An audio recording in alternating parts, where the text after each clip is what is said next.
This story is about a guy named Chung Yan, an underpaid engineer who died from the stress of his workload and finds himself reincarnated into the body of a prince.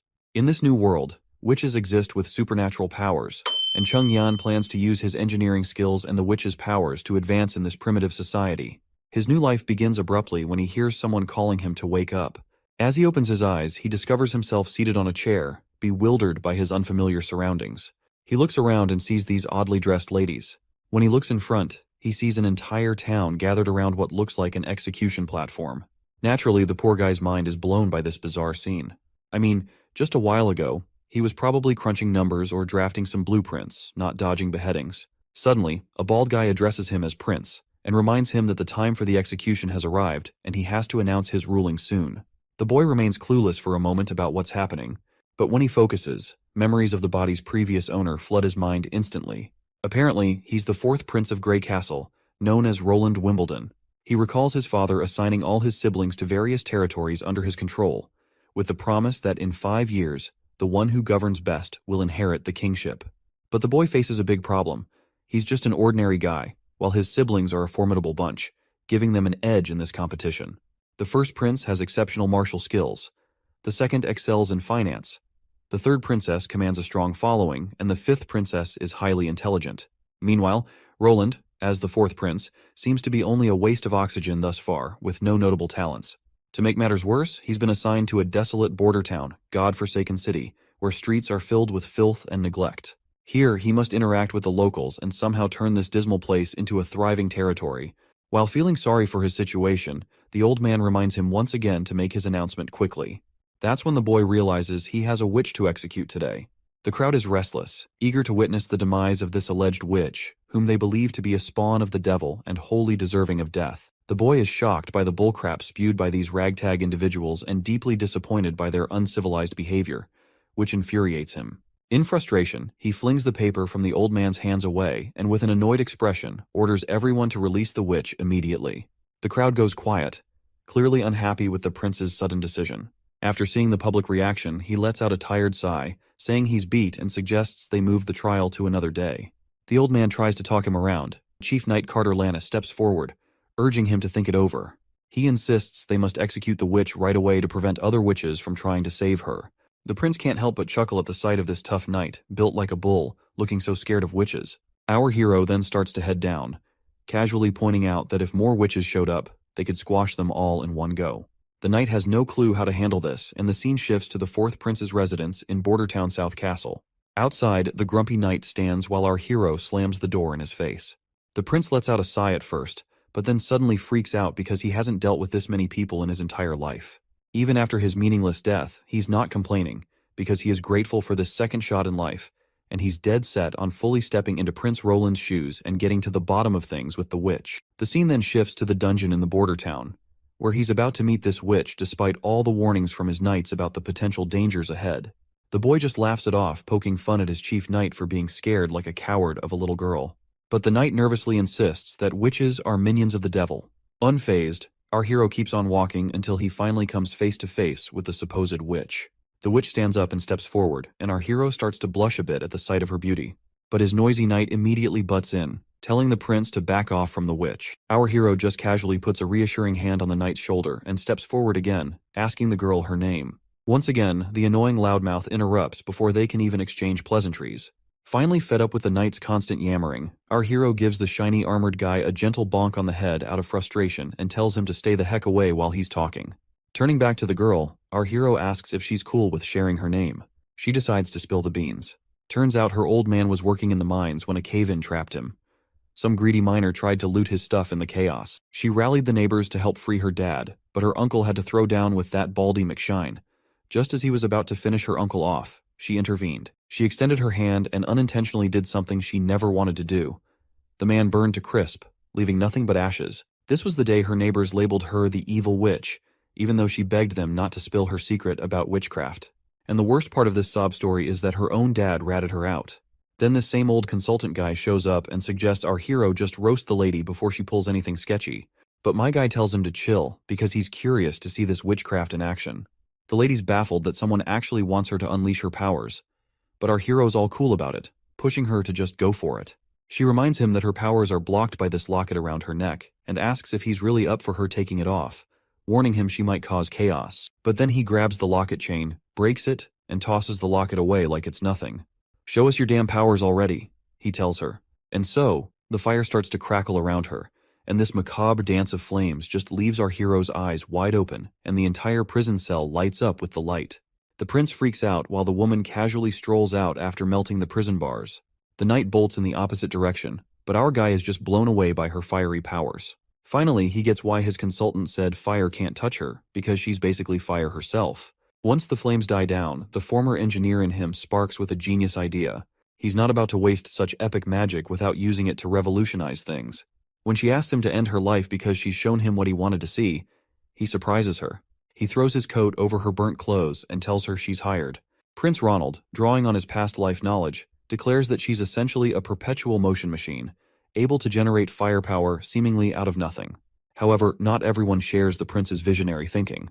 The consultant is utterly annoyed by Ronald's decision. He shouts, reminding him of the witch's ability to obliterate anyone with a mere gesture.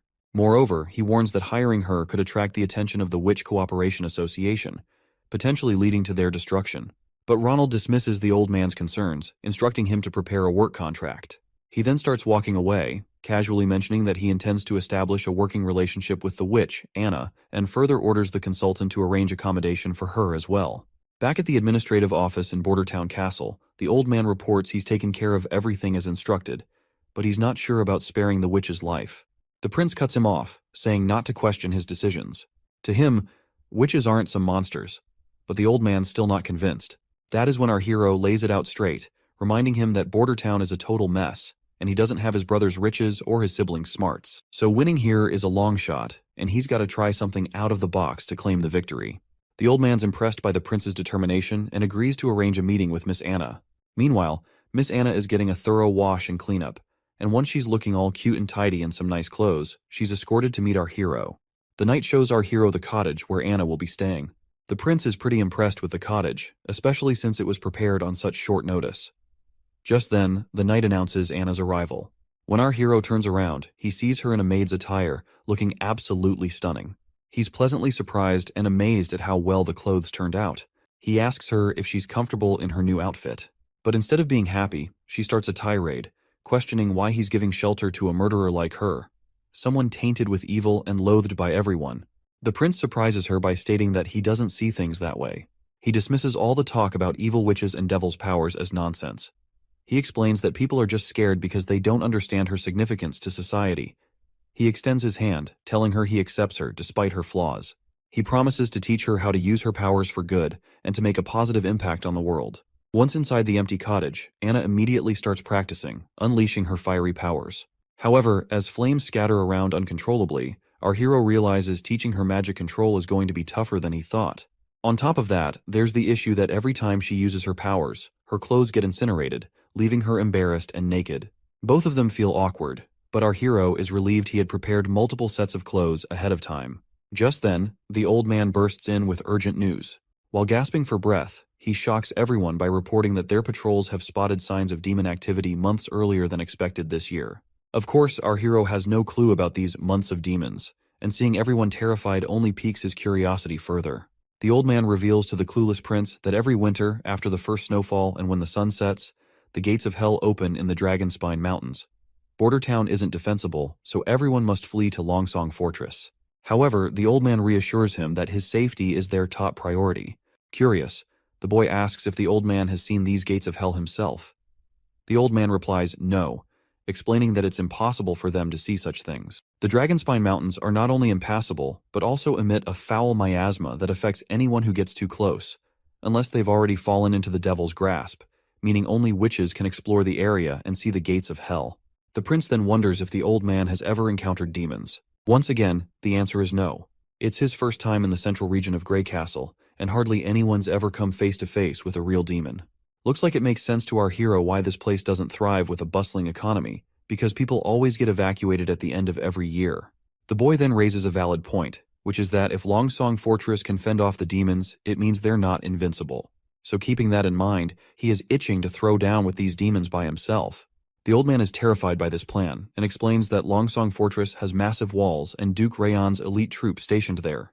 They're formidable, and Border Town is located in the North Slope Mountains, which serve as an early warning system for Longsong Fortress about impending threats. But our hero remains resolute and instructs the old man to gather local soldiers who have experience fighting demons.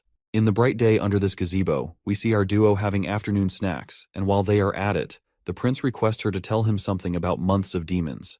The lady immediately complies. Her tone gets somber as she describes the hellish experience of the months of demons. Unlike big shots like our hero, commoners here deal with this nightmare every single year. She explains that her father, a miner like many others in town, struggles daily to survive. When the months of demons begin, the people of Border Town send their year's mining production to Longsong Fortress in exchange for next year's rations and some gold royals. During this time, everyone takes shelter at Longsong Fortress until winter passes. One year, the months of demons lasted a brutal 4 months straight. City officials at Longsong Fortress said the ore they produced in autumn could only buy 3 months' worth of food. The 4th month's supply had to wait for new ore.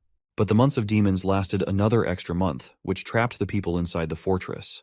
And to top it off, the grub from Longsong was divided between people equally, leading to the strong bullying the weak. The prince gets ticked off hearing her sad story, and he straight up tells the lady that no one's gonna suffer through those months of demons again. Leaving the gazebo, our hero asks to meet with the consultant to check on progress. The scene shifts to the Border Town Administrative Office, where Consultant Baroff has brought 3 folks. 2 are soldiers, big shots in charge of the Border Town Patrol and lighting the beacon every year. The third is a hunter who claims he's faced demons before, even bagging one himself. At first, one of the scared soldiers stumbles through his words in front of the prince, muttering gibberish that makes no sense. The prince then nudges the other soldier to speak up. The other one then explains that the demons used to be regular critters in the forest, but the evil miasma turned them into savage beasts. They're tough, but still killable. Once the months of demons wrap up, Longsong Fortress sends out cavalry to mop up any stragglers in the area.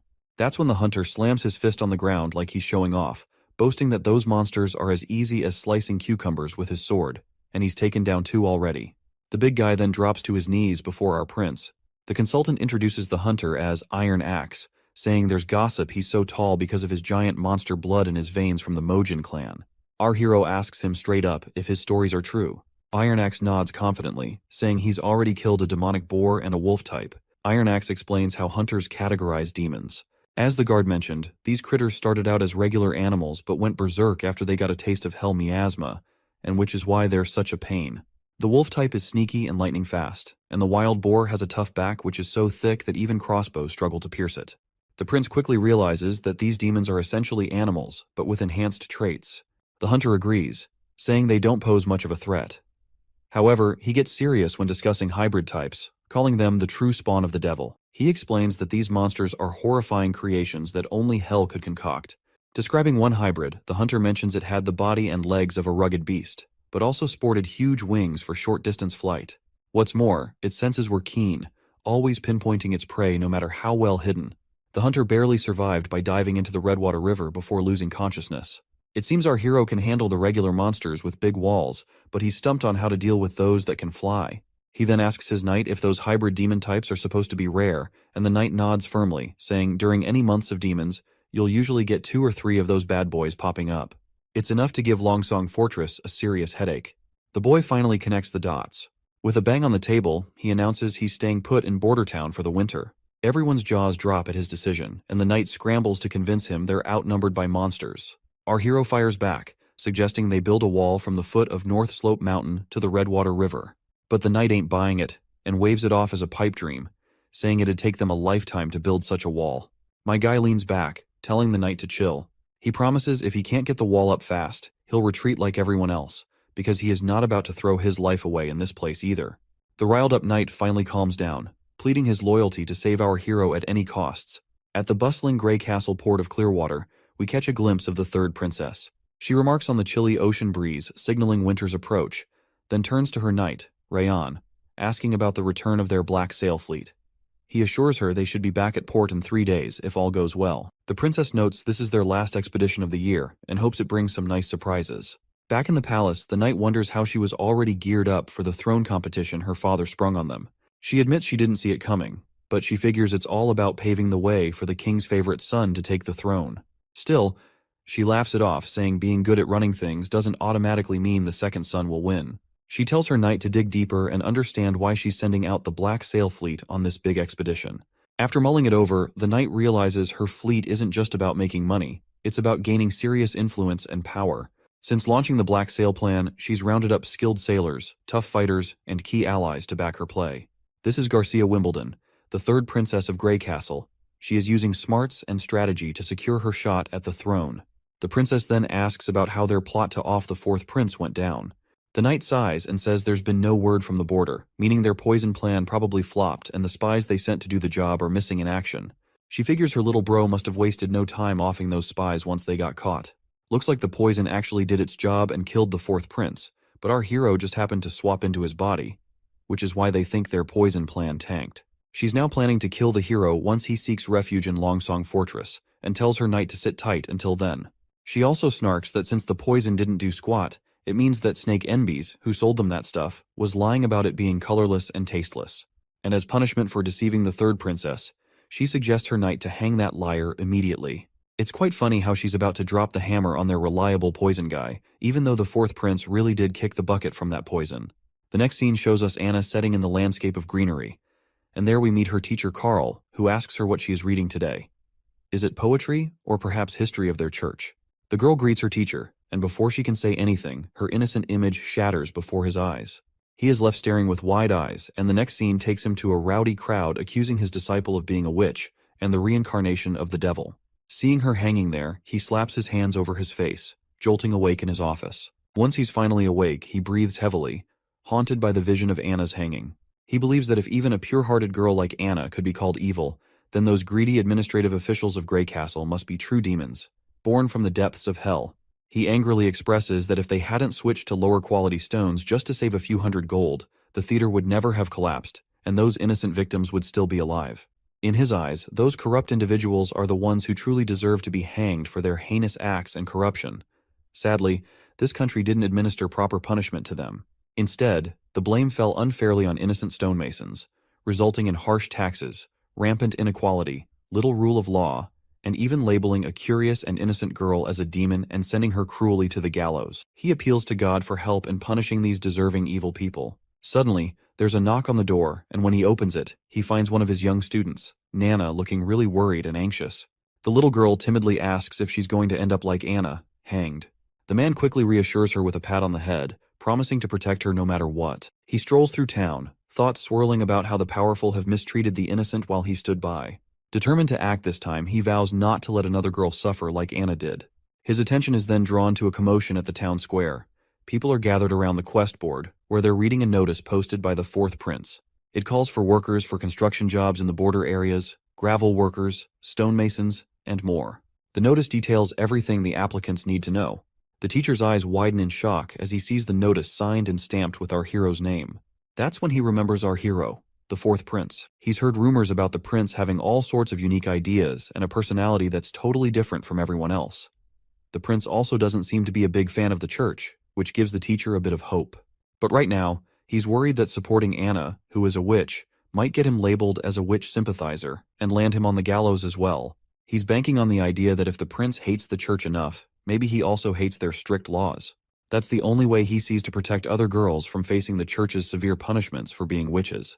We're back with our hero again, and his knight is questioning him about the dimensions of the wall he plans to build. Our hero says it'll be 15 feet tall and 6 feet wide, enough for 4 people to stand side by side on top. The knight then mentions they'll need to dig a trench as deep as a person is tall to stabilize such a massive structure. With the wall being 15 feet tall and 6 feet wide at the top, the base width will need to be doubled for stability. Even with 350 craftsmen working simultaneously on digging and building, they can only promise to finish before next year's months of demons. The prince curiously asks what the main challenge will be, which is taking such a long time. The knight explains that the real issue lies in laying the wall itself. They'll have to carefully select and polish each rock to ensure they fit together properly. Otherwise, the wall won't hold up well. The prince decides to move ahead with his knight's plan to dig the trench and build the wall at the same time. When it comes to laying the wall, he reassures his knight and reveals about Grey Castle's alchemy workshop producing a new thing called cement, which is bound to impress everyone. Naturally, the knight is all ears, because he has never heard of something known as cement in his entire life.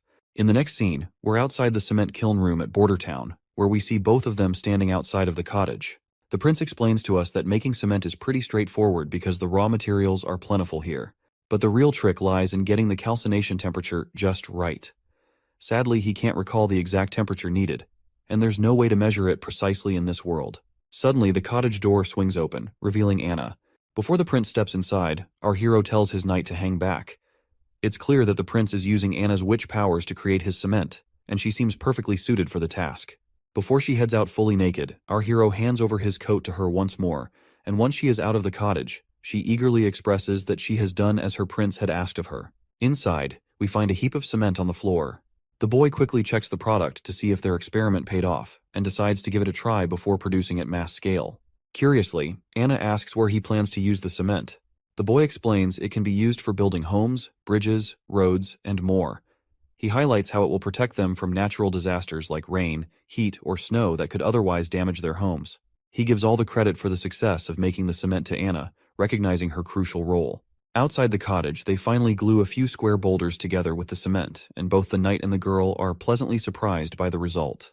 The knight can't help but marvel at this amazing discovery, while our hero inspects closely and is equally surprised that it feels much sturdier than what you would get from compacting ordinary dirt and mud together. The knight even tries to pry the boulders apart, but despite exerting all his force, he can't seem to budge them, let alone unstick them. The prince reminds his knight that he's been underestimating things because this stuff is better made than he originally thought. The knight is also amazed by this fascinating invention of sticky stuff that turns into solid rock in no time. He's pretty confident that with this, they could easily cover the entire border in 5 years. But our guy dismisses the need for such a grand project, saying even the tallest walls can't keep out enemies from within. Their first enemy is the fight against natural disasters to ensure their people don't end up homeless. He's determined to prove to the world that witches are humanity's most productive asset. From the next day in the cottage, the prince got down to mass-producing cement with the help of the workers who responded to the recruitment notice.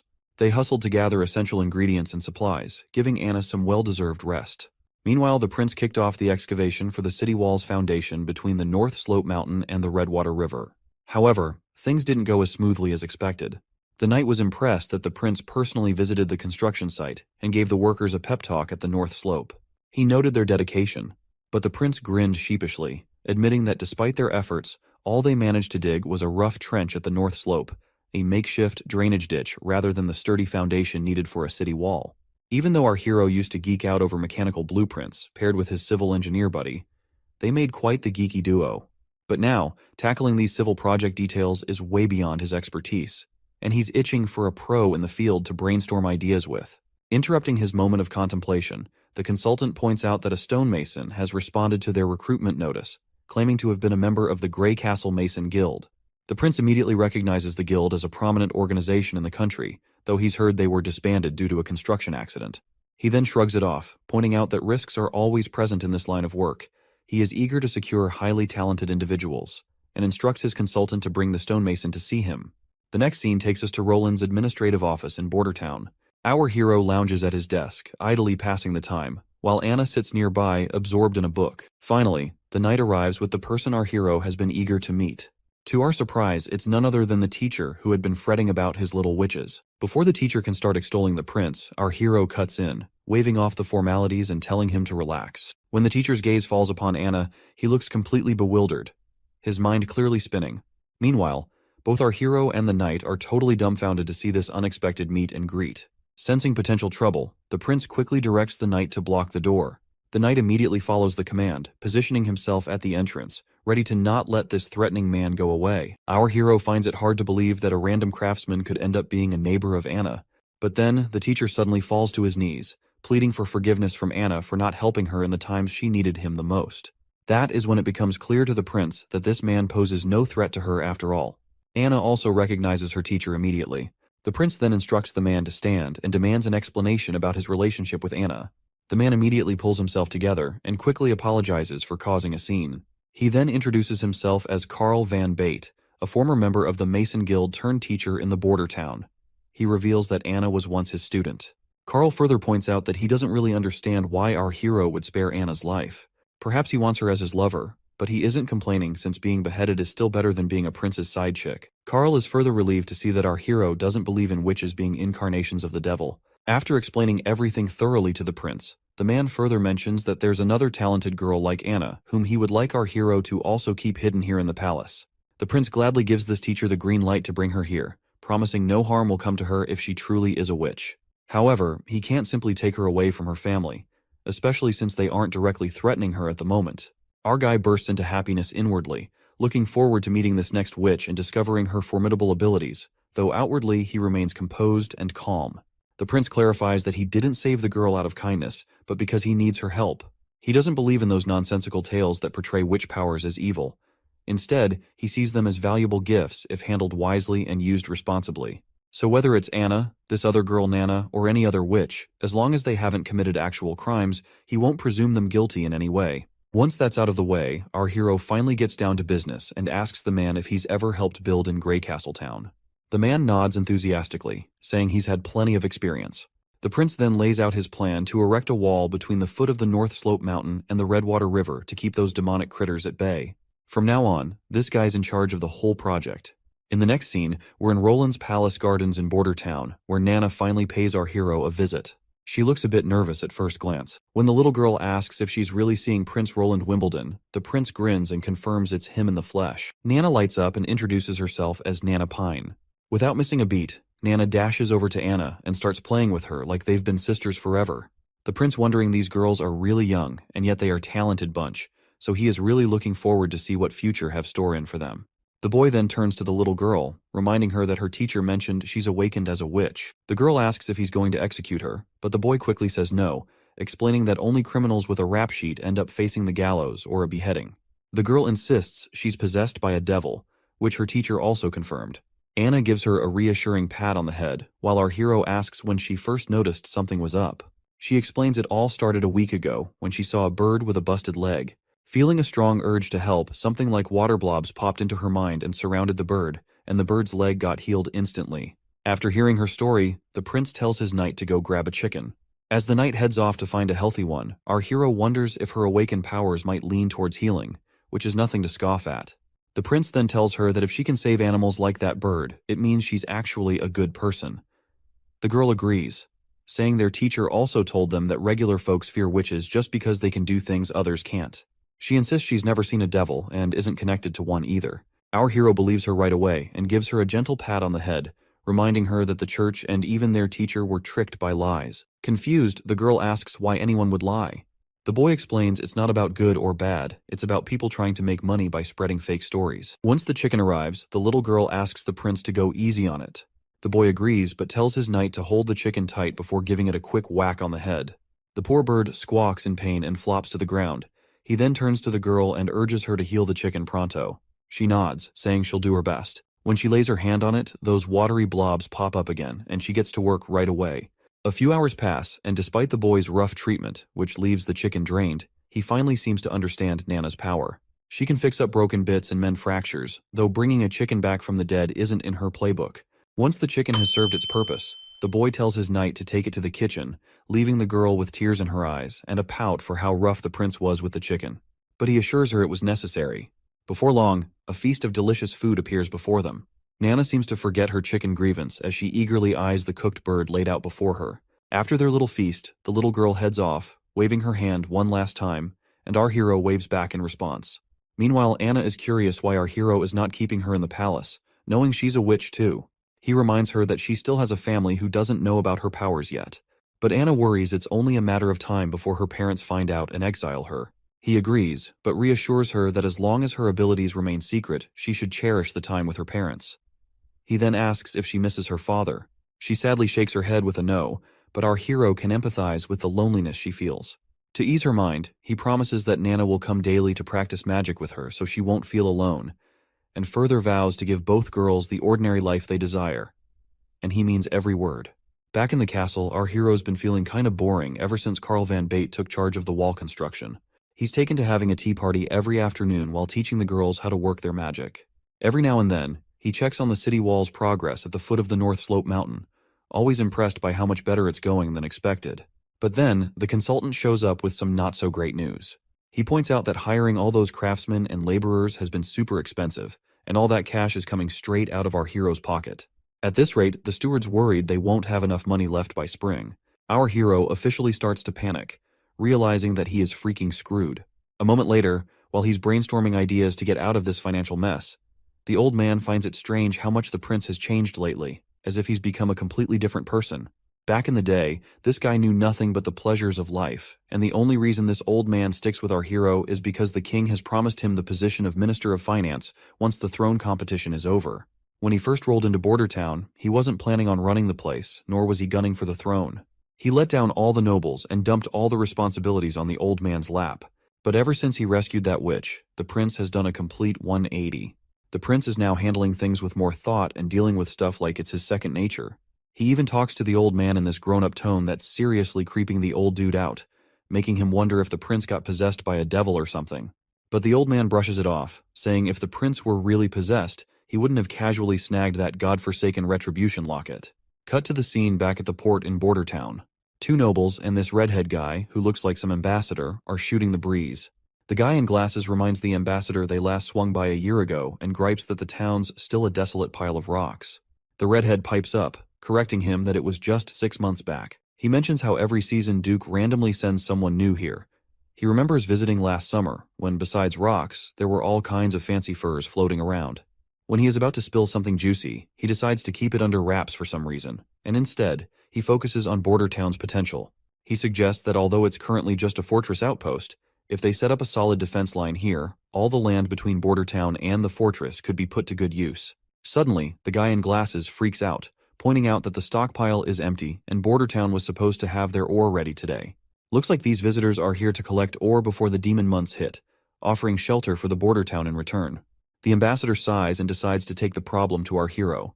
They ride back on their horses. The guy with purple hair wonders if Border Town found a new trade partner, or already sold their ore to Willowtown or Fallen Dragon Ridge. He's pretty sure it's the fourth prince's doing, who is our hero by the way. The redhead thinks hard, pondering if the prince has already set up deals with towns further down on the Redwater River. If so, they've lost yet another bargaining chip. He worries that if they try the same monopoly play as before, they're not likely to succeed since the fourth prince already has other trade partners to take their ore to sell. Once they get to the castle, they're greeted with this incredible feast. The ambassador, not sure how to handle chopsticks, glances over at our hero and awkwardly tries to eat the same way, struggling to even pick up his food. As his food flies off the chopsticks, the ambassador feels embarrassed, while the prince casually mentions that these sticks are easier and cheaper to make compared to forks, and once he introduces them to his town people, no one will have to worry about getting sick from eating with their bare hands. As the sun starts to dip, casting a golden glow over the castle, the prince is about to enjoy desserts after their impromptu dinner. Finally, the ambassador brings up the reason for their visit, pointing out that they came to collect ore as usual, only to find none at the dockyard this time. That's when our hero drops the bad news. There was a landslide at the North Slope Mountain recently. They've been trying to clear the rubble and resume production this month, but it looks like the mine won't reopen until sometime next year. The ambassador then asks about the production from previous months. Our hero simply shrugs and says it was lower than usual, barely enough to keep everyone fed. He adds that even if they manage to scrape together enough ore, it won't buy more than 2 months' worth of wheat. So, he suggests they totally revamp their deal. The ambassador looks worried and tries to reel our hero back in, apologizing for past screw-ups. He proposes that the 6 noble families of the fortress pool together to lend enough food for 1 month, promising they'll pay it back next year. But our hero isn't having it. He flat out says if they sell the ore to Willowtown, they won't owe anyone a thing. And here's the twist. The Willowtown is offering gold dragon coins in exchange for their ore. Plus, they're ready to trade wheat, cheese, bread, and honey, all at fair prices. Anything you can buy with gold dragons, they're happy to sell. Compared to dealing with Longsong Fortress, this new setup makes way more sense for the border town. Our hero asks the ambassador another question, pointing out if he even has enough influence to make that decision on behalf of the other families willing to lend 1 month's worth of food. Our hero quickly catches on that the ambassador is a member of the honeysuckle family, with this emblem being a dead giveaway. The prince acknowledges that the ambassador might be from one of the 6 families, but questions whether he can really convince Duke Ryan and the others to agree, or if he can guarantee it. Looks like our hero is hitting the nail on the head as the ambassador's face turns sour like a lemon. The scene flashes back to when the ambassador tried to reason with his father, arguing that the new ruler of Border Town, the 4th prince, definitely wouldn't agree to exchange his minerals and gemstones for some food and bread.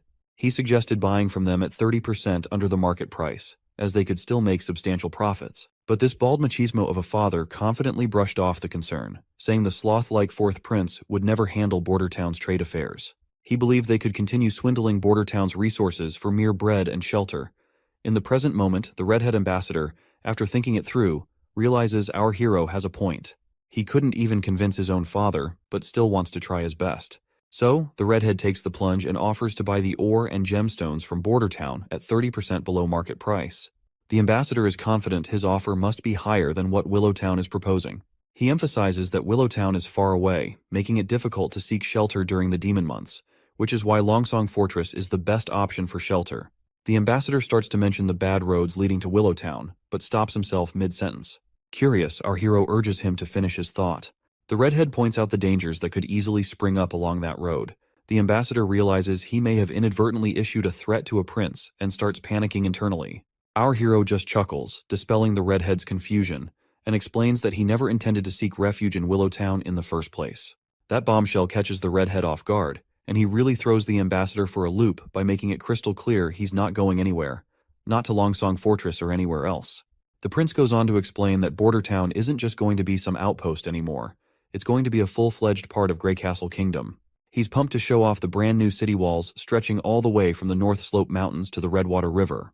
The redhead's jaw practically hits the floor, and he double-checks with our hero if he heard right. The boy nods firmly, stressing they're putting up this wall right here in Border Town to keep those demons at bay. The redhead's mind flashes back to some fancy banquet where nobles were roasting our prince for starting construction projects just as the demon months were rolling in. Everyone had a good laugh at what they thought was our hero's cluelessness. At first the redhead figured it was all just rich folks teasing each other for kicks. He never imagined our prince was serious about this whole wall thing. What's really mind-boggling is how our prince, known for chasing pleasure and not much else, is suddenly taking charge of something so massive.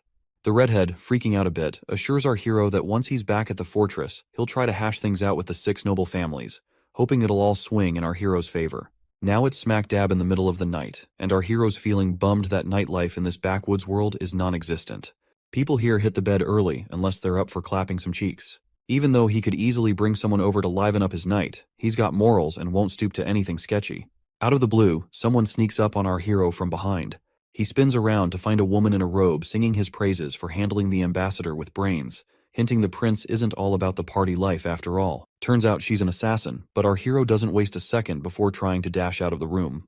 The woman throws her dagger, stopping him in his tracks, and reassures him she's only here to chat, telling him to chill out and not panic. The boy stops dead in his tracks, especially with that sharp dagger staring him down, and asks the lady who she might be. She drops the bomb that she has no name but goes by Nightingale, a nickname her sisters gave her for some weird reason. She's surprisingly grateful for our hero's recent care towards witches. When the prince takes a closer look, he notices an emblem similar to the one the old man showed him, which belonged to the Witch Association. The lady gives him props again for his sharp mind, while our hero presses on, asking if she's here for Anna. He admits he has no clue how she knows about Anna, but still reassures the women that she is still alive. The lady nods, saying she already knows that much, and points out that even if she was killed, the Witch Association wouldn't appreciate meddling in politics by killing a prince just because a witch was killed. But she's quick to warn him not to underestimate them. The boy reassures her once again that Anna's doing well. The woman casually replies she already knows, and she's also aware of the other girl named Nana. Then she gives him the creeps by casually dropping that she's been spying on him for the past 2 weeks, keeping tabs on his every move, which really gets under our hero's skin. Because let's face it, this idiot did not have a single clue if he is being spied on. She gestures for our hero to come closer, assuring him she has no intention of harming him. Reluctantly, the boy sits before her, sensing no ill intentions. But then the woman gets uncomfortably close. Noting he's different because he shows no fear towards her or any other witches, she inches even closer. The prince steps back, half-jokingly telling her to keep it PG, not wanting YouTube to slap age restrictions on the video. The lady finally withdraws her hand and gets straight to the point that she's here to take Anna and Nana. The boy immediately refuses without hesitation, insisting they're happy here and safe under his watch. But the lady argues they'd be safer with the Witch Association, where they will be treated like family by every member. But the boy keeps pressing on, noting that the Witch Association doesn't even have a fixed place to call home. He mentions how his soldiers stumbled upon one of their camps hidden in a forest about a month ago, and the tracks led north. However, in that direction, there are only endless mountains. The lady defends their choice, saying they're based in desolate mountains to stay safe from outsiders and dangers. But the boy isn't convinced, bringing up the lack of basic necessities there that would make life difficult for the girls. He also remembers what the old man told him about the association's goal, which is to gather all witches and find the holy mountains, where witches can truly be safe. He asks if the lady has the same goal in mind. Cryptically, the lady responds that she can't give him an answer. This annoys the boy further, as he insists he won't let the girls live in such barren lands where only demons could thrive. That's when a light bulb goes off in his head, catching the lady totally off guard with what he says next. He invites the entire witch association to come to Border Town for the winter, looking all pleased with himself as he tries to convince her it won't be much trouble to wait until winter passes. The lady reminds him that while the prince may not fear witches, the townsfolk will likely freak out. Plus, the church will pounce the moment they catch wind that witches are staying in Border Town. But our hero is adamant, and wants to show everyone that witches aren't evil, especially if they help the town get through the tough months of demons. The lady then mentions another reason why she wants to take both ladies, especially Anna, who's almost the coming of age. Of course, this point sails right over our hero's head until the lady confirms he heard right. She explains that most witches awaken around the time of the months of demons, or when the gates of hell supposedly open. Basically, coming of age is a witch's final stage, and a woman who hasn't awakened her powers by 18 won't ever become a witch. Once a witch comes of age, during the months of demons, demons take over their minds, causing unbearable agony. It feels like something's trying to burst out of their bodies, straining every vein and tendon to the limit. If they survive, they'll recover after 4 or 5 days, but for those who don't, it's a brutal death. That's why witches are seen as the devil's spawn, and their horrific deaths, mixed with church propaganda, make people think they're possessed by demons. The boy then asks what happens once they hit adulthood, to which the lady explains that their powers will stabilize and often get even stronger, with some even picking up new abilities. Our hero questions how valid this all is. Old records claim that witches find eternal peace on the holy mountain and are spared from demons consuming their minds. The lady admits there's nothing concrete about the holy mountain, it's only mentioned in texts. Taking her to headquarters might slightly increase her chances of survival. If witches could live freely without being hunted, the demonic attacks would be way less severe. The boy realizes that Anna and Nana are key players in his big plan, but he's worried about putting them in danger if he goes ahead with it. He quickly agrees to let the lady take Anna if she's up for it. As for Nana, he decides to wait until tomorrow to talk to her about it. The witch is delighted to hear our hero's wise decision, but when he summons Anna and asks her about it, she immediately declines, saying she's not going anywhere. This shocks both adults, and the woman tries to reason with her, explaining that she can sense the demonic energy building within her as she nears maturity. She reminds Anna about the whole puberty talk she had with our hero earlier. Anna then reminds our hero how he promised her an ordinary life, but she couldn't care less about anything because all she wants is to stay by the prince's side. She's confident that the demonic energy won't stand a chance against her, and she's determined to survive the months of demons and conquer her puberty. The woman sighs and decides to give up on convincing Anna, but she makes it clear she'll stick around to watch over her until she experiences her maturity.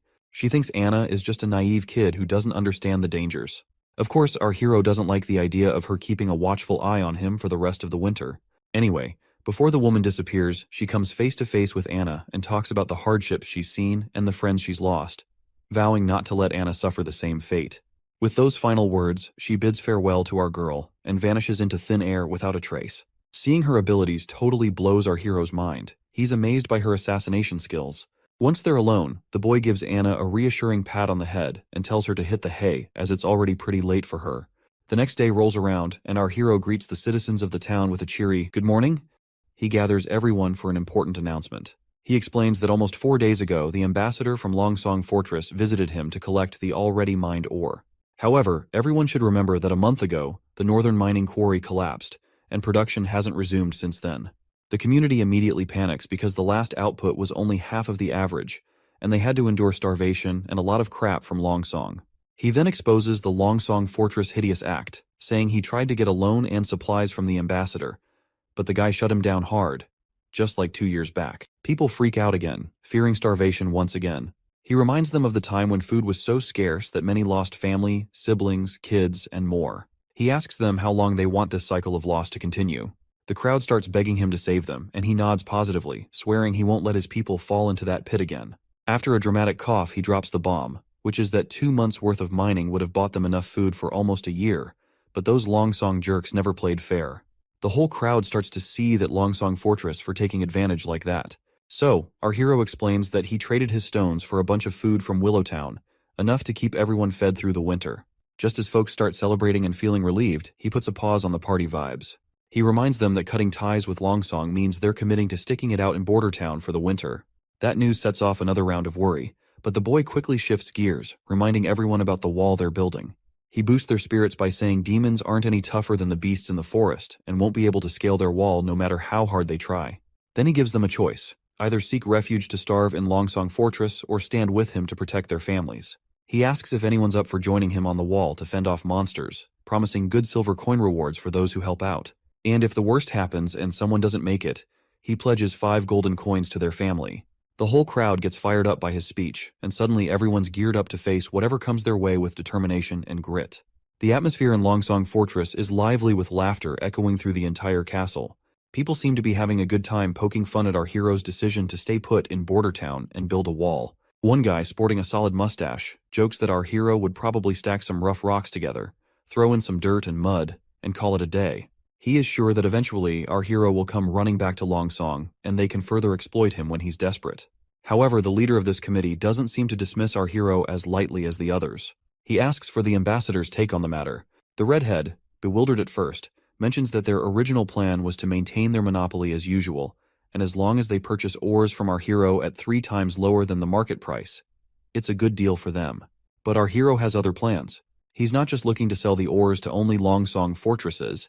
He's willing to cut the price of ores by half, aims to stimulate higher demand and thereby increase overall production capacity and revenue for Border Town. This approach is a strategic move to foster economic growth and sustainability in the region, and because of that price cut in ores, the Longsong Fortress will be able to earn much more than they earned in the past. Additionally, he intends to manufacture iron tools, which he believes will fly off the shelves no matter where they were sold, making an additional stream of income. However, those aren't the only things to think about. If our hero can hold off the demons at Border Town, it's good news for Longsong too. They won't have to keep dealing with those pesky beasts every year. Plus, the throne squabble is only 5 years long. So if Border Town flourishes afterward, Longsong could end up with the kingdom's 3rd biggest slice of land. The red-headed guy suggests that Longsong should pitch in to help our prince build the wall and defend Border Town. He figures it'll pay off in the end. The old man agrees with the redhead's practical sense but calls it typical merchant thinking. To this white-haired fellow, it's not about whether Border Town succeeds or fails. He just doesn't want to share his turf with anyone, prince or not. The next day, Chief Knight's face was priceless when he laid eyes on the contraption our prince had been tinkering with. True to form, he showered all the credit on Anna, who'd helped with welding the metal parts. The prince couldn't contain his excitement over his latest creation, which is a steam engine. He hugged his beautiful invention tightly, seeing it as the first step towards ushering humanity into an industrial revolution fueled by a new energy source. 5 minutes later, the knight still looked baffled, trying to wrap his head around how the machine worked. When Anna fired up the furnace below, the cogs and gears started turning, and soon enough, the wheel began spinning faster and faster. Watching the mechanical parts move left, the knight completely awestruck. It was his first glimpse of the natural power the prince had been talking about, which is a force equal to the strength of 10 knights combined, and this innovation promised to save a ton of manual and animal labor. Training a knight took 15 years, but building a contraption like this stove only took 3 days. The knight found it fascinating that it didn't need feeding, didn't care about weather, and was impervious to arrows or blades. Seeing this, he started to wonder if traditional knights were even necessary in a world with such machines. The boy was totally stoked to see his farming game jump forward by a few hundred years. Later that night, our hero swung open his bedroom door and found the assassin lady once again, deep into studying the blueprints he'd made. He gave her a bit of a hard time for spying on him and just waltzing into his room unannounced. But the lady just chuckles, pointing out how the 4th prince was rumored to be a total flop with a lousy personality, yet his inventions were master class.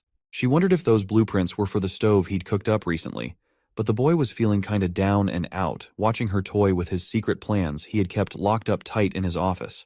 Seeing her impressed, he attributes all of the credit to Anna once again, and explains that the machine could be used for anything needing a lot of muscle, like getting stuff around or making stuff. The lady smiles upon hearing this, and lets our boy know that she'll be keeping these blueprints, since there are many witches in the association who can make good use of firepower. As she tucks them into her robe, the idiot's eyes accidentally drift over her cleavage, and he stumbles over his words in embarrassment, telling her he didn't give permission for that. She just smirks and says she already has something as payment. Tossing a document at him she pulled from her chest. The boy eagerly grabbed it and tore it open, only to find it addressed to his servant Tyre. The letter sternly instructed Tyre not to repeat the same mistake and was ordered to eliminate the prince during the months of demons. The boy's mind races, recalling how Prince Roland used to exploit her whenever he could, and our hero feels deeply unsettled by these memories. The woman then tells him she snatched it from one of the pigeons, mentioning there wasn't any signature on the letter, but she thinks it might have been sent by one of his siblings.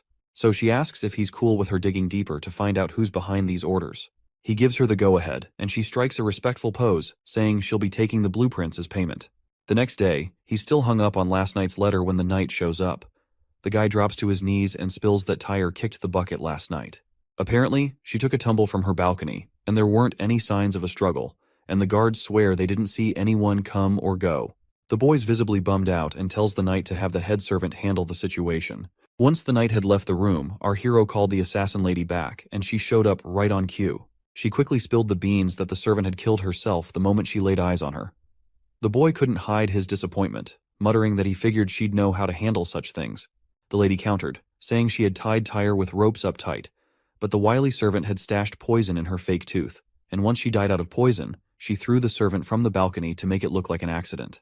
Even though her interrogation had hit a dead end, she whipped out another note from her cleavage and revealed that this is what she found out in her apartment. With a sly grin, she points out that the sender called Tyre Big Sister and mentioned a seaside view a lot. She hints that there's a chance the third princess from Clearwater Port might be the one pulling the strings. She suspects Princess Garcia Wimbledon might be holding Tyre's family hostage, using her as a pawn to eliminate our hero. Judging by how Tyre chose to end things, it seems she was trained for years before being assigned here. The boy feels deeply disappointed that his own siblings are so quick to eliminate each other for the crown. Suddenly, the woman leans in close to our hero's ear and whispers that she has to go because someone is coming their way. The boy blushes a bit, maybe catching a peek of her assets straining against her shirt before she disappears into thin air. Just then, the old consul shows up with some good news. A bunch of folks have volunteered to take on the demons during the demon months. This puts a big grin on the prince's face, and he decides he needs to go see it all for himself. But before heading there, the old man genuinely asks if he really intends to have these regular folks go up against the demons. Once outside, our hero also feels bummed out and sees that the consultant's worries were legit. These people don't look like fighters. They seem more like street thugs. On the other hand, the knight is all gung-ho about how he picked these folks based on what our hero wanted. But looking at these poor souls with their frail bodies, it's clear this knight totally missed the mark. The prince just facepalms himself, and it seems like our hero expected a lot from people who barely scrape by. Even the consultant suggests considering other recruits instead of these commoners. But our hero seems dead set on using them anyway, as if he has cracked the code already. Our hero believes that it's all about people power when it comes to building a strong army, whether they're wielding medieval swords or modern tech. The knight suggests starting sword training tomorrow, but our hero waves it off. Instead, he tells the knight to group them up, then hits the jogging trail. He also tells him to bring that iron axe hunter from earlier in tow, and suggests the knight to sit tight and enjoy the show. By noon, the hunters joined our hero's cause. But the knight's not exactly thrilled with this new training approach. Coming from a family steeped in warrior tradition, he doesn't get why these folks are getting rewarded with eggs just for standing around all morning, especially since eggs are pricey as hell. Once again, our hero tells him to chill and enjoy the show. Like, he already knows you can't whip up a top-notch army in a few medieval months, and he is not after muscle-bound brutes who can tear enemies apart with their bare hands. All he wants is disciplined soldiers. To get results fast, he's using military techniques he learned back in college. He's seen how quickly people can unify under this method, and he is betting these folks will follow suit. After a while, the carriages show up and folks eagerly line up for their eggs. People still can't quite wrap their heads around the idea of eggs as rewards. The knight clangs his plate loudly to get everyone's attention and orders them to form 4 lines. He lays down the law that food will be handed out in order, and stragglers would wait till the end. There's a mix of nerves and compliance as everyone queues up. Meanwhile, the knight is still puzzled why the prince is bothering to teach these kinds of basic things to these people. Suddenly, the crowd erupts into murmurs and talks, chanting Iron Axe, who seems to have quite the reputation around these parts. The prince declares a break after lunch, followed by a visit to the guard barracks in town. Iron Axe is appointed as their captain, tasked with teaching everyone how to set up tents. As soon as our hero finishes speaking, there's a buzz of gossip about the prince putting someone like Iron Axe in charge of their platoon. To calm everyone down, he reminds them that Iron Axe isn't local, just like the witches that do not belong to Grey Castle. Our hero stresses that in Border Town, everyone's treated equally, no matter where they're from. As long as they're not criminals, they're welcome here. The prince unrolls a ridiculously long sheet, longer than your average grocery list, and tells the chief knight to pay more attention to these rules than to who gets to be captain. He stresses that everyone needs to memorize and stick to these rules if they want their usual egg during meals. The chief knight scratches his head at the idea of visiting Teacher Carl after dinner, wondering aloud how reading and writing will help fight demons. But the prince brushes off his concerns and says a well-educated army is always more effective. According to him, history has proven this point many times. Next up, we're at City Hall in Bordertown. There we see our hero stagger out of his room, still half asleep. Suddenly, Nightingale pops up out of nowhere and teases him about his newfound habit of sleeping a lot lately. It seems she has also helped herself by eating some of our hero's breakfast. Of course, the boy does not seem to be really happy to see her eating his breakfast and coming inside without his permission. He then starts wondering aloud if she was never taught to be more subtle around royalty. As he takes his seat, the lady adopts a respectful posture and asks if she's being polite enough. Then she casually mentions she knows the prince isn't into all that fancy, unnecessary politeness. The boy finds himself startled to see that she seems to know what he exactly prefers. He sighs and tells her to just eat the whole breakfast so he can at least ask for another serving. She dives into the food while the prince starts flipping through his new blueprints. The lady then curiously asks why he's been ordering so much isons lately, because it's already dead of the winter, and if our hero wants to make his whiskey cool, he can simply put his drink outside. Seeing his wide-open order book, Prince Ronald realizes that she must have seen everything he has been ordering lately. So, he spills the beans that he's trying to make cheese. And to do that, he needs things to stay below freezing. While the girl praises our hero for his clever ideas, inside our hero's mind, we discover he just fed her a lie about making cheese, because he is making something even more confidential, which he does not want to disclose to her, because he doesn't fully trust her like he does with Anna and Nana. He wants to gather more intel about her before revealing his true secrets. He is apparently focused on developing guns, which are easier to make than steam engines. He fears that if anyone discovers his methods, it could seriously derail his ambitious plans. Also, the isons he ordered is basically known as saltpeter, a substance wealthy folks use to cool drinks in summer. And this name, isons, is just a fancy name given by the nobles.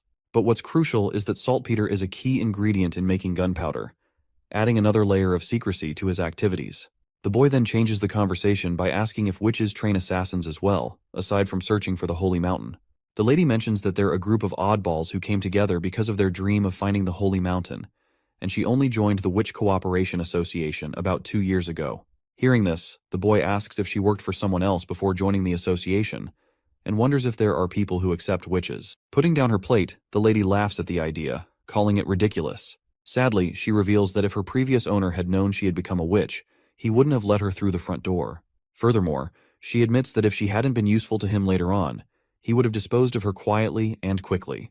The boy becomes more curious and demands further explanation about her past, but the lady decides to stay silent, promising a detailed account when the time is right. She also reassures him not to sweat it, mentioning she's been free for the last 5 years and has no plans to be anyone's pawn. The boy stays quiet, looking kinda down, and 5 days breeze by since that chat. Out in the courtyard, we see our hero has finally finished his first gun after tackling loads of production hiccups, and he is thrilled to keep this beauty all to himself. One big reason he's been working on steam engines was to churn out guns in bulk. So, he had to nail a prototype first before ramping up production. But at this rate, he worries he'll only crank out 4 of these bad boys by the month of demons. Meanwhile, the knight's scratching his head over how these supposed muskets will help in fighting demons. The boy just tells him to round up the village's top hunters and form a killer squad to wield these weapons. But the prince finds himself completely creeped out when the knight suggests using patrol guards instead of hunters. Well, looking back at those soldiers, it seems our hero's reluctance to entrust these guns to these puny frail patrol guards is indeed justifiable. In the dark tunnels beneath Roland Castle, a few soldiers are marching through the tunnels.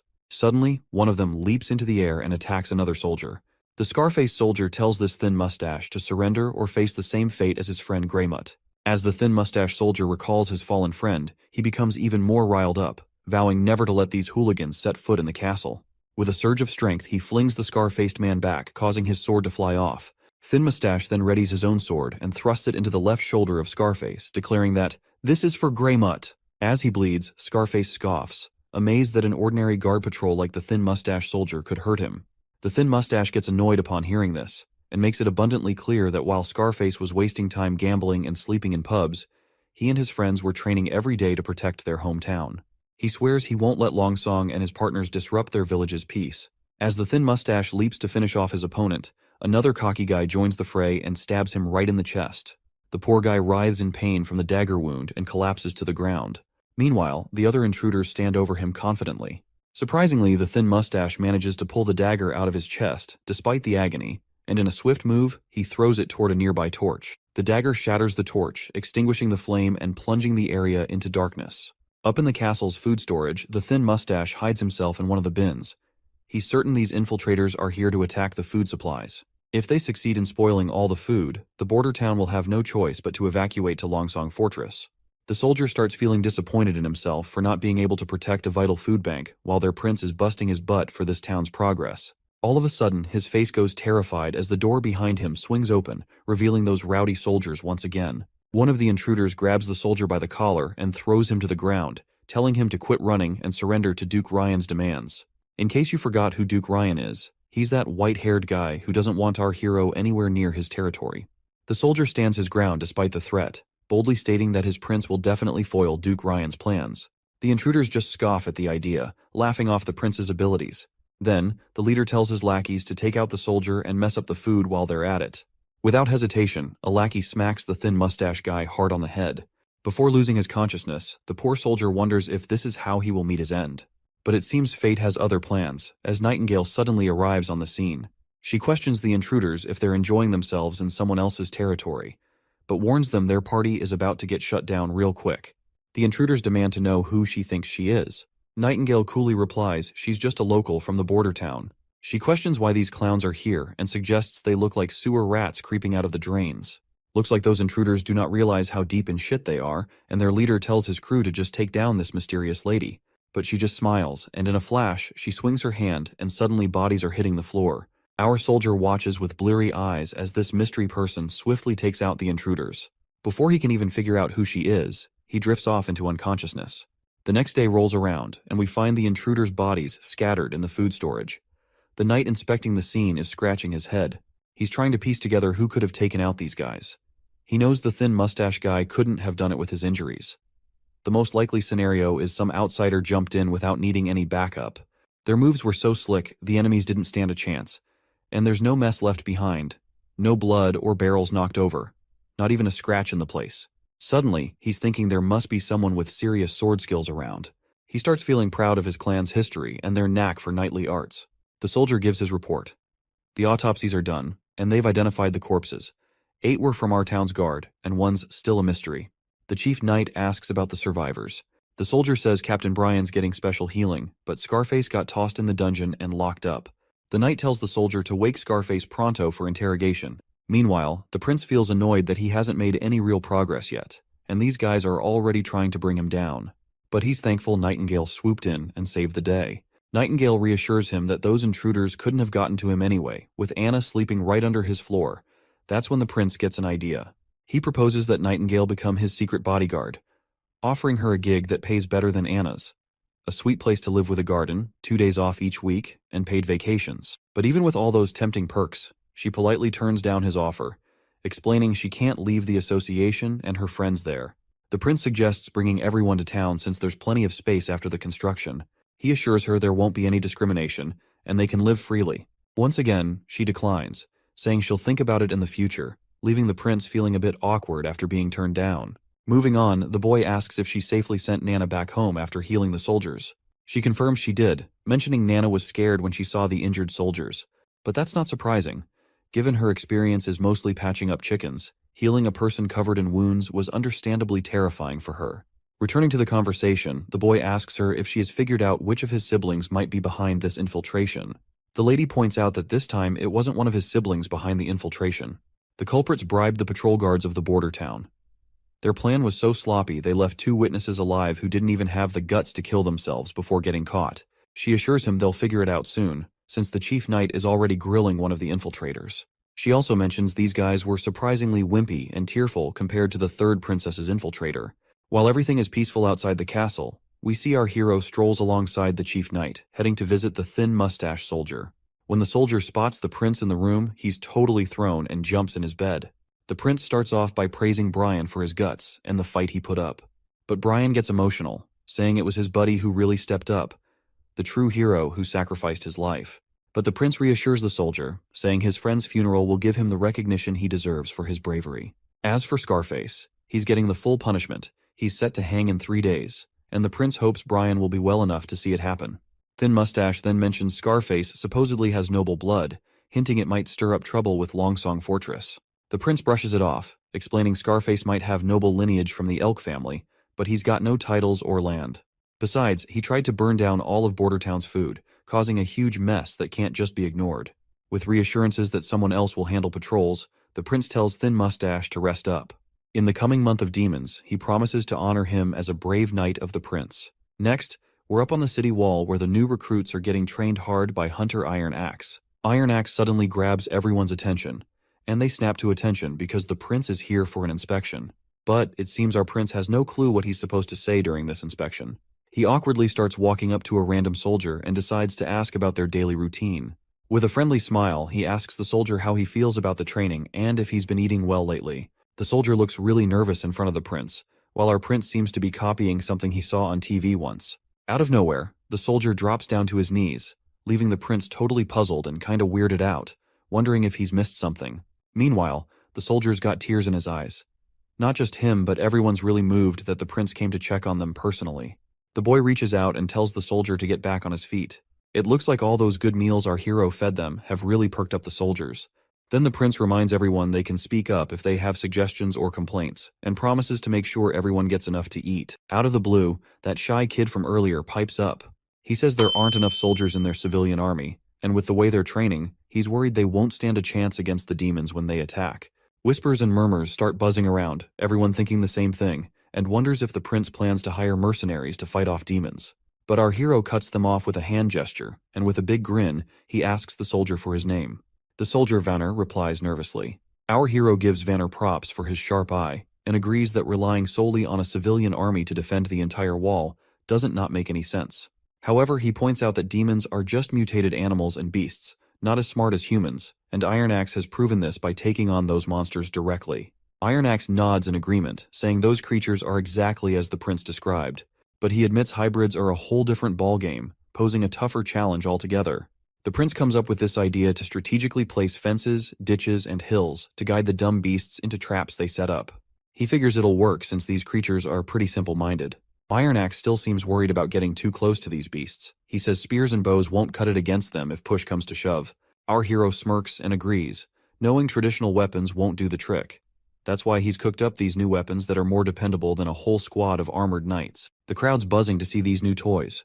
We're out on the testing grounds, and suddenly there's this massive explosion that rattles the whole place. Our hero's over the moon that his gunpowder invention worked like a charm, but the others are just freaking out. Iron Axe even mutters something about this explosion being God's wrath. The explosion blows a big hole in the ground and even takes out the test rabbits in the process. The prince tells everyone to get up close and examine everything to gather test data. Our hero is pumped that they can create such a powerful weapon just by mixing a bunch of elements in the right ratio. With everything wiped out by the blast, the hunter suggests they wouldn't have to worry about monsters if they had this bad boy doing its job. But the prince reminds them they won't have enough gunpowder before the month of demons. Still, he's excited they can work around it, relying mainly on guns and crossbows, while keeping the gunpowder as their trump cards. In the next scene, Nightingale paints how the world looks to her, just black and white, with no clear boundaries. She navigates through paths that defy normal limits by shifting her perspective. Up, down, left, and right aren't fixed. They collide, break away, or overlap. Moving along these ever-shifting lines gives her a bird's-eye view, letting her swing through anything. Other than the black and white, she can also see some other colors as well. For example, witches are the essence of magic, and she can sense the magic flowing and fading within their bodies. In this world, only witches hold something truly amazing, and Anna's magic stands out with its vibrant, rich colors. Suddenly, Anna calls her out, and Nightingale appears back in the real world. When Anna asks what Nightingale was doing here, Nightingale smoothly changes the subject, mentioning she brought some fish cakes. Anna's face lights up with delight at the sight of these treats, but Nightingale hesitates, saying she needs to wash her hands first. Instead of water, Anna just uses her fiery powers to cleanse her hands, which impresses the women big time. That is when it hits Nightingale that Anna is the only witch in their group with such incredible powers. This realization fills her with both dread and sadness, knowing that such strong abilities come with risks. With the month of demons approaching, she worries about Anna enduring unimaginable pain during her puberty. Nightingale gently suggests that Anna should join the association, where other witches can support her. She assures Anna that everyone would be thrilled to have someone as powerful as her among them. But then Nightingale's tone turns serious as she admits to Anna that she might not make it through this winter. Anna then asks Nightingale where she lived before joining the association. Nightingale replies that she used to live in a big city to the east, not too far from the capital. Anna then follows up by asking if Nightingale was happy back then. Nightingale's mind immediately flashes back to her past, recalling herself feeling miserable, locked up with shackles and a power-suppressing locket. Instead of answering directly, Nightingale turns the question around and asks Anna why she wants to know. Anna opens up, sharing that she had a tough life in the slums of Border Town. Her father sold her to the church for 25 golden coins, and it was our hero who freed her from those chains. Now Anna feels genuinely happy to be where she is. Nightingale gently reminds Anna that leaving the castle isn't an option due to how witches are hated by others, but Anna remains optimistic, trusting the prince to change things for them. Suddenly, their chat gets cut off when Nana storms in, slamming the doors before her. She's in tears and rushes to hug Anna, blurting out that things are about to hit the fan for her. Meanwhile, our hero is deep in slumber, dreaming of heroic exploits, and that is when Nightingale rudely wakes him up. She's absolutely livid, informing the sleepyhead that Nana's father is on his way and suspects she's a witch. Shocked to hear Nana's secret is out, the prince rushes into action, hoping he now has a shot to keep Nana in the castle. He wonders how the nobleman will react when he finds out his daughter is a witch. Will he plead with the prince to let her stay and keep her secret? When our hero finally steps outside, reality is far from what he was imagining. Nana's dad is fuming, demanding the immediate return of his daughter. After they settle into their seats, Nana's restless father calls her over to him. The little girl gets scared and asks if he's planning to sell her to the church. The man gets all chummy, saying the church would never take someone as clueless as her, so she better return back to her father. But our hero steps in, reminding him that his daughter is a witch. The man flat out refuses to believe it, and even when Nana herself confirms that she is a witch, the father gets really mad and suggests maybe Teacher Carl is just labeling another girl as a witch. That's when our hero gives Anna a nod, signaling her to show off her fiery magic powers. She does it right away, leaving the old man stunned to see witchcraft in action. Our hero tells him to calm down and assures him they can explain everything. Eventually, the father starts to understand that his daughter is just here to practice her witch powers after all. But our hero feels creeped out by the implication that her father was thinking of him as a pedophile for calling little girls into the castle. The boy then gets down to business, pointing out that Nana has healing abilities that could be invaluable in Border Town during the months of demons, to aid in healing the injured. However, the dawning father, Mr. Pine, politely declines, concerned for his daughter's safety if she stays here. Our hero reveals that opportunities often come with dangers, mentioning that from what he's heard, Nana's grandfather and Mr. Pine's father were courageous knights. The Pine family's noble lineage comes from their grandfather's heroic deeds. Mr. Pine agrees, and proudly recalls how his father once faced down an incredibly powerful demon and actually defeated it. He even has the demon's massive horn hanging over his fireplace to prove it. But then our hero points out how the Pine family is not as prestigious as it was before. Pine family is just a working-class citizens now, to which the father sadly admits. He then notices Pine's rough, calloused hands, proof that Mr. Pine hasn't given up on his warrior spirit and still trains daily to sharpen his sword skills. So, he cleverly suggests that Pine join in defending the border, promising to grant him enough land to become a true noble. Despite this tempting offer, Pine isn't willing to take the risk and prefers to send Nana to Longsong Fortress rather than see her in harm's way. Our hero reminds him that Longsong Fortress isn't as safe as Border Town. The church has eyes and ears everywhere there. If the truth about Nana gets out, not even he could protect her. He promises to prepare a small boat for a quick retreat to Longsong in case of trouble, ensuring Nana and Anna's safety. Finally, the old man puts his faith in the prince, nodding respectfully and pledging his loyalty to fight for our hero's cause. Everyone breathes a sigh of relief and smiles, but Anna pouts, showing her anger toward our hero for even considering sending her away. She makes it crystal clear that she's not going anywhere. The next day, the old constable shows up looking really worried that they've blown all their money on weapons and army training. He's fretting that if things keep going like this for a few more months, everyone's going to starve for sure. The boy facepalms himself and gives him permission to use his savings for their budget. The old man agrees but grumbles it won't solve their long-term problems. Our hero shrugs and says if the defenses fail, they'll evacuate the town as soon as possible, then sends the old man off to do as he's told. Once the constable's gone, the boy feels pretty crushed after draining every last penny he'd saved up, and if the border defenses still fail, he's screwed. Then, his mood perks up when Nightingale shows up again. The woman immediately points out that he had lied to the old man about leaving the town. The prince immediately admits his lie, because he does not want to spread distress among the already terrified town's people.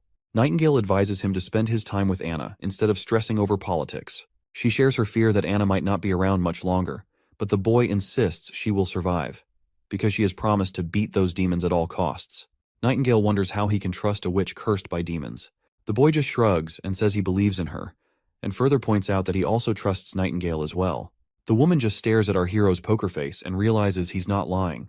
He casually points out that he doesn't lie without a good reason. Suddenly, they hear a commotion outside.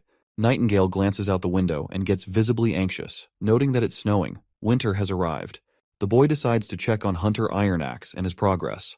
At the shooting range, Ironaxe is using the guns and hitting bullseye after bullseye. The prince shows up and asks about the training. Ironaxe lights up like a kid, enthusiastically mentioning that he's nailed all the basics he was taught. The prince isn't surprised, because being a warrior through and through, Ironaxe has been able to master any weapon given to him. The man praises this iron pipe of the gods for its insane power. He grits his teeth, saying if he had this pipe when he fought that hybrid monster, it wouldn't have stood a chance. Ironaxe drops to his knees, overwhelmed that the prince entrusted such devastating power to a humble hunter like him, and promises not to let his prince down. The prince then checks in with his chief knight, Carter, asking how things are going. The knight looks a bit serious and mentions they could really use more than just the 2 guns they have. Our hero gets it and assures him that 2 more guns are already in the works and should be ready soon. He admits they rushed the gunpowder development because the months of demons are finally here. I'm starting to feel like this comic is turning into a manhwa version of Game of Thrones. Anyway, once he climbs up the city wall, the soldiers greet the prince right away. Seeing them bow their heads makes our hero feel sheepish, wishing he had taught them some proper military etiquette. The hunter points out that there aren't many demons after the first snow, but our hero tells him to stay cautious regardless. Suddenly they catch a sight of something, and there they see a demon in a distance. The soldiers start to panic, and one of them even asks if they should sound the alarm. Our hero tells the soldier to decide for himself, since he has more experience after their training. Finally, the soldier decides not to sound the alarm and puts his bow down. Our hero is relieved to see that his training of these soldiers is paying off, because dealing with the presence of the demon should be handled with caution instead of acting on impulses. The beast starts walking toward the wall, picking up momentum. The prince squints his eyes and gazes closely, wondering if it's a mutated fox. The hunter agrees, pointing out that the animal has recently been possessed, so it's not that threatening. The wolf gears up to jump over the wall, and the hunter quickly gets ready for the attack. Chief Knight Carter steps forward, shielding the prince. Just as the beast lunges at them, the hunter lets loose an arrow that flies through the air and instantly brings down the beast. The prince peers down to see the creature lying dead on the ground. The knight lets out a sigh of relief that they avoided a close encounter. Meanwhile, our hero notices the strange black blood and can't help but wonder why it's like that. He's also puzzled about why witches can snap out of demonic influence, but these animals can't. Curiously, the boy asks if someone bitten by a demon could turn into a mindless ghoul. The hunter immediately dismisses the idea, saying there's no such thing as ghouls. Our hero breathes a sigh of relief, glad he won't have to deal with a zombie apocalypse. He then asks if the meat is edible. The knight started to freak out upon hearing this, and questions why the prince would consider eating cursed meat. The hunter agreed, recalling how he once fed a chunk of demon flesh to hunting dogs, which led to their deaths immediately.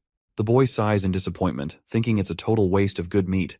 Both the knight and hunter are shocked that the prince was actually considering eating it, but our hero immediately reminds them how scarce food has gotten, and it would have been great if they were able to chow down on the meat they were about to hunt down. Suddenly, a soldier barges in, blurting out that someone's hurt. Apparently, it's not one of the regular guards, but a worker from the northern mines.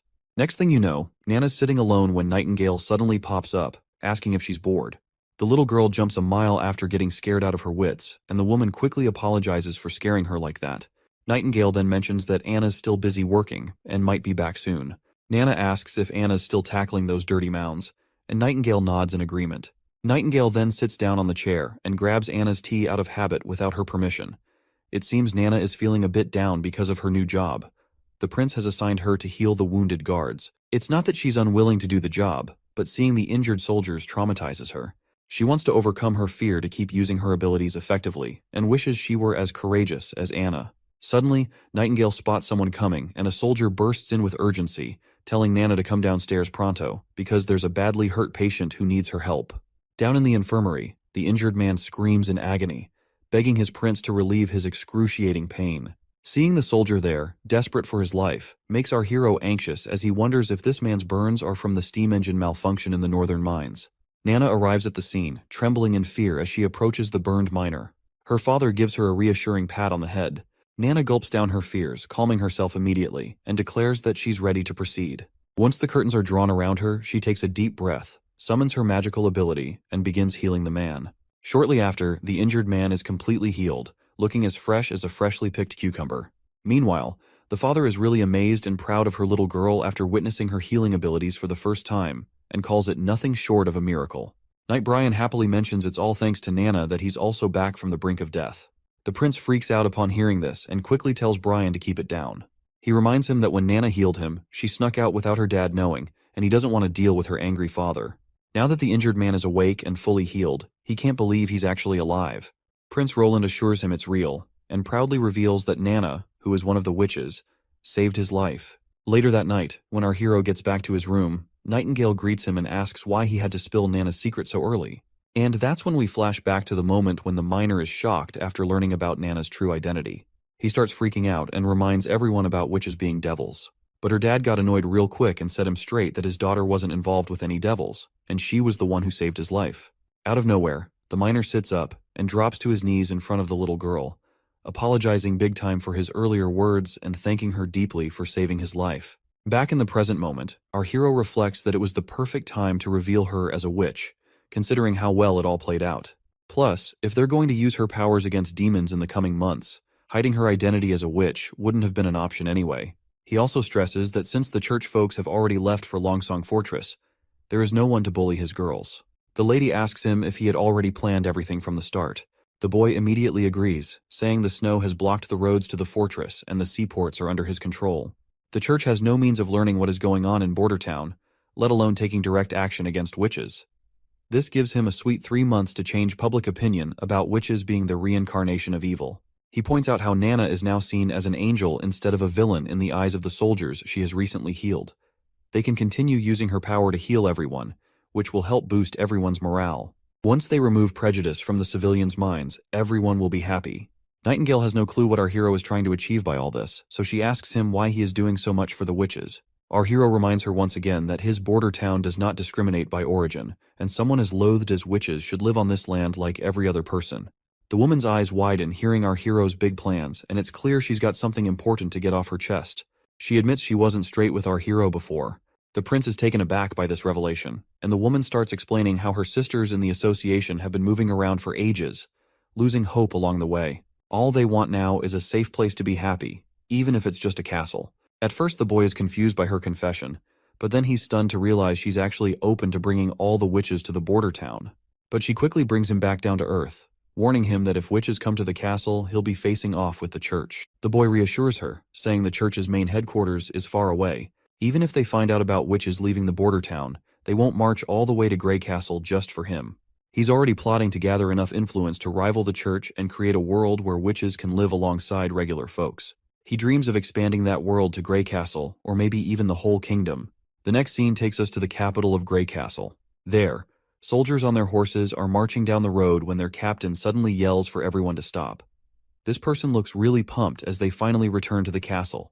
The folks inside the castle light up the sky with fireworks, welcoming the man about to enter the city once again, Gerald Wimbledon, the first prince of Grey Castle. It's hilarious to see that these suckers have explosive material to make fireworks, even though it's been only a few chapters since our hero invented gunpowder in this primitive society. Anyway, the gates come down and Prince Gerald heads into the city with his crew. Once inside, he gets straight to the point and tells everyone he's here to claim what's rightfully his from his father. 3 shady characters show up, bowing before their prince and reporting that they've already done what they were tasked with. Prince Gerald then asks if they've managed to switch out the royal guards of the king as planned. The lackey admits there's been a snag in the plan due to some issues, and they've only been able to replace the guards in the king's chamber. The man waves off the concern, saying as long as he and his crew can get into the castle, they're good. The lackey quickly reassures him that there won't be anyone stopping their entry. The old man then mentions that Prince Gerald's fate star, the Heaven Star, is leaving the equinox and will be gone from this hemisphere in about 4 months. He asks if Gerald remembers what that star activity symbolizes. Gerald's mind drifts back to childhood memories of playing with his younger siblings. Then, he snaps back to reality and admits he already knows what those stars mean. This means he's ready to break the rules of the challenge their father set for them, and Prince Gerald will be taking the throne of Grey Castle. Outside the king's room, the prince catches a weird odor and asks his lackey about the strange smell of blood. The old guy explains that the king had called for a servant girl who noticed the staff change when she left, so they had to get rid of her. Seems like things are getting interesting because the king hasn't been around women since their mother passed away, As he's about to enter, the old man points out there's no guard patrol, making it easier to move around. The prince scoffs that he's not sneaking in like a rat. He's here proudly to discuss inheriting the throne with his father. But if talking fails, he'll try something else. He grips his sword and leans toward the door. The scent of blood just gets stronger. Once he takes a peek inside, he finds blood and smashes through the door. Inside, he discovers his brother standing there, and the third king of Grey Castle, Wimbledon, lies dead with a dagger in his chest.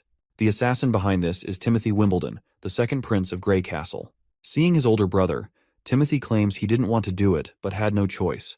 Just like the first prince had no choice other than to come here.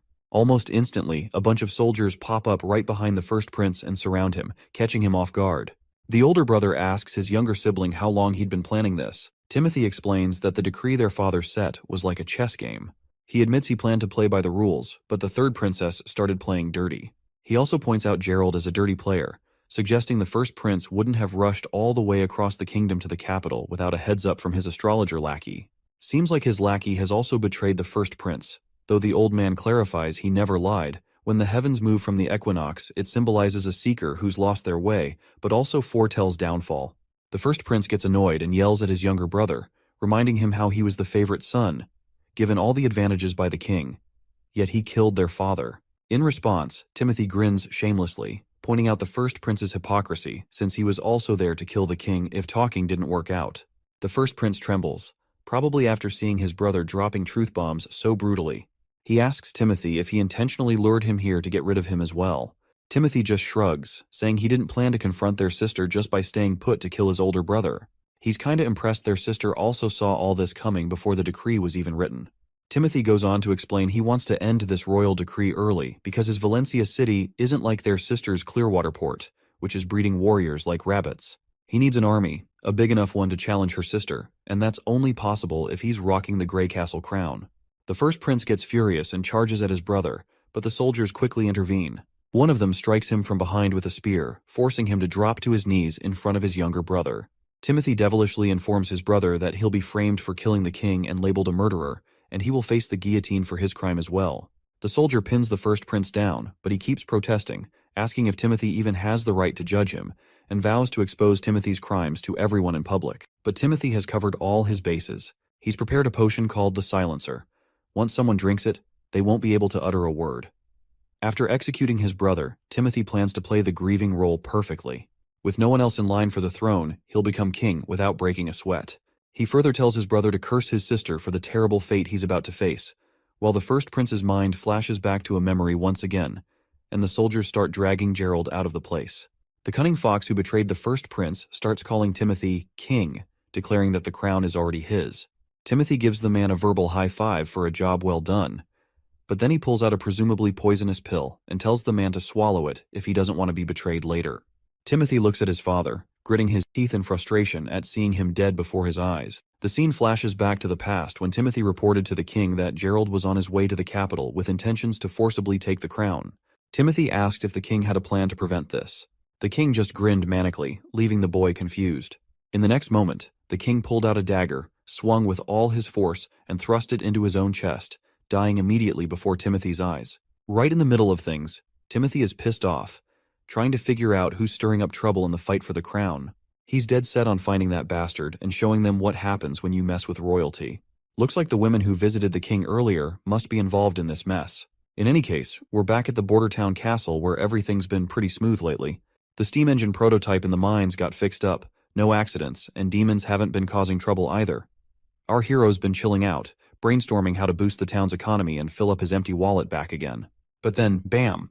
His peaceful moment gets crashed by the knight barging in with bad news. A massive horde of demons is swarming outside the walls. Down at the border, below the wall, a bunch of monsters are howling their heads off. Up above, the soldiers look freaked out at the sheer numbers. And let's not forget Vonner. He was just a regular miner who ended up joining the army just to eat damn eggs.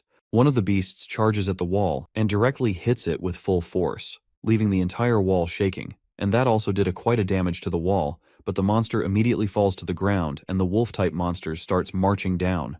Hunter Iron Ace quickly tells everyone to gear up their spears.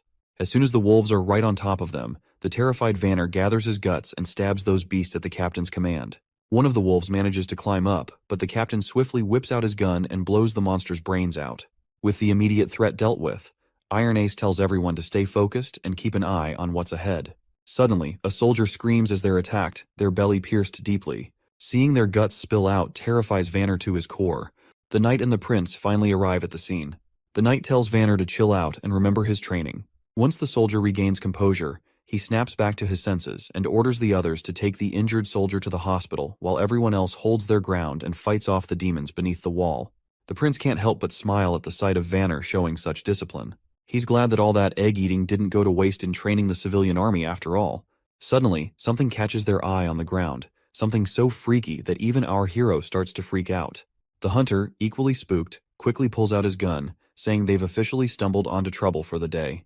Our hero's mind is spinning at the sight of this behemoth, a disgusting creature that seems to break all the rules of biology.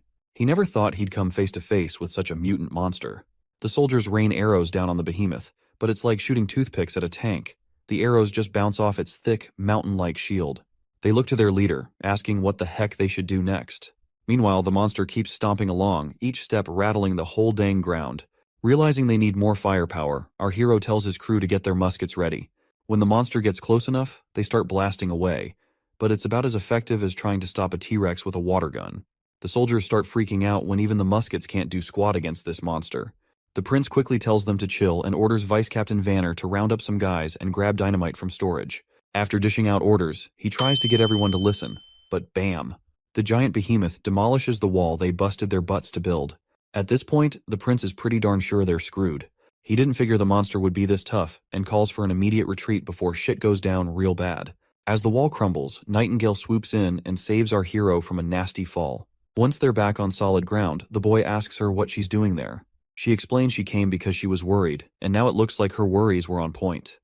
She asks our hero how he plans to handle the monster. He assures her he's still got a trick up his sleeve, and right on cue, Vanner strolls back with dynamite in hand. Our hero jumps in, shouting at Vanner to light the fuse and chuck the dynamite under the monster's legs. Meanwhile, poor Vanner's freaking out in this life-or-death situation. Finally, he gets the fuse lit, plops the dynamite down, and bolts out of there while the fuse starts sizzling. Once that fuse burns down, boom! The whole place shakes with a massive explosion, hitting the monster square in the gut. Everyone starts busting out victory moves as they watch the monster crash lifelessly to the ground. The prince is grinning like he just aced a test. But their celebration is cut short when they spot more beasts roaring back at them, even though they're just regular old critters. But they are in numbers. The soldiers scramble to get their shields up, and our hero is standing there clueless and panicking. The boar suddenly lets out a roar and charges right at their group. One soldier, lying on the ground, can't believe his eyes as he sees this girl stepping into the fray. But this ain't just any girl, it's Anna, and she's no ordinary lady, and you better get that to your head. Anna stares down the monster, showing no fear. She taps into her powers and throws fire right at the boar. The flames hit the mark, roasting the boar alive. Our hero's jaw drops, totally caught off guard by what he's seeing. Our hero feels like a complete idiot for never thinking about Anna's role on the battlefield beyond her building and town projects. That's exactly why he kept her safe in the sickbay, to avoid any danger, and he has no clue how she got out of here. As one of Knight Brian drops down to his knees, he informs the prince that Miss Anna was worried about his safety and insisted on coming to the wall, and he was not able to stop her. Originally, our hero had planned to sway public opinion in favor of witches using Nana's abilities, and once more people accepted witches, our hero wanted to reveal Anna's existence publicly. But it seems like the cat is already out of the bag. The boy quickly orders Brian to protect Anna from the danger, and he instructs Nightingale to do the same. Meanwhile, Anna steps forward confidently as soldiers gather around her protectively. With a determined look, Anna raises her hands, flames flickering to life, and she creates a wall of fire in the hole in the wall, blocking the monsters from advancing any further. Our hero is completely shocked by the magnificence of Anna's fiery display, but monsters continue to emerge from the flames. That is when the boy locks eyes with Anna. And in that moment, the prince understands what needs to be done. He immediately grabs the gun from the knight's hand and begins shooting down the monsters, aiming straight for their heads. The sight of their prince taking action startles everyone. Our hero raises his own gun, rallying the soldiers to prepare their spears and charge forward. His crisp voice fills the atmosphere as he commands them to protect their wall and their border town. The crowd really gets fired up to protect their town, and everyone is ready to take those critters down. After a while, the last wolf standing takes a bunch of arrows and drops lifeless to the ground, finally letting the soldiers savor their victory. The knight is totally blown away by their successful defense of the turf. But then, the prince suddenly remembers Anna, and he starts losing his shit because he's been so busy commanding that he almost forgot about her. He's worried about how he'll explain all about her being a witch to the civilian army. As he frantically looks around for her, he notices something surprising. Everyone is showing her respect instead of calling her the reincarnation of some devil or whatever. The prince is almost clueless about this unexpected attitude toward her from the civilians. Even though her fiery power had scared him, it seems to have earned trust and gratitude from others as well. When Anna finally stands before the prince, she looks exhausted from using her powers and promptly faints, dramatically falling right onto our hero's chest.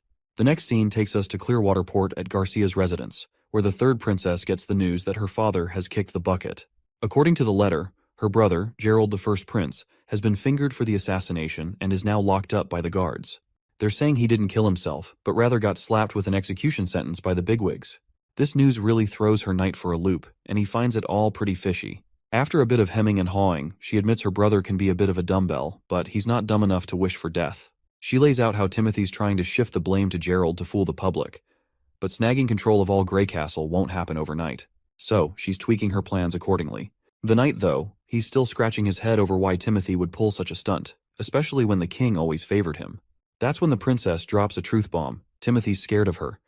He's quaking in his boots at the sight of the black flag. She explains that Timothy's move was totally uncalled for. Sure, he's trying to pin the blame on Gerald for their dad's death, but he can't fool everyone forever.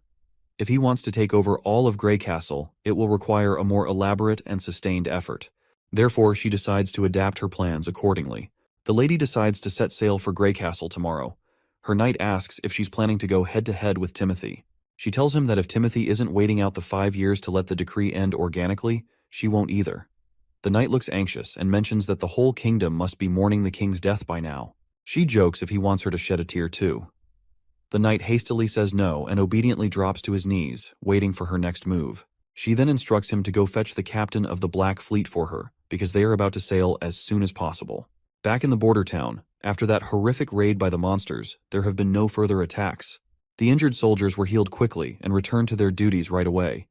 The chief knight was tasked with using the hybrid monster shell to patch up the broken wall, making it one with the barrier. The largest factor in their victory against the large-scale invasion was undoubtedly Anna.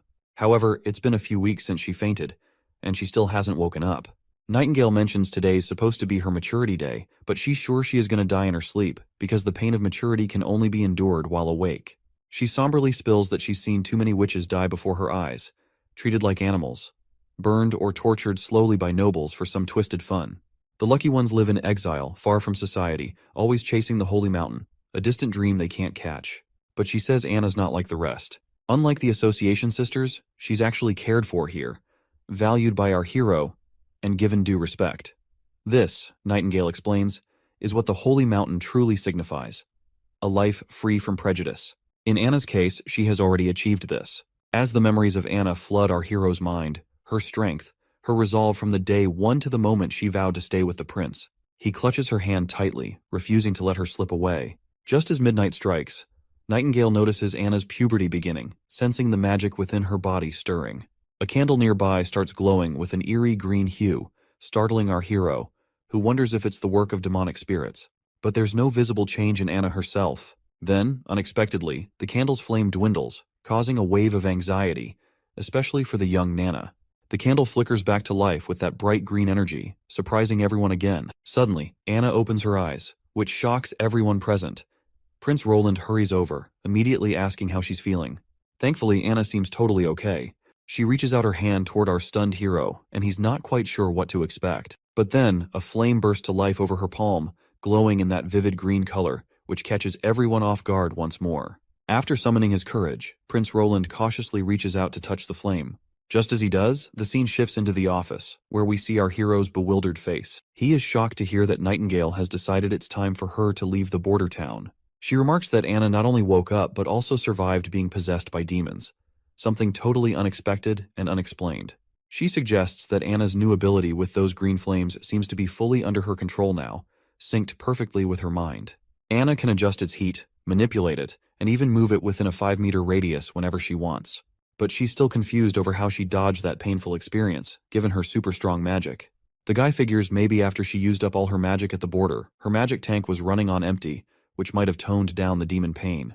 You know, witches are all about magic stuff. Since witches gotta keep their powers hidden from the civilians, all that magic energy builds up inside them. So when they hit maturity, bam, it's like a pressure cooker of magic causing them agony. Nightingale nods along, seeing the logic in his theory, and decides she's gotta jet back to the association pronto. Winter's coming, and there's gonna be a bunch of witches hitting puberty soon. She vows to bring any survivors back here to Prince Roland's town, hoping he'll take care of them like he did with Anna.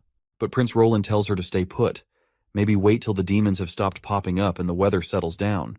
Nightingale smirks, saying even getting to association a day early could save lives. Plus, she assures him the demons won't be able to detect her, so she's good to go. The prince then asks about her own awakening, to which the woman brushes it off, saying it's the start of spring and there's no need to worry since she has gotten used to the pain. Still, he advises her to take care on the road. Before disappearing, Nightingale pays her respects to Roland one last time and vanishes abruptly as usual. Her sudden disappearance leaves the prince unsettled because he's never been a fan of her habit of appearing and vanishing without warning. Sitting back, he sinks back into his thoughts, mulling over how if his theory about witches turns out to be true, it could be a game changer. He then looks over at his ridiculously long to-do list, realizing there's a mountain of tasks waiting for him. But just as he starts pondering where to begin, his consultant bursts in with urgent news. A messenger from Longsong Fortress has arrived. The ambassador seems unusually anxious, and the prince wonders if things are going south for Longsong Fortress. His eyes widen as he reads the message. The king has passed away. Redhead, the ambassador, quickly clarifies he's there under orders from Duke Rayan. The royal decree for the 5-year challenge has ended, and Majesty Timothy Wimbledon is now the new king of Grey Castle. The ambassador leaves our hero totally shocked when he reveals that Timothy wants to reward the Prince Roland with new territory and a new position. A moment later, the consultant expresses his grief over the king's death at the hands of the first prince and asks what they should do next. The prince reveals that everything about the situation seems too suspicious to believe, and he will decide after monitoring his two sisters' movements. He admits he doesn't know much about the fifth princess's motives, but he's sure she's not the type to take risks, so he wants to follow her lead. He's also certain that the capital will likely descend into chaos with this power shift, and their priority should be to safeguard their families. With that in mind, he tells his consultant to instruct the chief knight and all castle staff to write letters home. The prince wants to ensure that everyone's families are escorted to other towns to hide. The consultant expresses his gratitude for the prince's careful consideration. The prince also tells his consultant that he wants to stop exporting the town's metals and will only sell gems and rocks to Willowtown, as he wants to use the metals for himself to make more machinery. Additionally, he plans to incorporate more civilians into the army and train them accordingly. He feels smug as he considers the news that the ambassador brought a blessing in disguise. Roland is confident that as long as he hunkers down in Bordertown, someone will try to bite him, such as Duke Rayan from the Longsong Fortress. Once the months of demons pass, he is pretty sure that Duke Rayan will try to extend his influence across the western side of the kingdom under the new administration, and this is precisely what Roland wants. Industrialization is his priority, but what he lacks most is people. Bordertown's population is only around 2,000, limiting the expansion of his projects due to a labor shortage. Buying slaves, recruiting talented individuals, or increasing the birth rate seem unrealistic. On the other hand, if they can take Longsong Stronghold, he can gain a large number of freed people while accumulating wealth. Assimilation is easier, and invasion is the best way to grow the population and gather wealth. Roland acknowledges the hassle of challenging the entire fort of Longsong, and he can only wait for Nightingale to return with the witches. This is also the sole reason the prince wants to expand his civilian army and wants to make more machinery. The next scene takes us to the northern mountain range, where Nightingale proceeds down one of the tunnels. Her steps are soon halted by roots growing out and blocking the entrance. Nightingale immediately introduces herself, and the lady known as Leaf withdraws her roots and gets delighted to see her friend back. After exchanging pleasantries, Leaf reveals that one of the two witches, Erin or Ashley, failed to make it to maturity. They then decide not to dwell on gloomy things and proceed to get inside. Nightingale is looking forward to seeing her friend Wendy, and as soon as Wendy is called over by her friend, she spins around and greets Nightingale warmly, playfully calling her Veronica. Wendy takes Nightingale's hand in hers, causing Nightingale to blush and assert that she's not the same weak girl as before, preferring not to go by Veronica anymore. Wendy insists she shouldn't deny her past because it's a part of her. Nevertheless, Nightingale is glad to see her friend, and they embrace each other tightly. Wendy then inquires about Anna and whether Nightingale managed to help her through her maturity. With a smile, Nightingale reveals that Anna didn't need any saving at all. In fact, what they've discovered is going to change things for all the witches. In a few moments, Nightingale spills the beans to her sisters about the prince and how he's letting everyone stay in his border town without any discrimination against witches. Wendy's not buying it at first, but Nightingale swears up and down that the prince not only said it, but also saved Anna and Nana. Not only that, the prince does not believe in any bullshit about witches being possessed by devils, and stresses that witches get their power from themselves. To seal the deal, Nightingale reminds everyone about her ability to smell lies, so they can trust her when she says the prince is serious. She spills about his plans to protect witches and even go against the church if he even has to. Then she pulls out the steam engine blueprints, proving they can build a kick-ass sanctuary to rival the Holy Mountain. Just as Nightingale's painting this picture of paradise, some lady with green hair barges in, telling everyone to shut up. She seems like their teacher, and Nightingale quickly shows respect by bowing her head. The teacher gives Nightingale the stink eye, wondering aloud if she's saying the Holy Mountain they've been chasing forever is just a bunch of hot air. Next up, we're with the new king, Timothy, where a knight shows up with a stone called Divine Judgment, supposedly the ultimate weapon against demonic forces. The knight boasts that the church has confirmed its power to handle witches for ages, but Timothy's annoyed, blaming witches for his father's suicide. He orders the knight to keep capturing witches and scour the capital thoroughly for more. Meanwhile, back with Nightingale, she wakes up tied to a pillar with that same witch suppression stone around her neck. She's trying to figure out how she ended up in this mess. We flash back to when the green-haired lady freaked out at the idea of the prince siding with witches. She rants about how witches have been persecuted and killed for ages. She believes Nightingale has been deceived by the prince and insists that the pain of maturity is a sacred test for a witch's body and mind, and only those who endure it can achieve true power and find eternal peace in the Holy Mountain. Nightingale is shocked to realize that all the suffering witches endured was just a test for this woman. She's further annoyed at the thought that her fallen sisters, who endured so much pain, are simply dismissed as disqualified subjects. The teacher offers Nightingale a final chance to seek forgiveness for her ignorance and mistakes, promising her mercy. But Nightingale remains resolute, insisting she'll only take sisters with her who believe in her. As she tries to leave, a snake immediately grabs her feet, and before she can react, she blacks out from the venomous injection of petrification, waking up to find herself in her current bind. While they're face to face, Nightingale reminds her why she is using the Divine Stone of Judgment even though it's prohibited in the Witch Association. The Snake Lady says it's just a tool to punish disobedient kids. She reminds Nightingale how Wendy saved her from the clutches of the aristocrats. Instead of repaying that kindness, now Nightingale is trying to sell them all out to those filthy nobles just to mend her relationships with them again. Nightingale denies any such motive, emphasizing she only wants her sisters to live freely without fear of starvation or the pains of maturity, and believes everyone deserves the right to choose their own path. She points out how much Border Town has changed, pointing out that the steam engine blueprint she brought is just one of many miracles. The Snake Lady scoffs, saying she can't make heads or tails of the blueprint and tosses it into the fire, declaring that a hunk of steel can't move like it's alive and she's no fool. She then grabs the hot dagger and holds it just inches from Nightingale's neck, letting her know this is her last chance to beg forgiveness for trying to deceive the Witch Association. If Nightingale doesn't comply, she threatens to skewer her heart and turn her into an example for others. Even though she is staring at her death, Nightingale remains defiant. Instead of bowing her head, she'd rather take that dagger straight to her heart. That's when Wendy steps in, reminding them how many sisters they've already lost and they can't afford to lose another. The Snake Woman grows agitated, demanding to know if Wendy also believes Nightingale's lies. Wendy denies it, stating she's not planning to go to the border town, but she agrees with Nightingale that everyone should have the right to choose their own path. Wendy then asks if anyone wants to bail with Nightingale to the town, but nobody speaks up. Seeing this, Wendy suggests letting Nightingale go solo since she hasn't done anything to harm the gang. The others agree, telling their teacher to set Nightingale free. But the teacher goes absolutely bonkers, saying she can't risk letting Nightingale go because she might expose their turf location to the church. She swings her dagger, ready to strike, but before she can, Wendy steps in and stops her. Wendy grabs a coin and throws it hard at Nightingale, smashing the power suppressor stone. The teacher gets ticked off and goes after Wendy with a snake that bites her hand. But Nightingale springs into action. Before the teacher can react, she's screaming in pain with a sword in her chest, causing her to collapse to the ground. Before anyone can react, Nightingale and her friend start to disappear and exit the tunnel. Wendy doesn't seem to be in good spirits because the poison from the snake bite is spreading across her hand. To stop it from spreading further, Nightingale reluctantly grabs her dagger and severs Wendy's hand from her body. She keeps the hand with her, confident that Nana can heal it back soon. They've been walking forever, and it took them 3 days just to get here.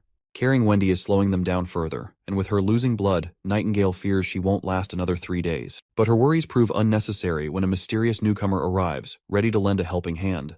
A newcomer looks like a boy at first glance, but she is actually a girl. She reassures Nightingale not to freak out. Her name is Lightning, and she recently joined the Witch Association. Nightingale stays cautious around this tomboy and asks if Kara sent her. Lightning shrugs it off, saying it's no wonder Nightingale doesn't recognize her since she's always out and about. She makes it clear she's here because, like Nightingale said earlier, everyone should live life their own way, and she's chosen to stick with Nightingale. Simple as that. She's totally pumped about all the machinery and exploding dynamite, being an explorer at heart. Nightingale wonders why someone so into adventure joined the association. Lightning explains that finding the Holy Mountain is an adventure in itself, but the association is all about books, and Kara's always buried in them. Nightingale asks if Lightning's a fighter, to which she nods, mentioning she can fly too. Or so Lightning thought. She's struggling to move an inch with all that weight over her little shoulders. Finally, she gathers enough energy and starts floating slowly through the air. The tomboy then asks if Nightingale knows Wendy for a long time, noting how Wendy called Nightingale Veronica back at base camp. Nightingale confirms they go way back and tells how, before joining the association, people treated her like a puppet. And it was Wendy who showed her way to live. She reveals she had a family in Silver City when she was 13, but her parents disappeared during a commoner uprising. Nightingale's uncle then took her and her brother, Hyde. That was also the year her witch abilities first appeared inside her, but her uncle figured out her secret right away and split her from Hyde, locking her up to train her powers. He threatened to harm Hyde unless she used her abilities for his dirty work. So she became a full-on assassin. Poisoning, ambushing, you name it. She did every kind of horrendous act. As the Gillen family's wealth increased with time, her hands got dirtier and dirtier as well, soaked in the blood of others. The worst part is that her powers were just too perfect for that kind of work. When she finally reunited with Hyde, he turned her away cold, wishing he didn't have a witch for a sister. After that, she was broken inside. When maturity hit, she managed to survive the pain, and her powers also intensified. The prison bars couldn't contain her anymore, so she broke free, killed her uncle, and left with no direction. It was then she found Wendy, who was like a spark of warmth in her cold world. Wendy took her to the association, where she met other witches, and their teacher Kara provided solace to everyone. In the present, Lightning points out that Kara has gone off the rails, finding it hard to believe there's a prince who genuinely cares about witches. After finally reaching Border Town, we find our duo inside this familiar, quaint cottage. The prince can't seem to stop sneezing, wondering who might be thinking about him so much. Just then, a commotion grabs their attention. As they turn around, they see Nightingale and the other two bursting into the cottage, crashing right before their feet. Anna immediately takes her stance to deal with these uninvited intruders. But Nightingale immediately yells at our hero to fetch Nana as quickly as possible. As Nana tends to Wendy's injuries, our hero has no clue what went down at the association that made Nightingale rush back with only 3 witches. He wonders if demons attacked them and if only 3 survived, feeling lucky they have Nana to reattach Wendy's arm. Suddenly, Lightning appears from the infirmary. The prince quickly asks if she's hurt too. Lightning reassures him and points out how the prince really is a decent guy who cares about witches, just like Nightingale said. She admits she didn't believe it at first, just like other members of the association. She then jokes about how the world is full of weirdos, so having a prince like him isn't that surprising. Being called a weirdo doesn't sit well with the prince, who just rolls his eyes. Getting to the point, the prince realizes the association wasn't under attack. That's when Lightning starts explaining the whole situation, clarifying they weren't attacked. Wendy was hurt by their own teacher Kara, and explains further as to how they ended up here. Once night falls, Prince Roland returns to his room, only to be startled by Nightingale sweetly lying on his bed in her nightsuit. Prince Roland gets all flustered, maybe starting to think about some naughty stuff, imagining Nightingale might be up for getting close after all. Suddenly, Nightingale gets up and strides over to him, leaving him scared out of his wits and pinned against the closed door. He hastily tells her she should rest as long as she needs. But then, Nightingale kneels before the prince. In a serious moment, she, Veronica Gillen, officially swears her loyalty to him. She promises to follow his orders and stand by his side in battle, facing demons or anything else, until her last breath. It's no surprise to our hero that after being let down by the association, Nightingale is turning to him for help with the future of witches. Without missing a beat, he takes the sword from her hands and officially makes her his right-hand woman. The prince asks if her real name is Veronica, and she nods, saying there's no reason to hide it from him now. Next, we catch up with Wendy, who's been offered a contract. Our hero tells her to stay in the border town and work for him. If she's up for it, she can sign on the dotted line, promising good pay for her work. He also spills the beans on a method he's found where witches can sail through their maturity without feeling any pain at all. The news totally throws off the new witches. Once we step outside, our hero admits it's just his guess, and explains that witches are like vessels for magic, and as they get older, their magic builds up until it overflows during maturity, attacking their bodies. He mentions Anna as an example of someone who survived this. He dismisses the idea of demons possessing witches as nonsense, proposing instead that they can manage their level of pain by continuously releasing their magic to maintain balance within them.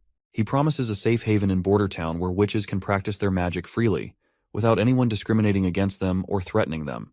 He believes if his idea works out, they can create their own version of the Holy Mountain right here in the borderlands they dream of.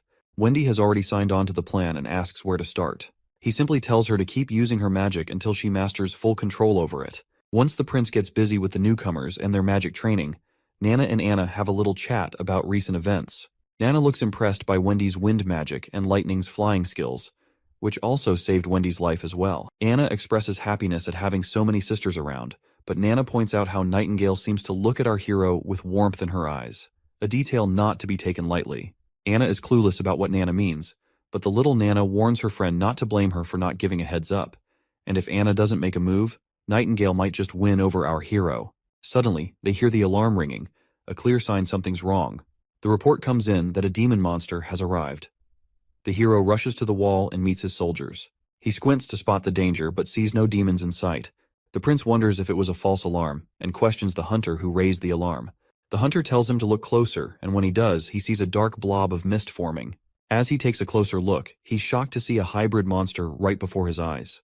The hunter reveals it's the same hybrid that nearly killed him a few years back. Hearing this, the boy connects the dots. This monster must have some intelligence, unlike regular beasts that just charge and die. But this monster survived for many years, and it always retreats when it senses danger. When the beast reaches the wall, it suddenly stops, leaving everyone puzzled. Unexpectedly, it jumps into the air, and the prince orders his soldiers to attack it immediately.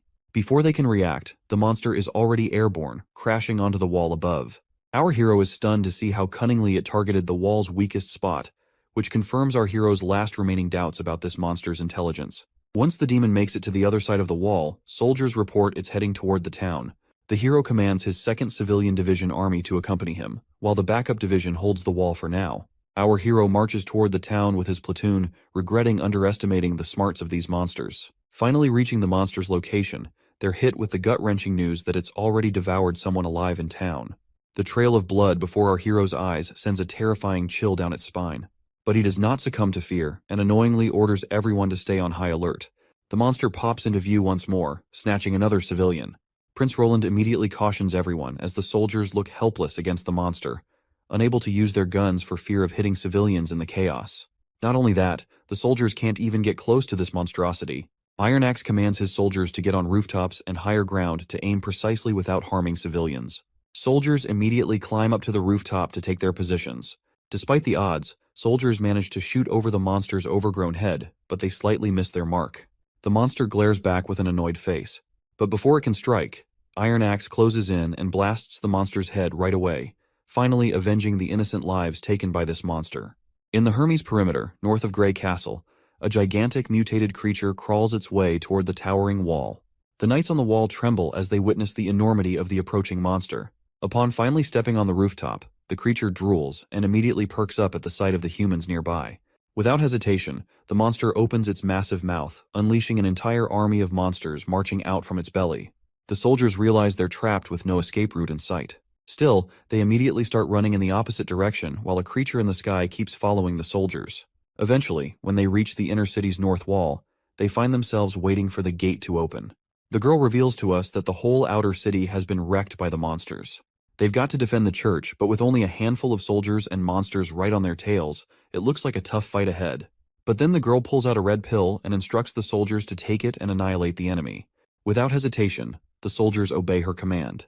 As they swallow the pill, they feel a surge of energy coursing through them, empowering them to march forward against the monsters. Before these foolish soldiers can get slaughtered by those monsters, the gate finally drops, revealing a cocky figure striding out. He declares himself as part of the Judgment Army and orders everyone to clear the path.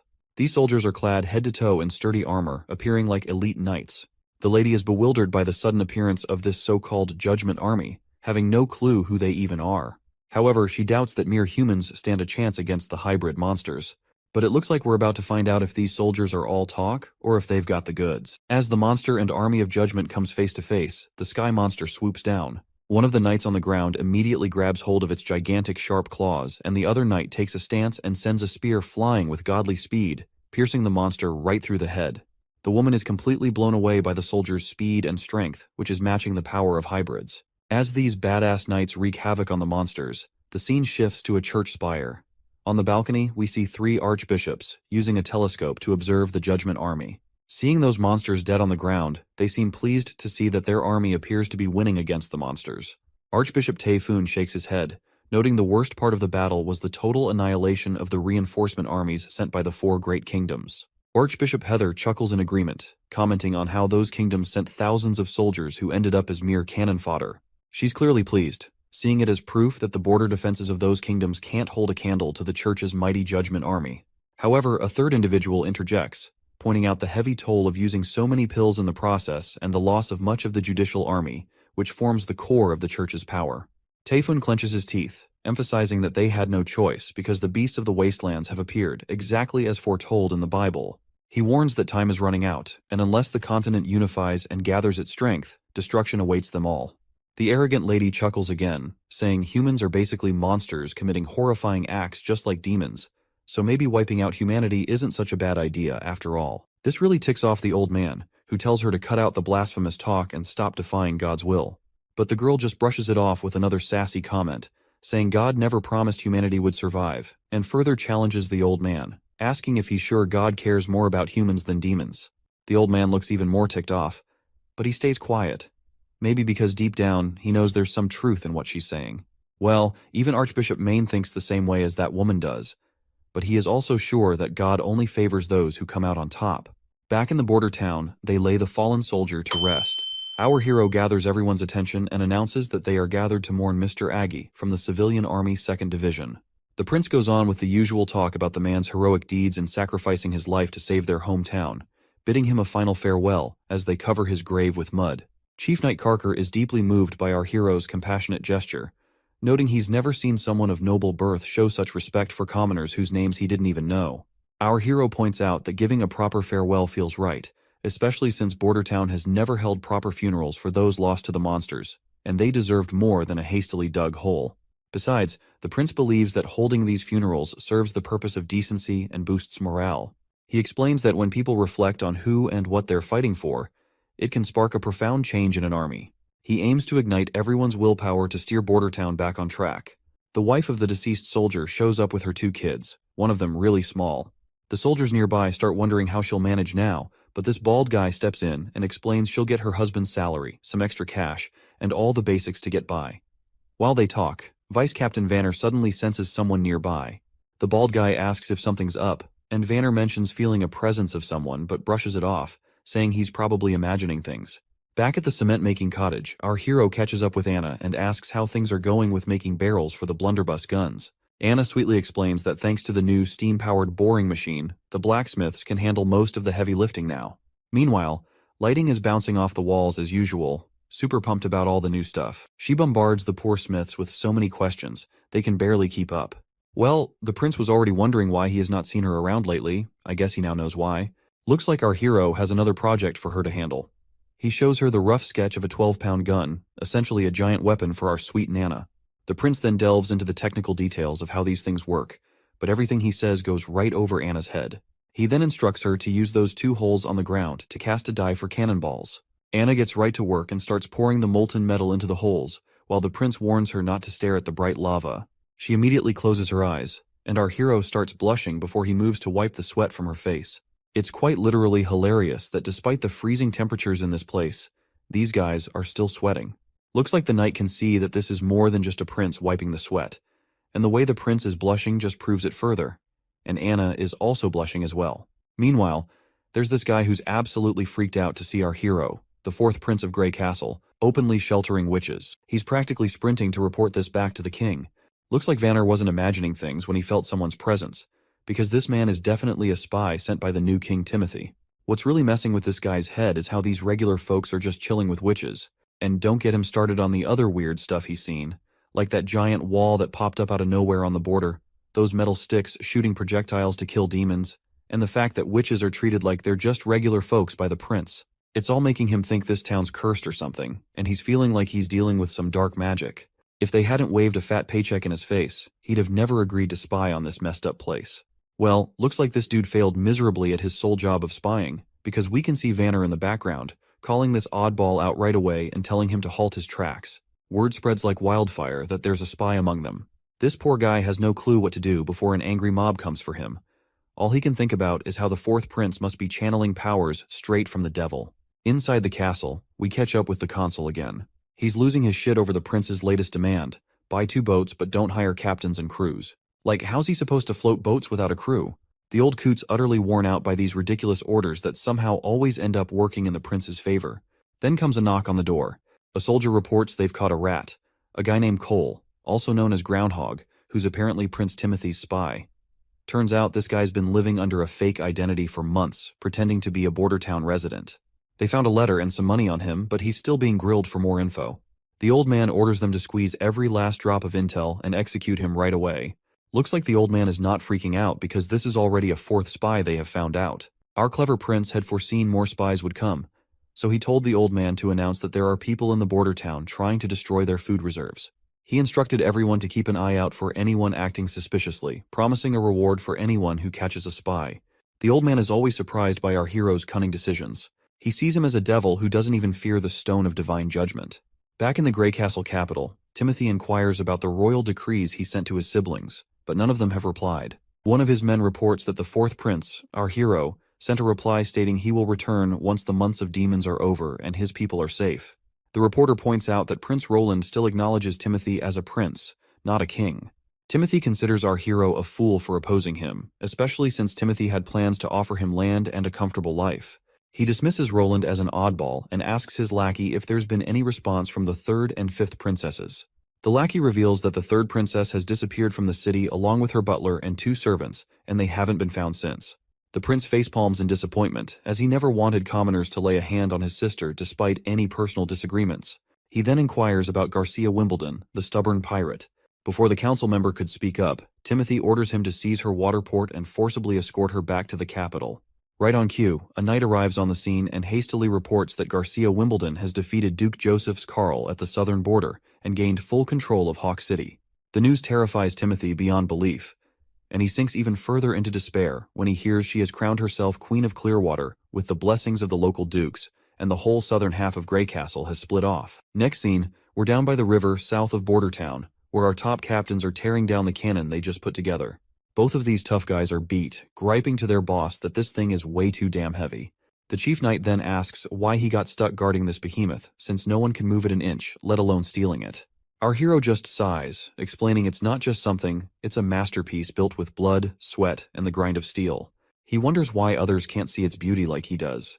Moving on, Lightning is itching to clean the barrel, so our hero gives her the green light to go ahead. Watching this eager tomboy happily doing her job, the knight gets confused and asks why Lightning hasn't signed a labor contract. Our hero explains she insisted on working for free as long as the prince kept inventing interesting stuff. All she needs are food and clothes, and this broke idiot couldn't pass up such a steal of a deal. After Lightning finishes cleaning the barrel and reports it's empty, she eagerly waits for the next step. Before we move on, our hero tells his soldiers to remember the first step, making sure there's nothing stuck inside the barrel. Next up, they need to load in the gunpowder and slap that cannonball on top, making sure to push it down real hard to get rid of any air. Then, they stick in a fuse to light up the party. Once everything's set, the prince tells everyone to clear out and lights the fuse. It starts sizzling right away, so everyone covers their ears to save their eardrums. Boom! The cannonball goes flying straight at the dummy and punches a hole right through its chest. While the hunter prays to God to see such devastating power, Vanner is also blown away. Even after smashing the dummy, the cannonball keeps going for another 100 meters, proving our mission's a total win. A 12-pound cannon can theoretically reach thousands, so these results are solid for a first shot. The knight respects the weapon's power, but worries it's too heavy to lug around. Cleaning, loading, and carting cannonballs and gunpowder is a hassle. Our hero nods, saying the effort's worth it if it means slaying hybrid demons effortlessly. He's already thinking of using ships to solve the weight problem, and has enlisted the old consul's help in acquiring sailboats from Willow Town. Wendy's wind control will increase transportation speeds for both civilians and cannons, aiding their strategy against the Duke of the Longsong Fortress. He envisions a pincer attack by approaching the Duke's army from the rear. So much for his boat dreams. The old man burst his bubble by saying they can't afford any sailing boats. A double-masted sailboat costs a whopping 120 golden coins, and that doesn't even cover the crew, which runs about 200 golden royals. Even if they blew all 315 golden coins they have in their treasury, they'd only get the boats, with no pay left for the civilian army next month. Back in the office, our hero keeps arguing with this stubborn geezer that he doesn't need a crew. But the old man keeps insisting that's not how things roll in Willowtown. Boats come with crews. If he wants a boat, he's got to hire them too. But then the prince gets this bright idea to buy boats from another town. But the old man shoots him down again, saying all the major ports are too far away and it'd cost a fortune to bring boats here to Border Town. But then our hero comes up with a crazy idea. Why not build a boat themselves? He says they don't need anything fancy, just something to float since Wendy will handle the steering. A simple flat-bottomed barge would do the trick. But then the old coot brings up another problem about the materials they'll use. Our hero confidently suggests using light wood, but then he realizes a boat of logs might not be as durable and reliable. He even considers having Anna help weld a proper metal boat, but he's already used up all the metal-making guns and stuff. Then, the idiot remembers they have tons of concrete left over from building the wall. He suggests using wood for the base and reinforcing it with steel rebar, then making the rest of the boat out of concrete. We don't need to waste any more time figuring out how he plans to make this boat happen. Let's just wait for our hero to finish up the blueprint and get started. Before long, we're down by the riverside at a makeshift boat workshop. They've already put together the basic structure of the boat. When Lightning sees the giant thing, she cracks a joke about it being a massive bathtub fit for a king's lavish baths. Our hero chuckles and corrects her, saying they're actually building a boat, not a bathtub. But Lightning is still skeptical. To her, it doesn't quite look like any boat she's seen before. While they banter back and forth, Wendy's happy to see Lightning and our prince getting along just fine. To which, Nightingale points out that getting along with others has always come naturally to Lightning. She was just as energetic back in the association days. The mention of the association immediately saddens Wendy out as she worries about her other sister's safety. Back in the mountain range, we see the witches marching down. As they walk, one of the sisters alerts everyone about the presence of demons. The teacher quickly tells Lady Leaf to lay her down and help the others. Lady Leaf gently puts her injured teacher on the ground. As the monsters approach, the witches stride forward to face them. Meanwhile, the teacher blames Nightingale for their sorry state and vows to get payback once she finds the holy mountain and gathers more witches. She hasn't forgotten about Wendy and Lightning either, feeling betrayed by them. When the monsters leap at them, Lady Leaf works her magic, summoning roots that grab the beasts, while Zephyr, another witch, sucks the air out of their lungs. Seeing the girls take down those monsters puts a grin on the teacher's face. She's sure that with their combined effort, they'll bring the church crashing down once they reach the holy mountain. The teacher decides to take a breather for a while here, but suddenly she's left in shock by what she sees before her eyes. She wonders aloud if this could be the holy mountain. Before them rise skyscraper-like structures that couldn't possibly be built by humans. The sight brings a giant smile to the teacher's face as she believes they've finally found the holy mountain. However, the others are not convinced. According to all the books, the holy mountain is supposed to be a serene and abundant place, which is drastically different from what they're seeing. Despite Leaf still being unsure, the teacher is going nuts over the grand structures and is absolutely convinced this is the holy mountain. Leaf hesitates to voice her doubts, recalling what the teacher did to Nightingale when she disagreed.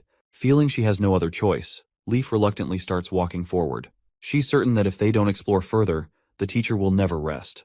As they're walking, one of the witches suddenly drops dead. Lady Leaf tries to pause to mourn her friend, but the teacher snaps at her to keep moving forward, warning that stopping could mean their own death at nightfall. Leaf starts crying, torn between grief and the teacher's urgent commands. The teacher insists that lingering here would only invite demon attacks. They continue on, but then another witch realizes the supposed mountain they were aiming for has vanished. This sight shocks the teacher, who, let's face it, acts more like a tyrant than a caring leader.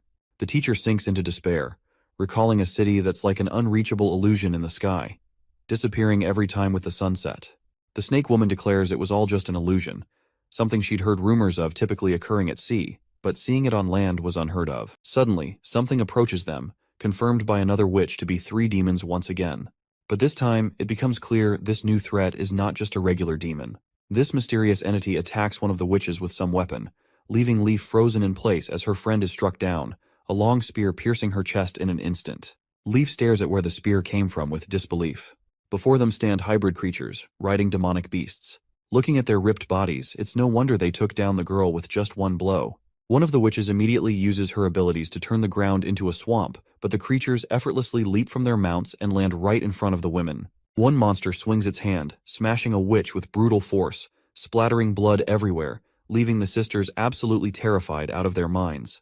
The beasts then turn towards the remaining sisters, who stand petrified and trembling in their boots. Suddenly, another monster fixates on a redhead among them. Her face pales as the creature approaches, its grotesque tongue-like appendage dangling from its mouth, which is a far cry from any normal tongue. Before the beast can reach her, it's struck by a fireball. Though it annoys the creature more than hurts it, the redhead grabs the hand of the traumatized orange-haired witch and urges her to run.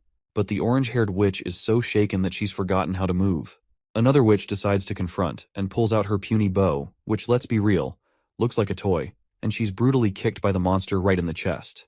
She goes flying and sprawls on the ground, and it wouldn't be surprising if she died from that single blow. Despite seeing her friends drop like bugs, Wendy uses her root magic once again to try and immobilize one of the monsters, wrapping it from head to toe. The snake lady sends her snake to crawl around the beast, and together they bring the formidable creature to its knees. Wendy urges everyone to run while she keeps the monster restrained. Meanwhile, the other monster immediately retrieves a spear from its back. As it tries to throw the spear, its feet sink into the swampy ground. However, the monster manages to throw the spear with incredible speed, leaving only a trail of pink light as it goes straight for its target, leaving nothing but a haze upon impact. Well, surprisingly, Wendy manages to narrowly avoid the attack, but suddenly the other monster unleashes its electrical powers, zapping everyone in range. Once everyone is down, only Wendy and the cocky snake woman remains. Wendy still does not want to accept this reality as how their world turned upside down in a short time. The monster walks forward toward the snake lady, and in the next moment the monster extends his giant hand and grabs her right away. As he lifts her up, she unleashes her poisonous snakes, and one of them bites the thing we thought was a tongue protruding from the monster's mouth. As soon as the snake sinks its teeth into the monster's appendage, a red fog starts leaking out. The monster annoyingly grabs the snakes with its bare hands and squeezes them hard enough. Tears of agony well up in the teacher's eyes while Wendy watches in horror. Suddenly, the demon drops the snake woman to the ground, while he himself appears to be choking and struggling for breath. You know what? This snake bitch totally deserved every bit of it, because she was getting under my nerves ever since she popped up into this story. Anyway, the monster's legs tremble and it collapses to its knees. The red mist completely drains from the container on its back, and the giant creature slumps lifelessly to the ground. It seems Wendy has started to piece together how to deal with these creatures. She then looks at the other monster flailing in the swamp, screaming and trapped. She spots that weird appendage, and takes a wild guess it might be their weak spot. Summoning her strength, she rushes over to her fallen sister and grabs the crossbow. With determination in her eyes, she aims straight for that appendage, yelling as she lets the arrow fly, hell-bent on avenging her fallen sisters. When the arrow hits, red mist starts pouring out, sealing her victory. Throwing the bow aside, Wendy drops to her knees with a heavy heart. The monster keeps oozing that red stuff as she's surrounded by her sisters' lifeless bodies. Tears stream down her face, her sobs echoing in the quiet aftermath. Back at the Battleground Hospital in Bordertown, it seems Nana's time to hit her maturity has arrived. Everyone watches anxiously as she lies in bed, asking if she's going to die. The prince and the others immediately reassure her with warm smiles, telling her that everything will be okay, explaining that because she's been releasing her magic power every day, her magic won't turn against her. Wendy gives her a comforting pat and agrees with our hero's words as well. Nana's worried father moves closer, urging her to squeeze his hand if the pain gets too much for her to bear. The others join in, deciding to lighten the mood with some coin magic tricks and storytelling. Their lively atmosphere helps lift Nana's worries. Anna then also steps forward, reminding Nana that everyone is by her side, gently kissing her forehead like a caring sister. As midnight approaches, everyone remains seated around her bed, patiently waiting for her to hit maturity. Lightning, true to her energetic self, only seen not bored. On the other hand, the prince looks like he's on the verge of fainting, yawning uncontrollably. Just watching Lightning's energetic behavior is enough to tire him out. He turns to Nightingale and asks if there have been any magical fluctuations in Nana's body. Nightingale shakes her head, mentioning it's been a long wait and she hasn't noticed anything unusual. The prince gives himself a slap on the face to stay awake, already planning to build a clock tower once the months of demons are over, because he finds waiting aimlessly too tedious. Suddenly, Nightingale hears a rooster crowing. The prince pulls aside the curtain and is momentarily blinded by the morning light. Anna wakes up too, startled by the sudden brightness. It's clear the next day has officially arrived, and everyone is pleasantly surprised as Nana wakes up at daybreak.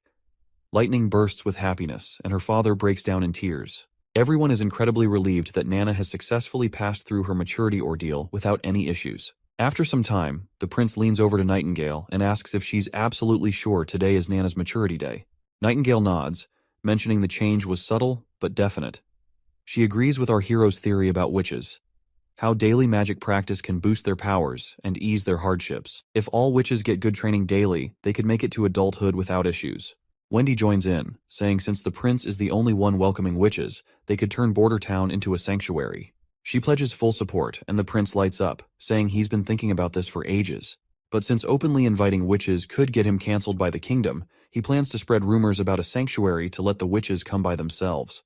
However, if he becomes the king, there will be no one stopping him to invite witches. Wendy drops to her knees, promising to help him become king. She swears her loyalty and says her life belongs to him now. The next day, our hero's sail ship finally makes it ashore. Two soldiers take a close look and start pointing out all sorts of technical flaws that make this boat unlike any they've seen before. Once they finish their inspection, they decide to head back to cannon training. Meanwhile, some daydreaming soldiers, trailing behind Vice Captain Vanner, start talking loudly about wanting to be as formidable as Hunter Iron Axe. But then one of them gets serious, pointing out they've been training forever without firing a single shot, and wonders when the prince will actually let them loose in a real battle. Another soldier mentions how those in the Flintlock team have already been at it for days, practicing battle tactics on the walls. That's when Vanner starts to wonder if our hero really plans to use the cannon team against demonic beasts. But, considering how heavy and bulky the cannon is, it's not exactly ideal for transporting up onto the walls. Finally, it clicks for Vanner that their master's strategy involves using the cannon on the sailing boat, not just against beasts, but against a strong army. At the west shore of Redwater River in Border Town, we find the cannon team undergoing training under the command of Hunter Iron Axe. They've been tasked with aiming the cannon in a specific direction. The chief knight remarks on how hardworking the cannon team looks, and our hero agrees, noting that both teams are pushing themselves to earn 5 more silver coins than the others, which fuels their determination to succeed. The prince plans to move operations to Littletown once the soldiers are well trained on the ground.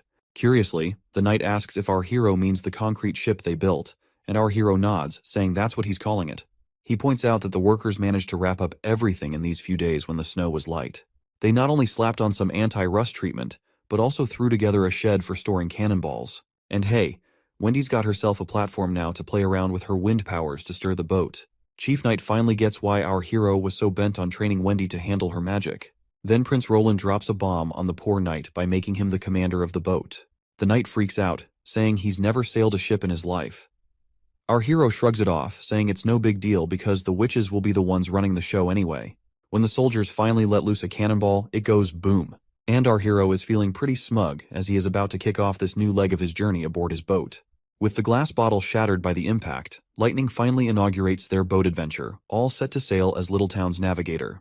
Meanwhile, Taigu Pine, the overprotective dad, takes charge of communications. On the other hand, the knight reluctantly roped into the role of captain doesn't look too thrilled.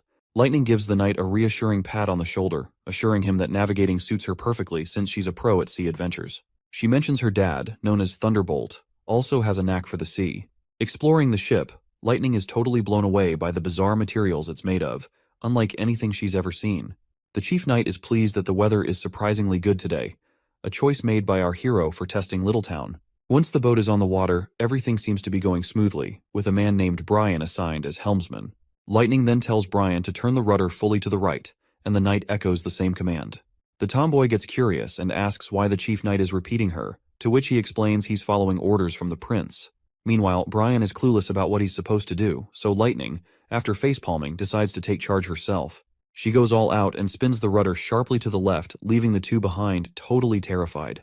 After her little adventure, Lightning marvels at how our hero has paid attention to details that even someone with years of sea experience like herself might miss. Lightning then tells Wendy to crank up the wind, since she has been assigned a role as movement power support.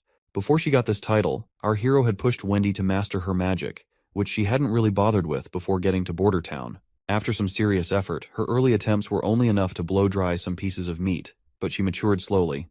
And now, armed with those lessons, Wendy channels her magic and gives the boat a solid shove, sending it sailing above the water effortlessly. Lightning and the knight are pumped to see the boat moving, while this father gets all deep philosopher, pointing out how our hero turned rocks into boats and made them float. At this point, he's starting to believe there's nothing our hero can't pull off in this world. As the boat continues to sail smoothly, the man gives props to Brian for becoming a sailor in less than half an hour. Brian sheepishly credits Lightning because she was the one who was guiding him through everything properly. Meanwhile, on the pedestal, Wendy starts feeling drained and struggles to keep up with pushing the boat, as if running out of magical power. But she takes it as a challenge, pushing her limits with a goal to last until the ship reaches shore. Or so she thought. Wendy starts losing consciousness, and Lightning immediately directs everyone to steer the boat towards shore because Wendy has fallen ill. Once the tomboy gets her down, they find Wendy's entire body covered in icy sweat, potentially freezing her to death. They chide her for not informing them about her condition earlier, but it seems their streak of fortune has just taken a turn, as their boat also crashes into some rocks which causes damage. The captain bellows orders, directing Lady Lightning to escort Lady Wendy back to the castle while commanding the others to stay and gather the sails. As Lightning immediately departs with Wendy, the captain of the damaged ship is visibly disheartened. He reflects that while their test of Littletown was not a failure, it hasn't quite been a success either. At least they've identified two critical issues to address: keeping Lady Wendy warm on the pedestal and making the boat shockproof. Meanwhile, back in town, a carriage travels down a desolate road. The driver of this carriage is a one-legged man, and inside the carriage a priest can be seen beating the shit out of this little girl. And this girl is apparently not alone in this carriage. The carriage driver couldn't help but feel sorry for the girls, even though the man inside the carriage seemed to be their only lifeline. Without him, these girls would have likely frozen on the streets. When the man steps out of the carriage, the driver asks if they are all orphans from Wolfheart Kingdom. The priest nods, explaining that churches in the kingdom take in children when food and clothing are scarce. And since church ends up taking tenfold kids nowadays, the priest is glad that they have a driver someone like him to rely on. Grateful for the well-paying job, the driver appreciates earning 20 silvers to transport these orphans. And since he does not have one of his legs, driving the carriage just suits him perfectly. Little does the driver know, these girls aren't ordinary orphans, they are witches. That's why the priest pays him so generously.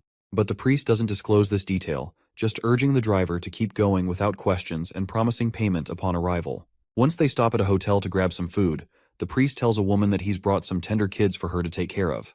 While that awful man parades those girls around like merchandise, the carriage driver can't bear to watch his client exploit them for a quick buck. He closes the curtains, unable to stomach the sight of their humiliation. The scene shifts to Archbishop Maine descending into a vast underground chamber once again. He marvels at the sight, acknowledging that no matter how many times he visits, the grandeur of the dome never fails to take his breath away. The Archbishop asserts that this dome, which he calls a natural creation, is surely the work of the Lord. The Archbishop explains that while the Hermes Church above ground symbolizes steadfastness, the heavily guarded depths of the Hermes dungeon might be the true heart of the church. Once he steps into that mysterious facility, a knight guides the priest deeper into its depths. As they stroll along, we learn these knights are the church's most steadfast hounds, rewarded with homes in these tunnels for their loyalty. Any disciplinary actions are dealt with severely, often resulting in lifelong confinement within the very dungeons they guard. Other tunnels house libraries filled with church literature, historical documents, and notably, the prison where those unlucky criminals rot away for good. Through another door they go, entering the prison where desperate voices beg for freedom, willing to trade their lives just to escape. The priest stops before a particular cell, secured with a large lock. He instructs the knight to wait outside and, once alone, he urges the prisoner inside to eat properly. The priest reminds him that his meals are among the best, though alcohol is understandably excluded. Well, the man in the prison is apparently the King Wimbledon, and he questions if the priest would even have anything to eat in a place like this, while lamenting 6 months of isolation without any news of his son and daughter. The priest appears reluctant to disclose anything, but finally shares the grim news under the king's pressure. Gerald Wimbledon, the king's first son, was executed on Timothy's orders for regicide. The third prince, Garcia, has declared herself Queen of Clearwater, setting the stage for an inevitable clash with Timothy. As for our hero and the fifth princess, they are alive, but there are no significant updates to report. The old man is completely shocked by the news about his first son. He can't hide his sadness as he asks the priest why he waited so long to throw him in jail. King Wimbledon then reveals that the priest used a witch to create a body double of him to get rid of his first son. He acknowledges the church's growing influence across the kingdom, but demands to know why the priest is causing his beloved children to fight each other through royal decrees. He makes it clear that he would never have allowed such strife among his kids. The priest responds by saying that his children are now adults making their own decisions. He points out that his daughter, Garcia Wimbledon, took over Clearwater Port 5 years ago and wouldn't sit back while her brothers fought for the throne. Furthermore, he emphasizes that the church couldn't afford to waste time and had to remove the King Wimbledon to firmly establish their control over the kingdom. The priest declares that the continent will no longer be divided among the 4 great countries which are Dawn, Wolfheart, Everwinter, and Greycastle.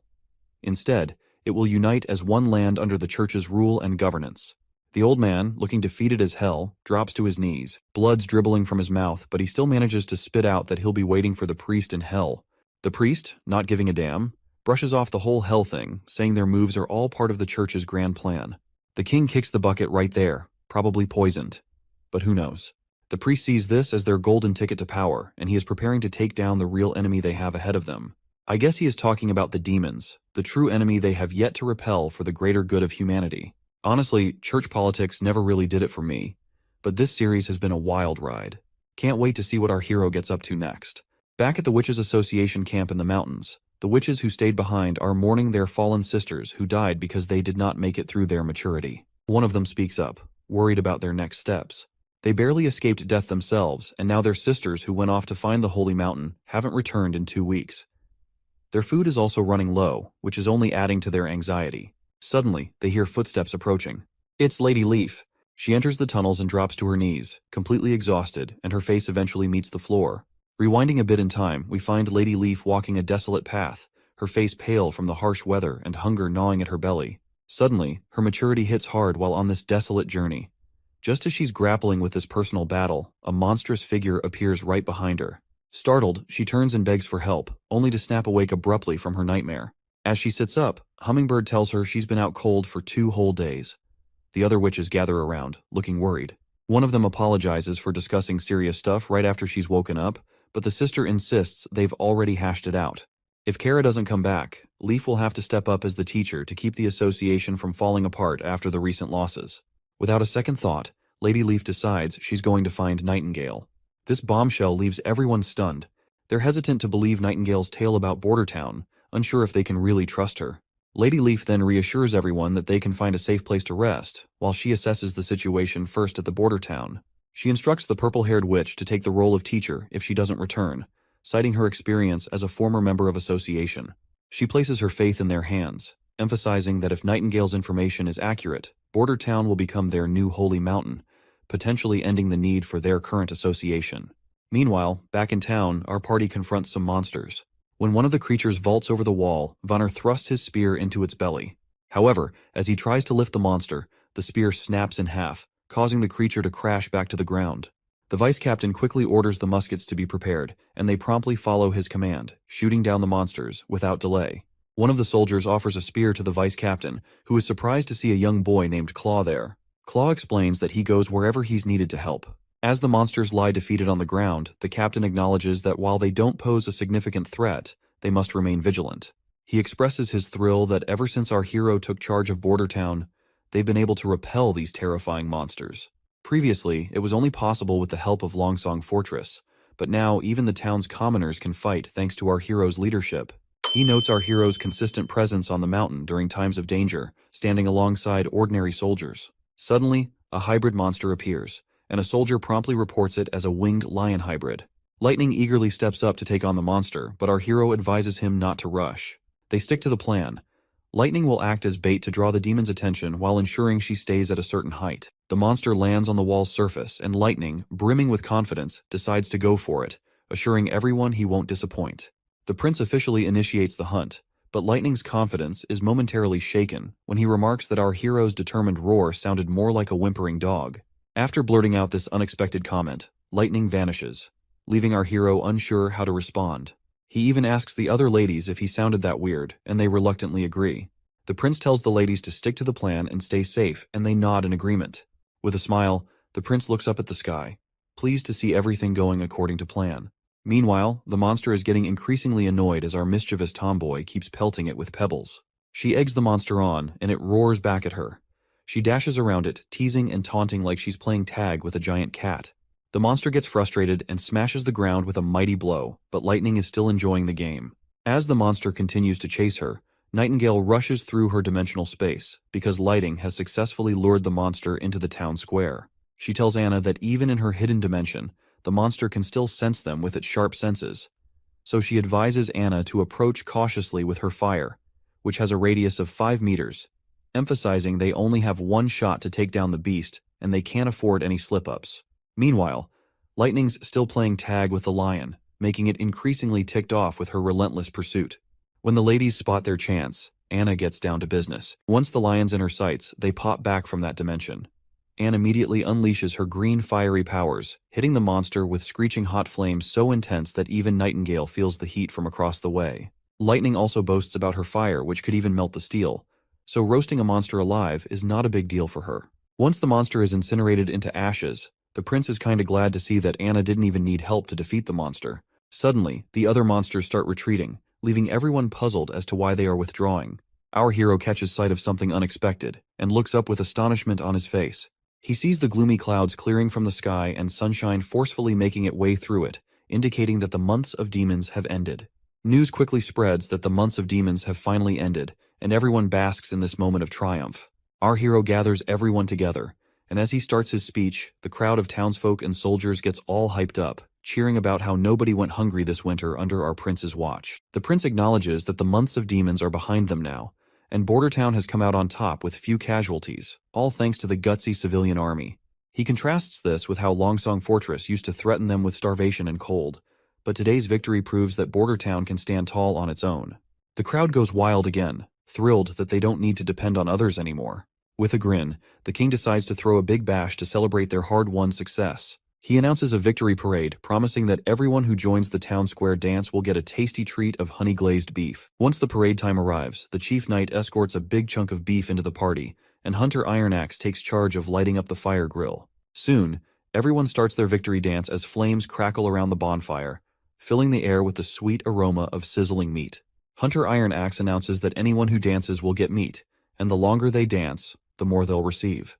People eagerly volunteer to dance, thinking it looks easy, and they persuade their friends to join in since no dancing means no meat. While everyone enjoys themselves, the chief raises concerns about distributing all the remaining stock of meat, fearing the prince might not have anything to eat until the next shipment arrives. The prince feels a bit disappointed, but reluctantly agrees to let the civilians enjoy themselves. So, their lively night continues with everyone dancing around the bonfire, singing, and having a great time.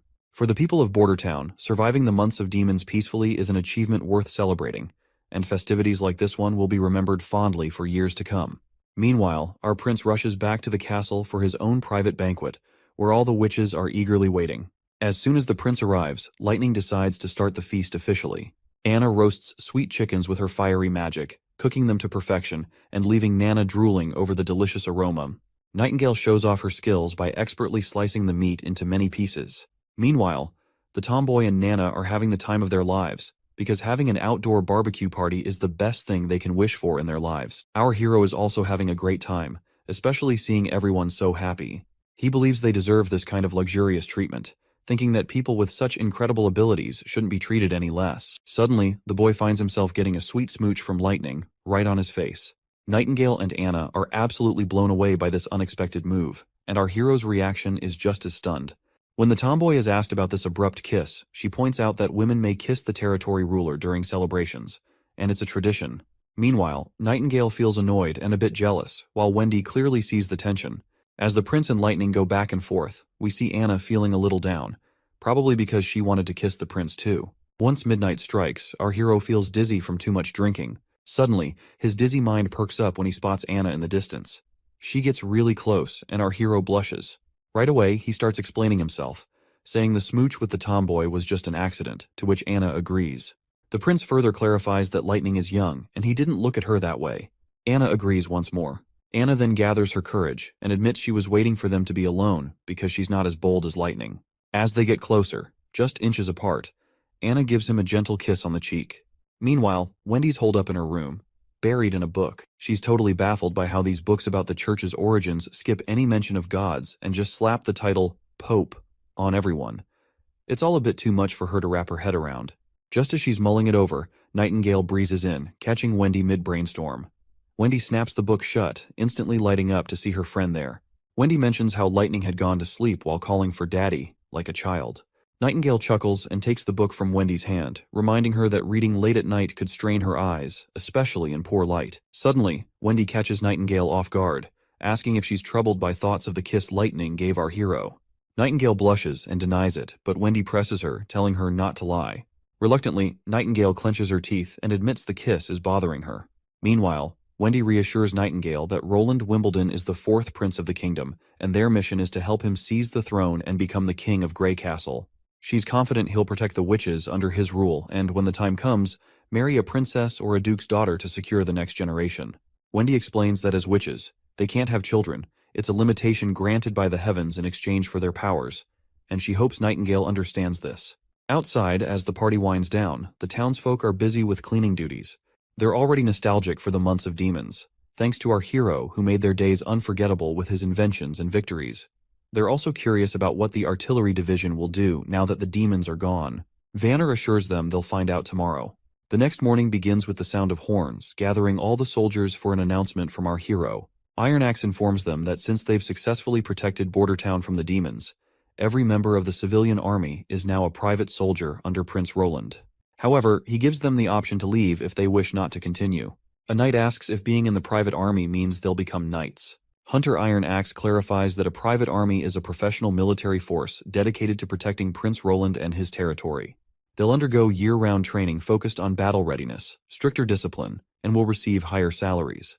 The soldiers aren't totally sold on the better pay part, so Iron Axe lays it out. There's going to be a military ladder in this private army. With those who achieve outstanding results in battle will be promoted. Military officers will receive higher salaries and even land of their own. That news fires up the troops, who are now all about this new challenge and the rewards that come with it. But Iron Axe sternly reminds the excited crew that being members of the private army means their conduct must be far more disciplined than before. He emphasizes that any deviation from the code of conduct will result in severe consequences, such as forced labor or even execution. The squad members visibly tense up at the stern warning, and Iron Axe challenges them to reconsider their commitment if they have doubts. Despite the harsh conditions, Vanner remains steadfast in his determination to keep serving our hero, Roland, no matter what challenges arise. Seeing no one willing to leave the private army, Iron Axe raises his voice again with the authority of a seasoned captain, reminding them that they are now Prince Roland's private army. He declares that their training and conditioning will begin immediately, establishing a tone of strict discipline from this point forward.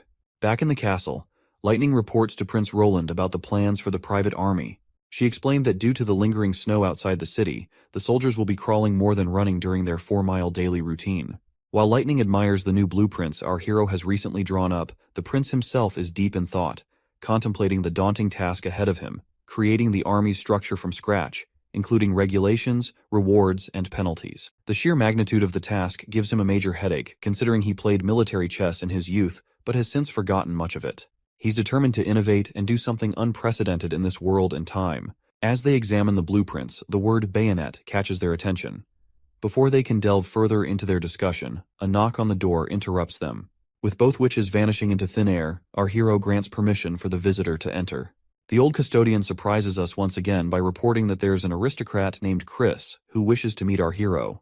Chris had left during the months of demons and has now returned, visibly upset because his house was demolished due to the construction of the walls.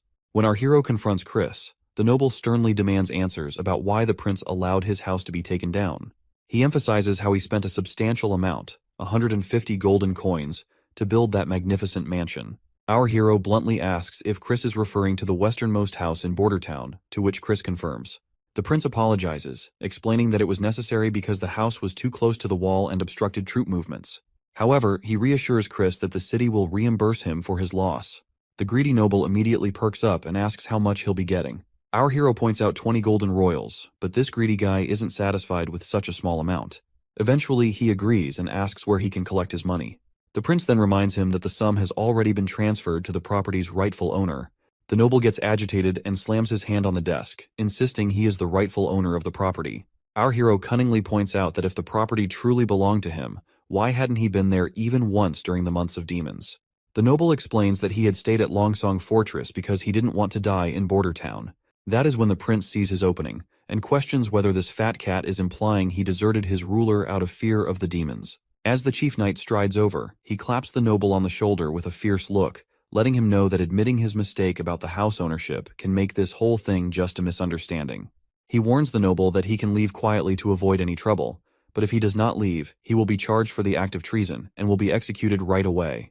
The noble starts sweating bullets, finally owning up to his blunder and admitting the house isn't his. Our hero plays it cool, casually telling him it's all good and he can head out without any fuss. Before the noble scurries off back to Longsong, our hero tosses a message with him to carry. If any other nobles want to dodge treason charges, they better think twice about returning to town. It sounds like the noble is seething with frustration as he vents his anger by punching a nearby tree. He's convinced that once the Longsong Duke takes control of the territory, the prince will have to return, and this fat cat will wait for the moment to gloat over our hero's supposed downfall. As he storms down the road, his fury subsides when he spots a woman covered from head to toe, and the noble is taken aback by her beauty. He's never seen such elegance, not even among some princesses. Watching her stride purposefully toward the castle, he begins to wonder if she might be our hero's wife. Once inside the city, she covers her face again amidst the bustling town, finding herself confused to see the bustling streets, even though the months of demons just ended recently. When she reaches the castle gates, she wonders if Nightingale was truthful about the prince of this town. She hesitates before entering, but then she makes up her mind, thinking she could handle at least 2 guards if it came down to it. The knights at the castle door react sharply at this robe figure, ordering them to back off, as this is not a place for commoners. Lady Leaf remains undeterred, removes her hoodie, revealing her beauty, and boldly identifies herself as a witch. The soldiers exchange bewildered glances, unsure of how to respond.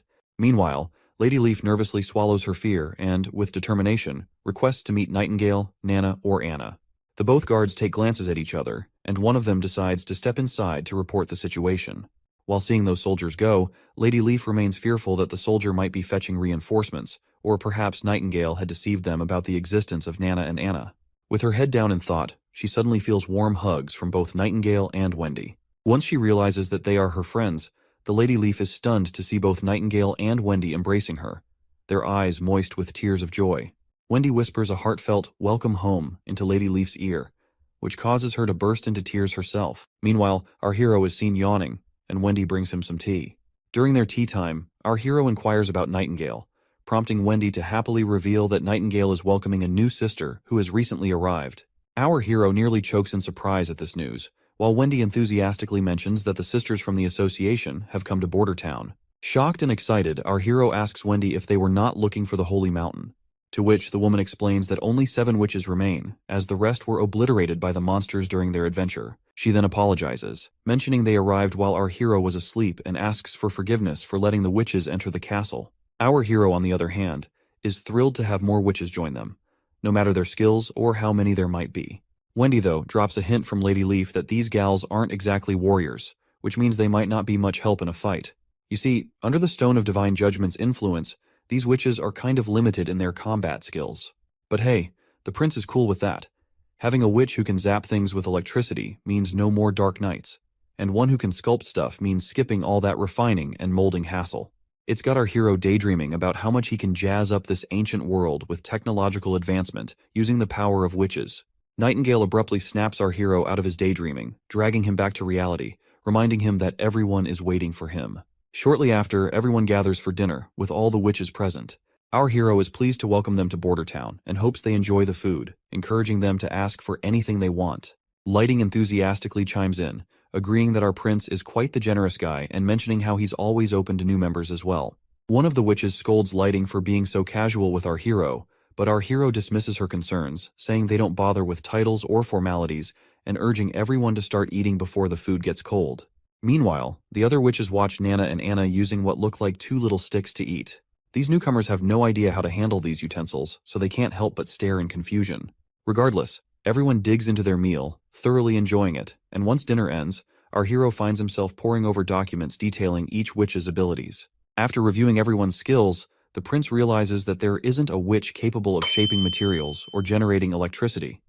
This realization means our hero's plans for progress towards modernization will need to slow down a bit. However, he acknowledges that there's enough talent among the witches to meet their current needs. The first witch our hero takes a liking to is Lady Leaf. Not only can she increase fruit yields, but she can also control all plants freely, making her an ideal candidate for agricultural expansion. Next is Scroll, a witch with inhuman memory that operates 24 hours daily. After her maturity, she is now able to recreate any book she's read, making her perfect for teaching. Then there's Hummingbird, a cute witch who can make things weightless or adjust their weight with her magic. This makes her invaluable for lifting cargo or adjusting payloads. Fourth is Soraya Zoan, from a merchant family in Grey Castle's capital. She can recreate lifelike landscapes using her magic brush without needing paint, ink, or paper, which makes her essentially a walking camera. Echo, the fifth witch, hails from the southern continent and can replicate any sound, making her a master of sound illusions. Finally, Lily, who just turned 16, has the ability to prevent food from rotting, potentially helping with food preservation. but our hero has yet to figure out if her powers can also kill bacteria. However, after Lady Leaf, the seventh witch, known as Moon, is the most intriguing witch. A young girl who doesn't talk much but is a priceless asset because she can magnetize metal. Her ability was upgraded after maturity, and now she can magnetize almost anything. Nightingale reveals that Moon was regarded as the most useless in their camp and often bullied by their teacher, Kara. But for our hero, magnetism means he has a way to generate electricity, which is the oldest trick in the engineering books, and all credit goes to Faraday. With electricity, they can have light, and it won't be long before another miracle happens in his territory. He decides not to categorize the witches into battle and non-battle categories, but instead prefers to place them into three large categories. The first category is self-reinforcing, consisting of passive abilities that are not affected by the Stone of Divine Judgment. The second category is summoning, and as the name suggests, the magic is summoned outside the body, but with an area of effect of 5 meters or less, and these abilities can easily be suppressed by the Stone of Divine Judgment. The third category, power attaching, is all about directly attaching magic to their target. The process is slow, consuming a hefty amount of magic, and can be interrupted by the Divine Stone of Judgment.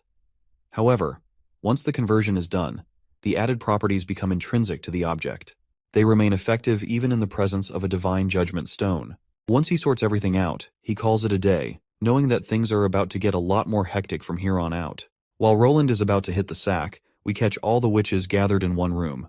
They're grilling Nightingale, asking if they can dodge the agony of maturity by using their magic powers every single day. Nightingale shoots back that Anna and Nana are living proof of this theory. She claims she's spotted changes in both girls' bodies using her fog. Their consistent magic use has beefed up their magic vitality, and at the same time, softened the pain of anti-phase. Or you can call it maturity as well. She doubles down, saying if they burn through all their magic right before their awakening, they'll breeze through the anti-phase with almost no pain at all. Wendy chimes in too, confirming they never got to exhaust their powers in the past because they were always on the run from the church and never dared to unleash their full abilities. Lady Leaf finally understands why she felt no pain during her own antiphase.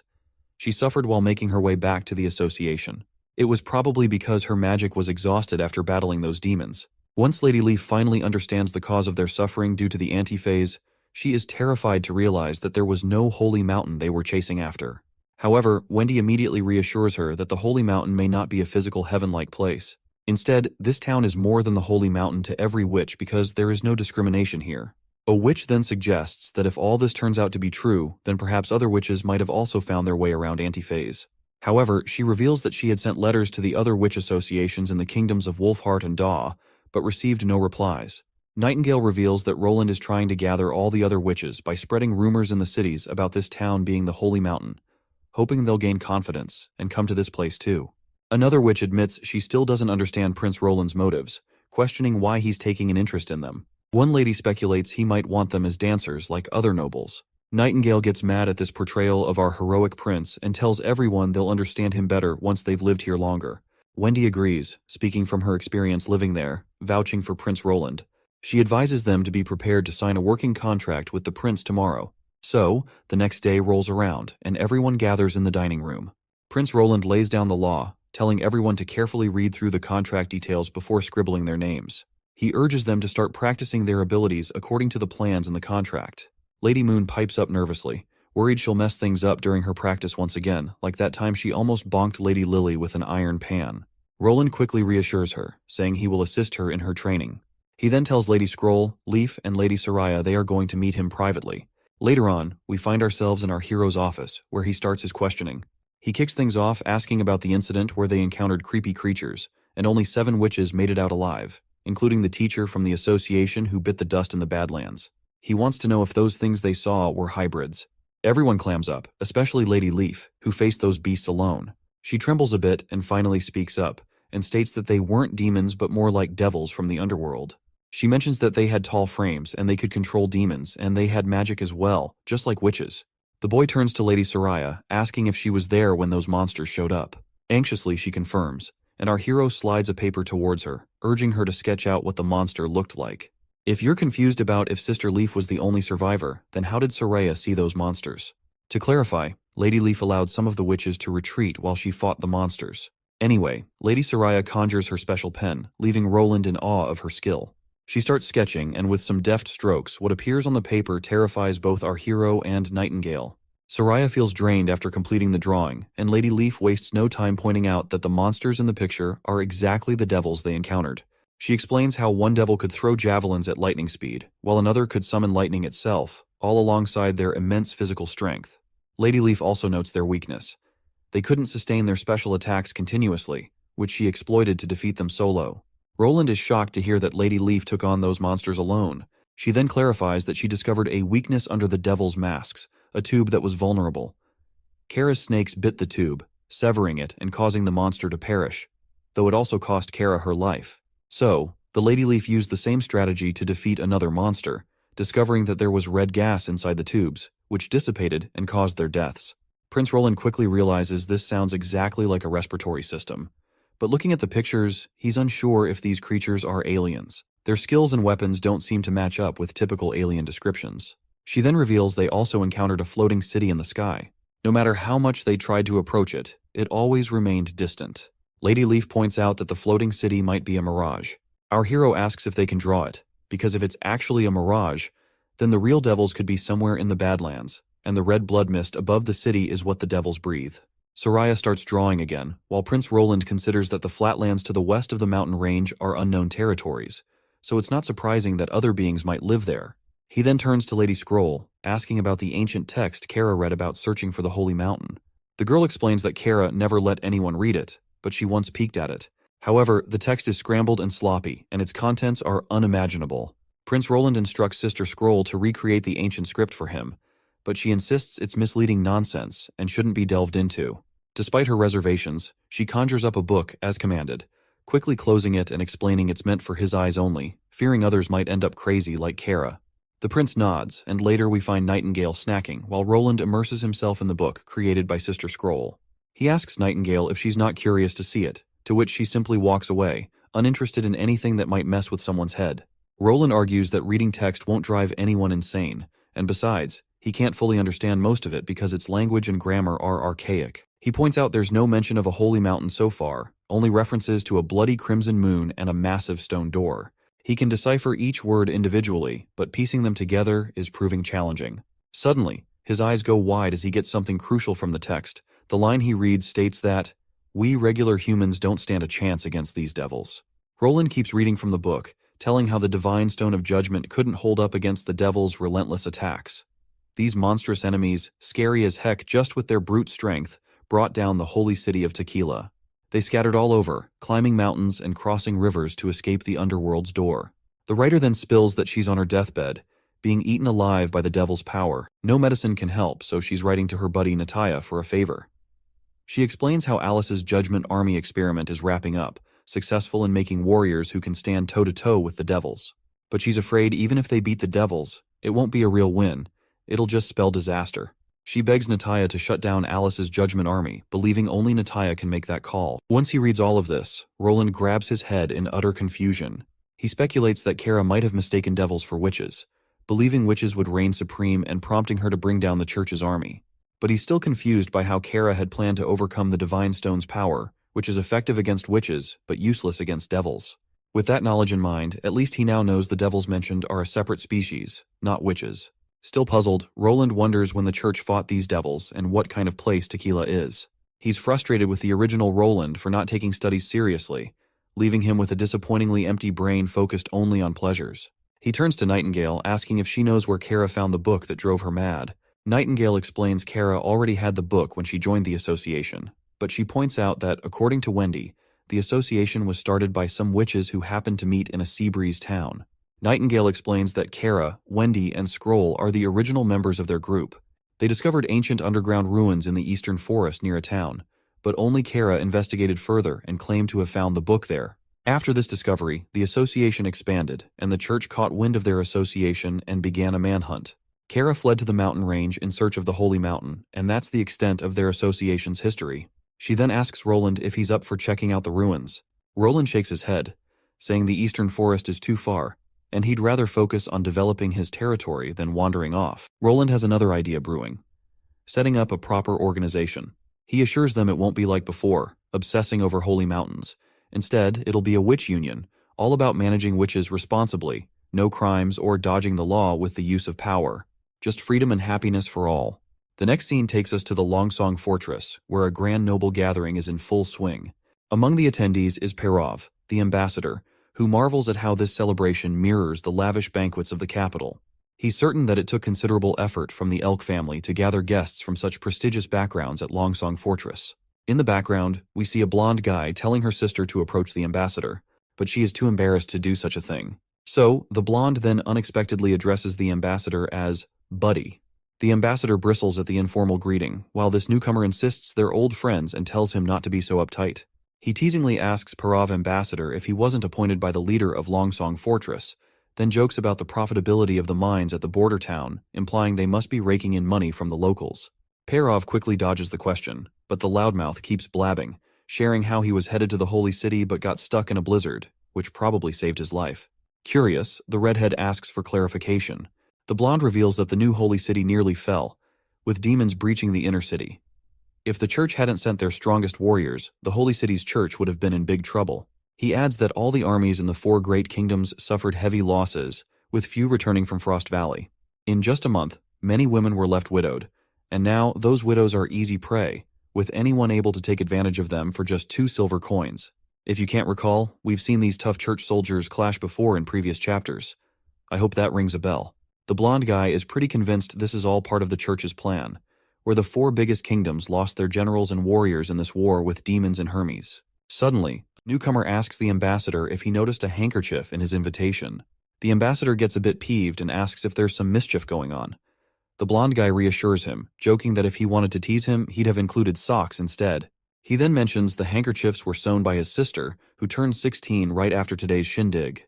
Seems like the brother's eager to pair his sister up with this redhead, despite their big age gap. Suddenly, someone starts shouting, and all eyes turn to see a noble throwing insults and curses at our hero with every name in the book. Perov steps forward and inquires about the commotion. A man explains they are discussing the owner of the border town who has seized properties from the aristocrats. A curly-haired noble then steps forward to clarify directly to the ambassador. He reveals he resides in the border town but seeks refuge at Longsong Fortress each winter during the demon months. This year, however, every noble from the border town has been informed that Prince Roland has demolished their homes to build a wall and isn't providing any compensation.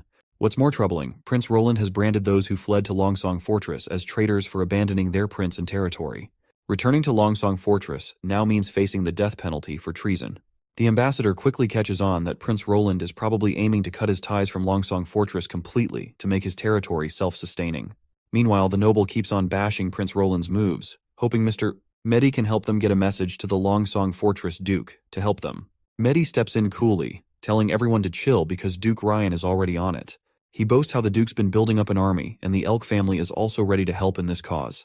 The border town's nobles are relieved, stating that if Duke Ryan is handling this directly, they have nothing to worry about. But the ambassador isn't thrilled about attacking Prince Roland. He pulls Medi aside, reminding him they're talking about a prince here. The blondie shrugs it off, calling Roland a prince who owns a patch of dirt and assures the ambassador that Roland will surrender once they face him. Despite all the reassurances, Perov isn't exactly thrilled about the situation.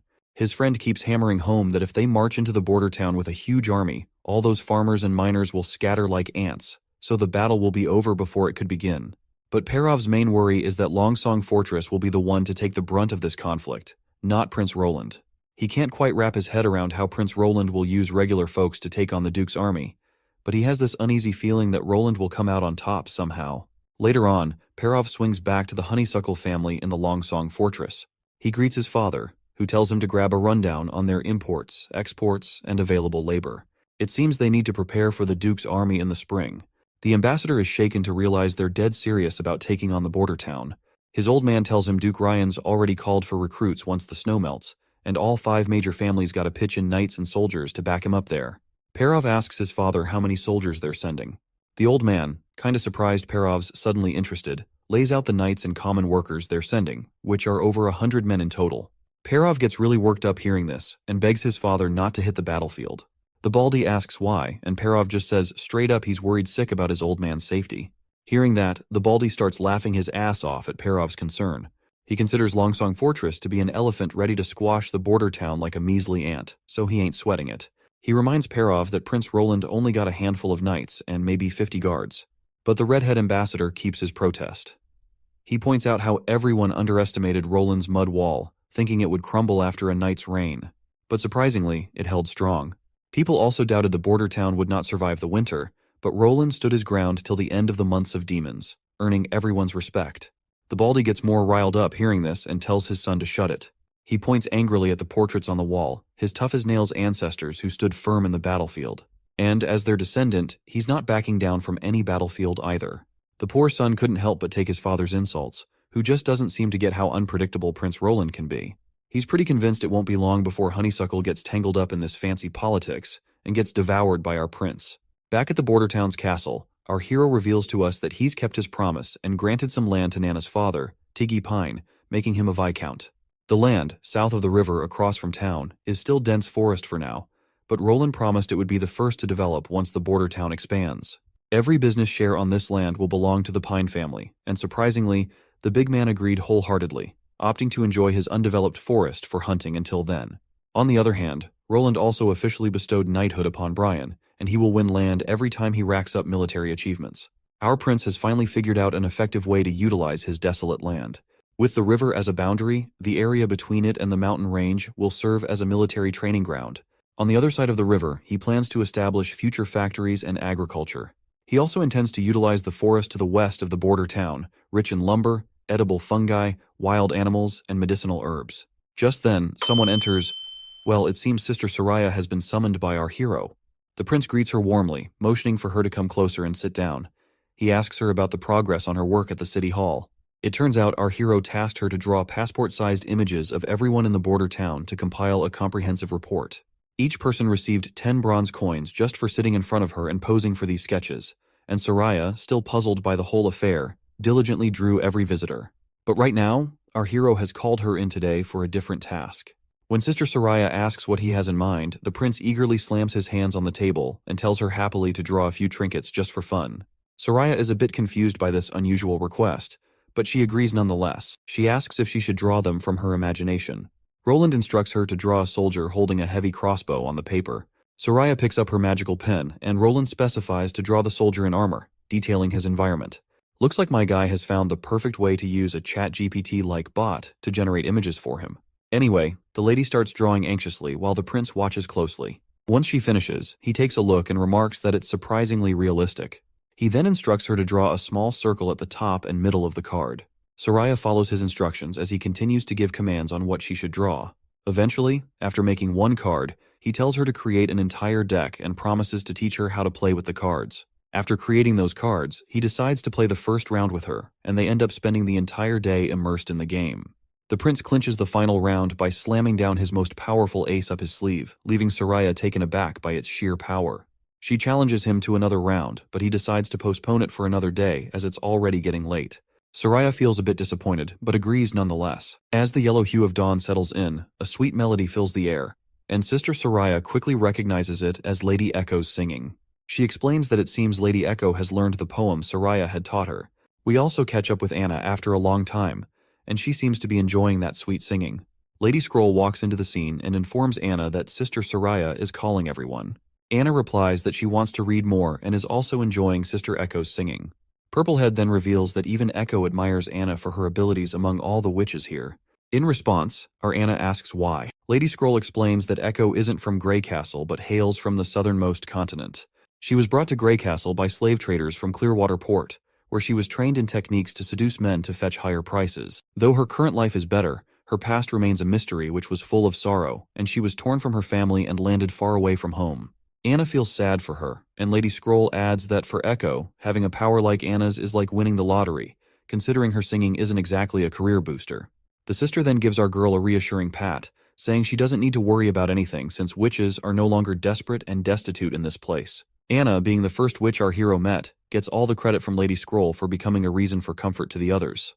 Purplehead notices something that creeps Anna out. She points out that her hair is a bit long and asks if nobody has cut it. Anna blushes, saying she cuts it herself all the time. Lady Scroll assures her that she's going to give her a proper haircut and proudly claims that back in the association, she was the one who cut every sister's hair. After a while, she brings her tools, ties Anna's hair with a cloth, and proceeds to cut it while telling her that she used to make a living with this barber profession. Anna then hesitantly asks a question, mentioning that the book she read yesterday had many stories where the prince always ends up marrying the princess and making her his wife. She asks why the prince always has to marry the duke's daughter. Sister Scroll explains that's just how things are, but Anna immediately questions why, asking what if a person doesn't like princesses or noble ladies. Sister Scroll responds that regardless of personal preference, the prince would still have to marry someone of noble blood because it's likely he will become king, and a king's marriage is dictated by political affairs. Additionally, it's crucial for a king to have pure blood offspring. Anna is definitely thrown off by this revelation because she might have been hoping for a chance to marry Prince Roland. But I guess she doesn't have a shot since witches can't reproduce. Even Lady Scroll understands that much, and she doesn't want Anna to feel upset about it. Once she is finally done cutting her hair, Anna looks cute and beautiful, and Lady Scroll decides to change her stories from now on. She tells Anna that she's heading back to her room and instructs her to come find her if she reads anything she doesn't understand. But before she can leave, Anna speaks up again, saying our prince isn't like the ones in the stories, because he does what he wants, no matter what. Purplehead asks why she thinks that way. Anna reminds her that if he were just any prince, he wouldn't have saved her. A while later, we see our prince holding a piece of paper with the Pythagorean theorem written on it. He teaches Sister Scroll a bit about algebra and tells her he'll be writing a few more equations for her to memorize. The prince asks if she gets it, and the lady nods, takes a deep breath, and uses her ability to memorize the equation. Looks like our hero is trying to preserve his math knowledge before his memory declines. Since he was an engineer in his past life, he knows a lot about math and physics and has some basic knowledge of other subjects. So, he's making Scroll memorize the contents he wrote to preserve this knowledge, hoping it can be used in the future to promote education. Meanwhile, he still hasn't figured out what magic really is in this world. Magic is abundant here, and witches use it to bend the natural laws in ways he can't simply compare to other energy sources like electricity. The only way to truly learn about the origin of magic power is to understand the universe itself. He starts thinking about Einstein's discoveries and all that jazz, and figures that maybe scientists in his world had already stumbled upon this magical power, but they had no way to prove its existence since there were no witches around. Suddenly, his daydreaming is interrupted by Lady Scroll, and as the hours pass by, our hero decides to call it a day. The girl gets up from her spot, but before she leaves, she says she's got a question she wants to ask. The boy gives her the go-ahead to speak. So she asks him why he decided to take witches in, and if he wasn't scared of the church threatening him. Roland kinda saw that one coming, but he almost chokes over his tea when she asks if he'd ever marry a witch. While wiping his face, he asks why she had to ask such a random question. But then he starts picturing what it would be like to marry a witch, and memories of Anna flash through his mind. All those nice memories make him grin, and after imagining it, he happily says he'd totally marry a witch. As the night deepens outside, we see Nightingale in her night attire, ready to hit the sack. Damn, I would love to stare at her big hooters, and you can do as well. Just pause the video. Anyway, Wendy, with her eyes always closed, asks where Nightingale is lost in thought and wonders if something good happened because she rarely ever sees her smiling like that. The scene then shifts back to earlier, when Sister Scroll asked the question about whether the hero would marry a witch. It turns out Nightingale was eavesdropping on their conversation, and upon hearing the prince's response, she lights up with a hope. Meanwhile, in the present, Wendy persistently asks the source of her happy smile and wonders if she won a good game of cards. The next day arrives, and we see our soldiers being grilled by their captain, Iron Axe. He's diligently putting them through their paces, and the chief knight is amazed at the energy these guys are exuding. He remembers how, before winter, they were just a bunch of miners and hunters with lazy attitudes, but now they've transformed into full-blown warriors. Still, he knows that once these men taste their first battle, they'll truly become soldiers. Prince Roland arrives at the scene and asks Knight Carter about the progress. The knight says training is going well, but curiously asks about the woman beside him, wondering if she's a witch. The prince happily confirms this and instructs his knight to gather everyone because he has something to announce. The knight immediately calls the soldiers to line up, and once everyone is gathered, our hero begins to speak, first greeting everyone warmly. Out of the blue, Hunter Iron Axe leaps forward like a devil ready to take a life, and Knight Carter immediately goes on high alert, rushing to protect the prince. Suddenly, the man falls to his knees and bows before the witch, calling her clan leader. Everyone present is shocked to hear this news. The scene immediately transitions to a time when a fire dances across the area. We see a young guy with a giant axe cutting down people, and we also witness the same witch screaming in horror as this filthy man's blade claims her most loyal servant. After that, he arrogantly turns to her and asks if she's the last member of the Osha clan. He challenges her to a sacred duel, telling her to stop resisting because her clan has fallen, and her brother and father slain by his hands. According to the rules, he reminds her, her clan will now become his slaves. Looks like her loyal subordinate, Iron Axe, is still alive. So, as this creep makes his move and grabs her chest, Her servant steps up, telling him to back off. But bam! Someone decks the guy from behind really hard, and he goes down like a sack of potatoes. This filthy guy keeps humiliating her by stepping over her body. He orders his buddies to haul her off to Clearwater Port, thinking they've hit the jackpot. Meanwhile, her servant is barely hanging on, slowly closing his eyes as consciousness fades away, and the bad guys start loading up their things to make their getaway. In the present moment, Iron Axe further reveals that after losing her, he refused to join any other clan. His sole goal became saving Lady Echo. He explains how he searched countless slave markets all the way from the far south Clearwater Port, but found no leads. He drops to his knees, swearing to the three gods he'll stick to Prince Roland's side for the rest of his life. He admits he failed to control himself when he saw her, so he feels deserving of punishment. The prince steps in, telling him to chill and to get up. The prince then hints that maybe helping the Iron Axe get his revenge for his clan isn't out of the question. Iron Axe lights up, asking if they're really going for it. The prince confirms, saying it's not happening right now, but they will be in future. Iron Axe is thrilled by this news and reassures Lady Echo that she'll eventually be able to return to their homeland. She responds by stating that she's no longer the clan leader. Well, it now finally makes sense why she admired Anna for having powerful magical abilities, because she wanted to stand up for her clan, but she was too powerless against those intruders. Meanwhile, our hero is lost in his own thoughts because what Iron Axe described about the extreme south is really intriguing. Basically, in the south, there is a black goo that flows from the ground and burns for days without evaporating. As he thinks harder, his face lights up as he realizes that he's found an oil jackpot, not just some underground stuff, but a full-on oil fountain. The mere thought of oil has him dreaming of jets and fast cars, because he knows he can bring combustion engines into the mix if he's got oil. So, the prince casually drops that once he's king, he'll allocate resources to claim the extreme south for the Osha clan. Iron Axe practically breaks into a happy dance, thanking our hero and swearing to follow his lead. However, the prince gets serious and reminds Iron Axe that his actions today broke the rules of the First Army, so he's been sentenced to 2 days of lockup. Our army captain takes it in stride and agrees to his punishment. Later on, we find ourselves out in the woods. One of the soldiers asks their buddy what's up with Captain Iron Axe. The buddy corrects him, saying to call him team leader, because the prince wants everyone using their ranks. He then explains Iron Axe's situation, and they hope our hero won't come down too hard on him. As the soldier ponders this, Prince casually strolls up with his crew. Carter snaps everyone to attention, and the soldiers quietly chat about Iron Axe's absence. The prince steps forward and addresses everyone, informing them that their training was paused. Once he finishes what he came to say, they should continue their training. He reveals that the woman next to him is Witch Echo, Iron Axe's long-lost relative. He explains that due to their captain's unreasonable actions, he has been sentenced to 2 days of imprisonment. He emphasizes once again that everyone here is among the First Army's finest soldiers, and a fundamental rule of being a soldier is to follow orders. To drive his point home, the prince asks if they understand, and the soldiers respond with crisp voices, saying yes. Echo then pulls back her hoodie, revealing herself, while the prince continues explaining that she can simulate various sounds, including musical instruments and marching songs. He instructs that her simulated commands will guide their movements, keeping everyone in formation. The soldiers appear puzzled by the concept of these marching songs. Once Echo dramatically tosses aside her robe, the prince adds that in battle, she'll be their banner, like a VIP at a rock show, but for war. He stresses that everyone needs to guard her like their favorite guitar. With the formalities done, Echo starts belting out her song. Her sweet melody floats through the air, and it's not just any random tune but a battle anthem to rally the troops forward.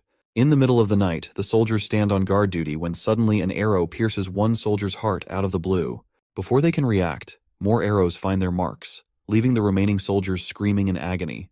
There stands the would-be king, Timothy, clad in golden armor from head to toe, leading an army of thousands of knights. His companions praise him for attacking his sister in the dead of night while she might be sleeping, but Timothy corrects them, saying she's awake now because he purposely sent a diversion army on the main road while bringing elite knights in from the east to catch her off guard. He mentions that even if she wants to escape now, she can't move at night. His knight agrees, stating that withdrawing troops at night is a big taboo, and if she tries it, her whole crew will crumble like cookies. But then, the twisted brother reveals he knows his sister well, confident she'll cowardly flee, leaving her citizens behind to be butchered. But he is sure that he will catch her, dead set that she won't slip his grasp even if she makes it to Clearwater Port. The knight lays out their battle plan. He'll hit Eagle City hard while Timothy hunts for Garcia. With the plan set, Timothy pumps up his soldiers, telling them to wave the Grey Castle Kingdom's flag high. They charge toward the frightened soldiers, knocking them down before they can even think of running.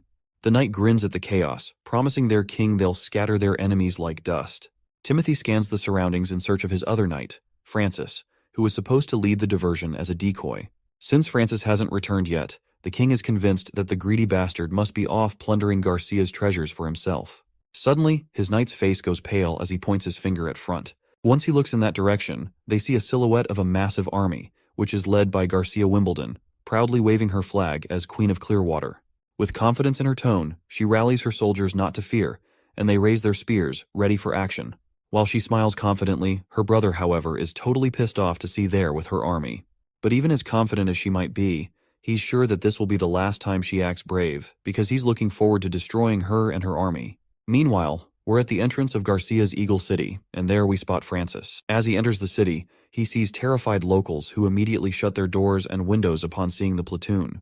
Francis is starting to get suspicious by now. He knows the third princess isn't dumb enough to leave the walls undefended. Suddenly, his nose picks up a weird smell, and he tells everyone, "It stinks here. Head to the town hall." Well, it seems like something is indeed rotting inside the sewerage. Once they reach the town hall, the knight enters the hall along with his soldiers. A while later, the soldier tells the Duke they've searched the basement but found nothing valuable. Well, the Duke flips out, kicking stuff violently around.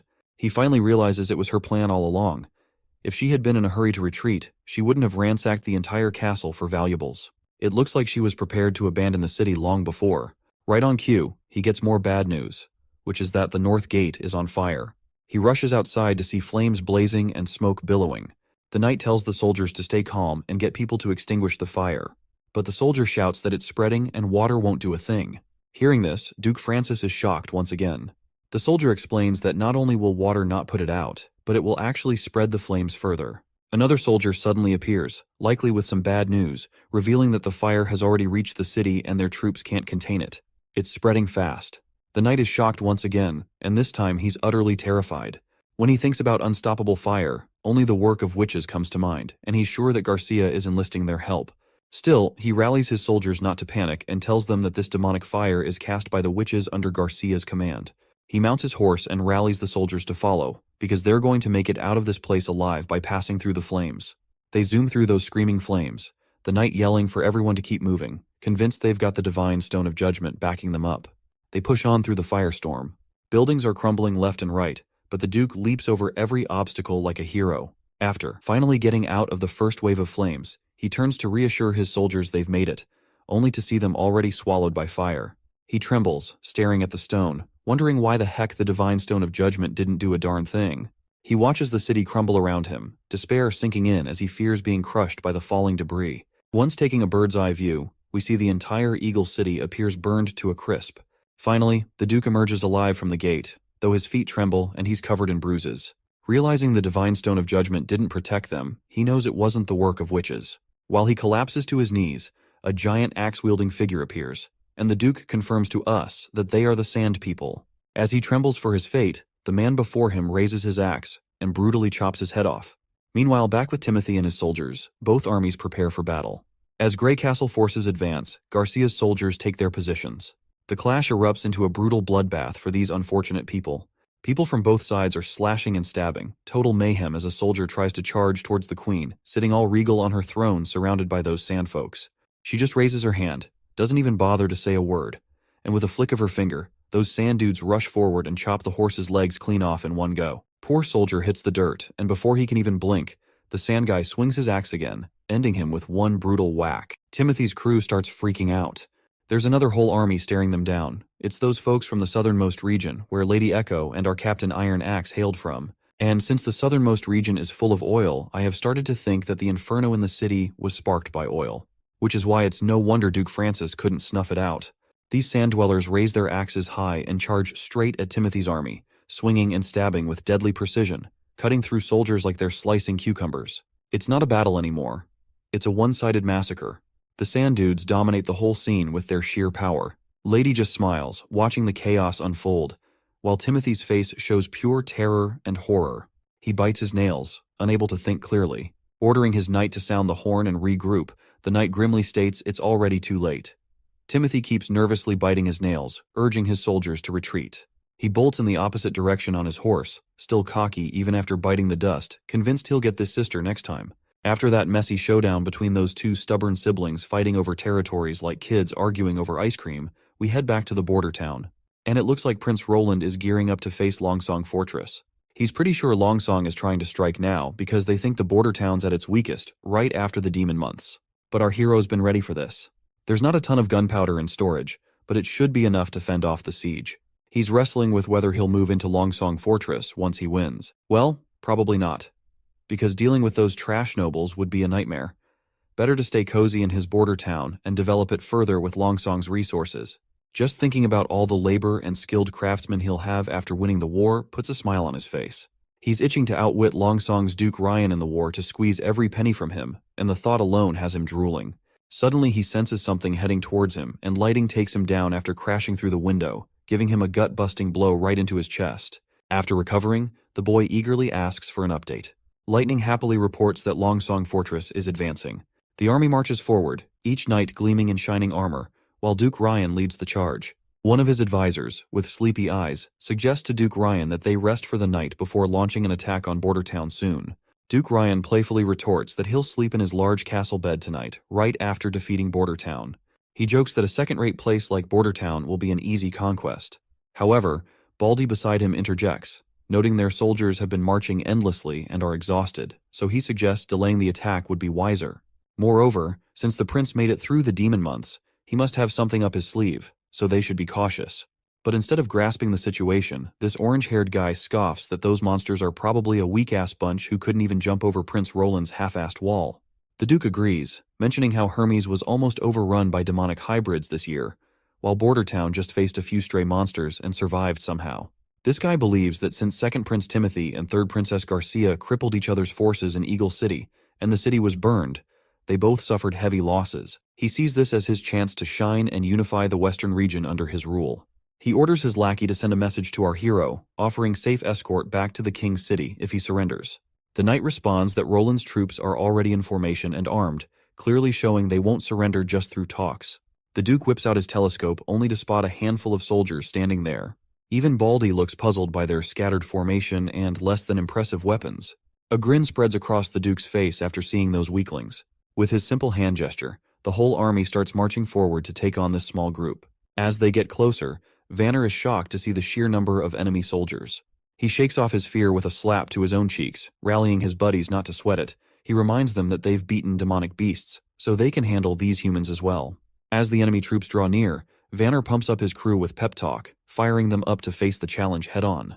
Meanwhile, up on the hill, our prince feels pretty darn confident about his witch-empowered army, and he believes that winning this showdown is key to revolutionizing things up in this world. Lightning snaps him out of his daydreaming, saying the enemy is inching closer and lets the entire army know about the approaching threat.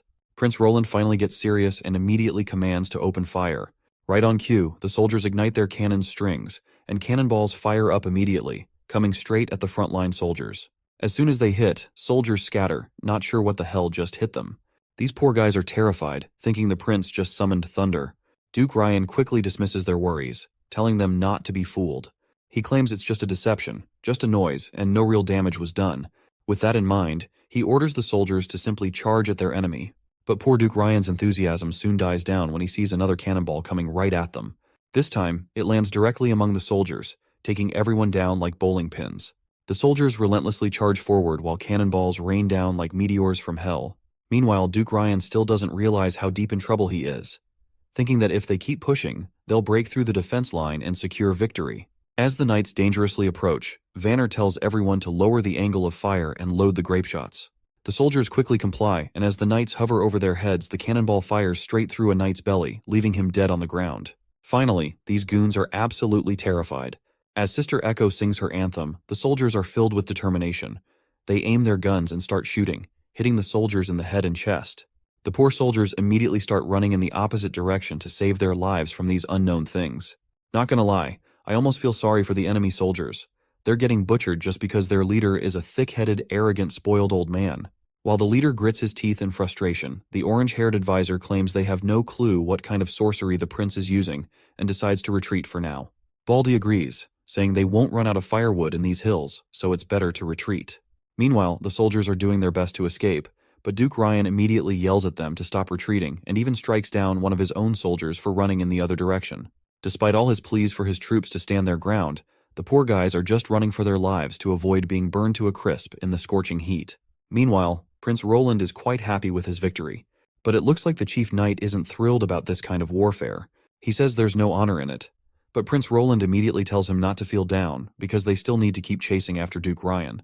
It seems like Carter will have to get used to this new era of warfare, as the Age of Knights gives way to a new kind of battle. As the prince rides on his ship, he appears happy with the battle's outcome, which turned out better than he expected. If all goes well with troop movements at night, the Iron Axe and Rifle Company can launch a surprise attack on Duke Ryan tomorrow morning.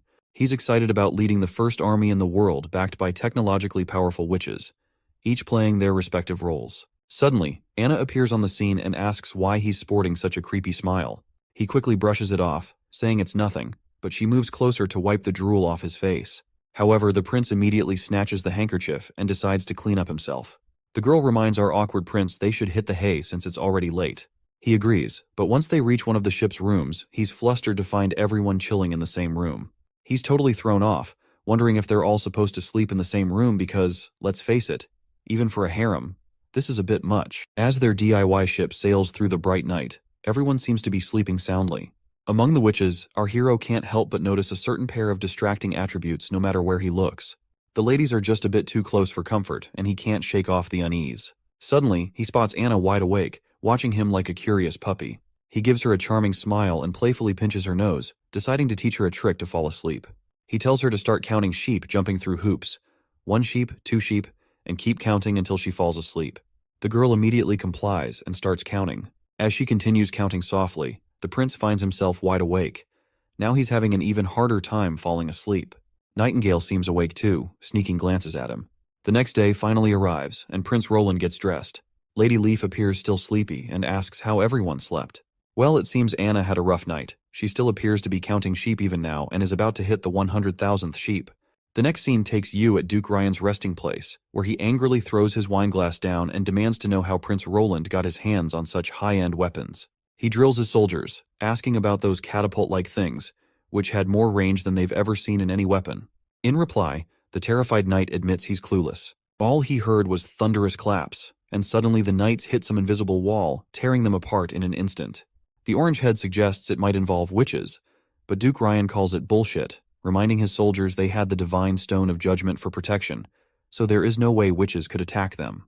Deciding to retreat for now since they might lose this war, Duke Ryan plans to gather more troops back at Longsong. Once ready, he intends to block all trade on the Redwater River, knowing Bordertown won't last a month without food supplies. He orders everyone to prepare to return to Longsong Fortress by tomorrow. But it looks like their plans hit a snag, as Sister Echo's singing rattles everyone in the tent to their core. Before they can react, a massive explosion rocks the entire area. Duke Ryan storms out, demanding to know how the enemy caught up to them without anyone noticing them last night. The knight quickly brings a spare horse, and Duke Ryan wastes no time hopping on, sprinting away before things get even worse. But soon, he finds himself staring down gun barrels as Captain Ironaxe and his army stand before them. Instantly, our soldier pulls the trigger, and the bullet hits Duke Ryan square in the chest. He topples from his horse, kissing the ground with his face. He looks worse for wear, his groggy eyes catching a glimpse of our hero marching forward with his team, and he loses consciousness before he can see them clearly. After a while, we make a grand entrance inside the Longsong Fortress. Local soldiers scramble as they see our party crashing their party. They seem more scared of the witches walking alongside our hero. Knight Carter reveals that the Duke's family tried escaping through the back door, but was captured by our first army. The prince lays down the law, saying all rebels and prisoners of war are to chill in the dungeon. Then, he gets this wild look and blurts out, "First things first, let's touch the corpse." Anna and Nightingale are creeped out to hear this and ask, "What kind of weird fetish is that?" The prince quickly backtracks, explaining he just meant looting the body, not getting all creepy with it. And so the first round of looting begins, and everyone dives into the loot. First up, they snag 300 shiny gold royals, followed by a special Clearwater port pearl necklace and some top-notch hides from the Wolf Heart Kingdom and Hermes' Godstones. But then they hit the jackpot, a hidden room. They press Y to open it, revealing a treasure trove filled with glittering gold items. The prince can't help but drool at the sight of so much wealth. Seeing chests stacked high with riches, he muses on how the lives of the rich are always so mundane. But he's not complaining, because he'd rather cry in a Ferrari than stress about paying rent any day. Suddenly, Knight Carter bursts onto the scene, revealing that Ambassador Petrov Hill of the Honeysuckle family has already arrived at the castle. The prince is taken aback by this news, not expecting him to arrive so early. The knight and the other ladies scramble to tidy up all the loot as quickly as possible. Outside the gate, Ambassador Hill reluctantly makes his way into the castle. He's visibly anxious, imagining our hero smugly demanding ransom money in the exchange of his father. But once he finally faces our hero, Ambassador Petrov Hill sees Roland smiling pleasantly. The prince casually assures him that his father wasn't harmed since he surrendered first. Grateful, the ambassador thanks him and offers to pay any ransom the honeysuckle family can afford. However, Prince Roland surprises him by declining any money, asking instead for livestock and people.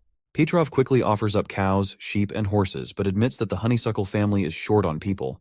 Prince Roland gets specific, listing out needs for bricklayers, stonemasons, blacksmiths, farmers, and serfs. He rattles off a long list of goods, which also lists down the alternatives for other specific items. He smugly tells poor Petrov that 1,000 sheep and 300 craftsmen would be a fair exchange, given the worth of the honeysuckle family head. Petrov finds himself thinking hard, realizing he's got just a day to come up with a solution. But then, the prince hits him with bad news. He's under a tight deadline. Prince Roland casually mentions that Petrov has only a short time to decide what to provide from the list. He's not planning to stick around Longsong for more than a week, and will be heading back to Border Town soon. Petrov is thrown off by this news. If the prince leaves, who will run Longsong?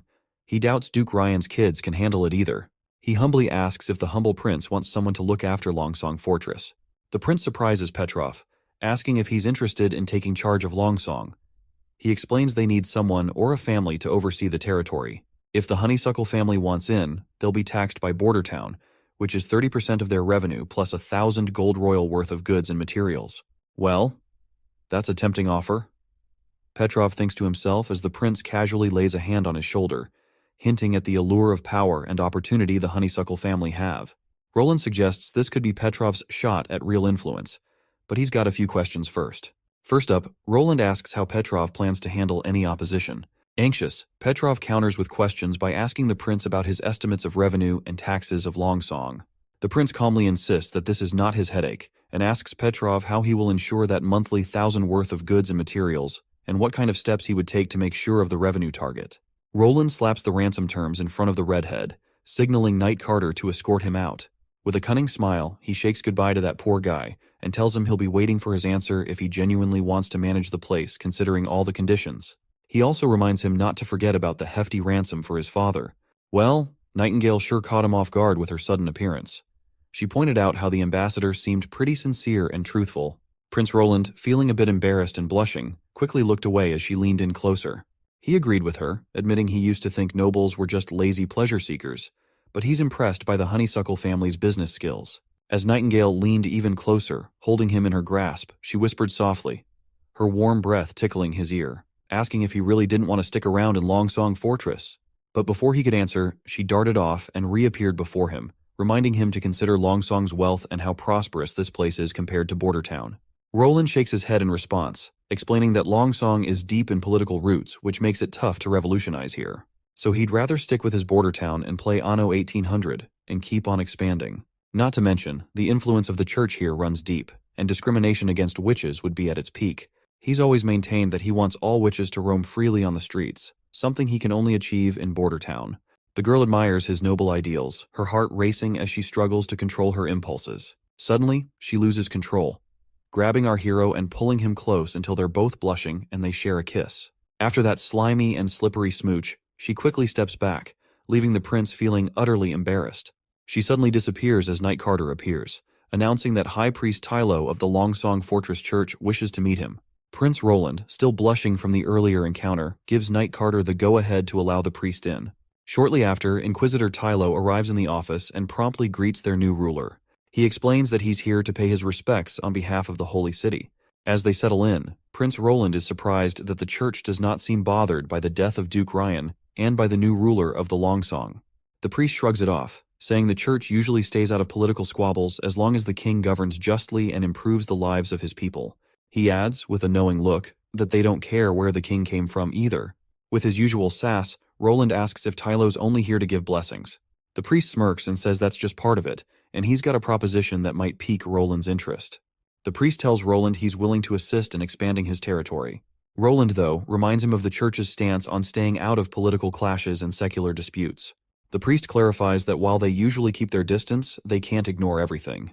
He explains that the conflict between Timothy and Princess Garcia has stirred up the southern region, and the church wants to back a king with strong moral values to bring peace back swiftly. He acknowledges that Roland's actions have made positive waves across the western region, and everyone is aware of it. Oh, the church will be rooting for our hero to progress forward. But since they don't want to get deep into political stuff, the priest offers to help the prince by providing material aid. He then rummages through his coat and throws a box, stating that this is a special medicine produced by the holy city. He tells our hero to accept this as a goodwill gesture from the church. The boy picks up the pill curiously and examines it closely. The priest explains that the red pill grants temporary incredible strength, while the black pill enhances pain tolerance and resistance to extreme temperatures. After the priest leaves, Roland reflects on the church's approach to cozying up to him and giving their support.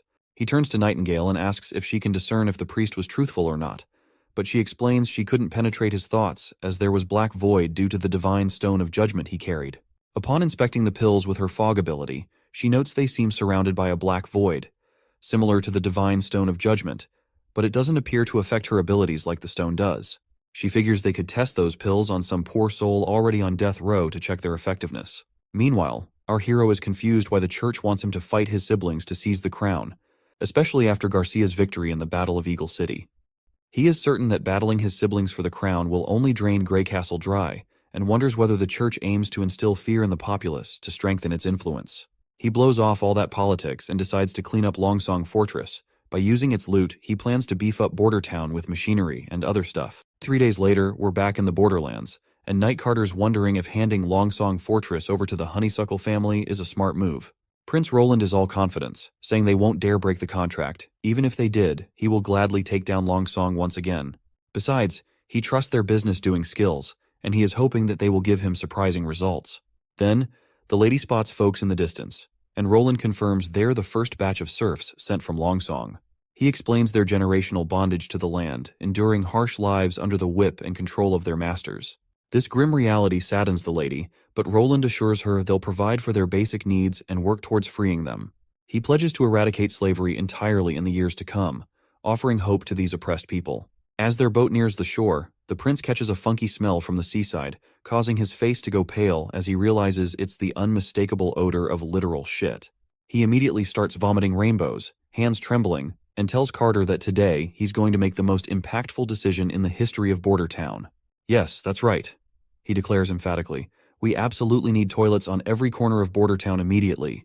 The others present are startled by this revelation as the prince explains that the first toilet will be placed near the serfs' wooden sheds. He insists on enforcing a law that requires people to use the sheds for shitting, and he wants the area opposite the Redwater River to be designated as an industrial zone, free from any unpleasant odors. The knight, not really familiar with the whole toilet thing, wonders aloud why they need a special spot just for taking a dump. He figures people can enjoy nature while they take a dump outside. Besides, people are really used to working in funky smells and all. The prince gets where he's coming from, remembering how he used to shrug off hygiene too. But now he's all about setting up toilets and teaching folks to stay clean to avoid getting sick. Then the old man chimes in, asking what they're gonna do with all that collected poop. The prince says they'll stash it for farming as fertilizer.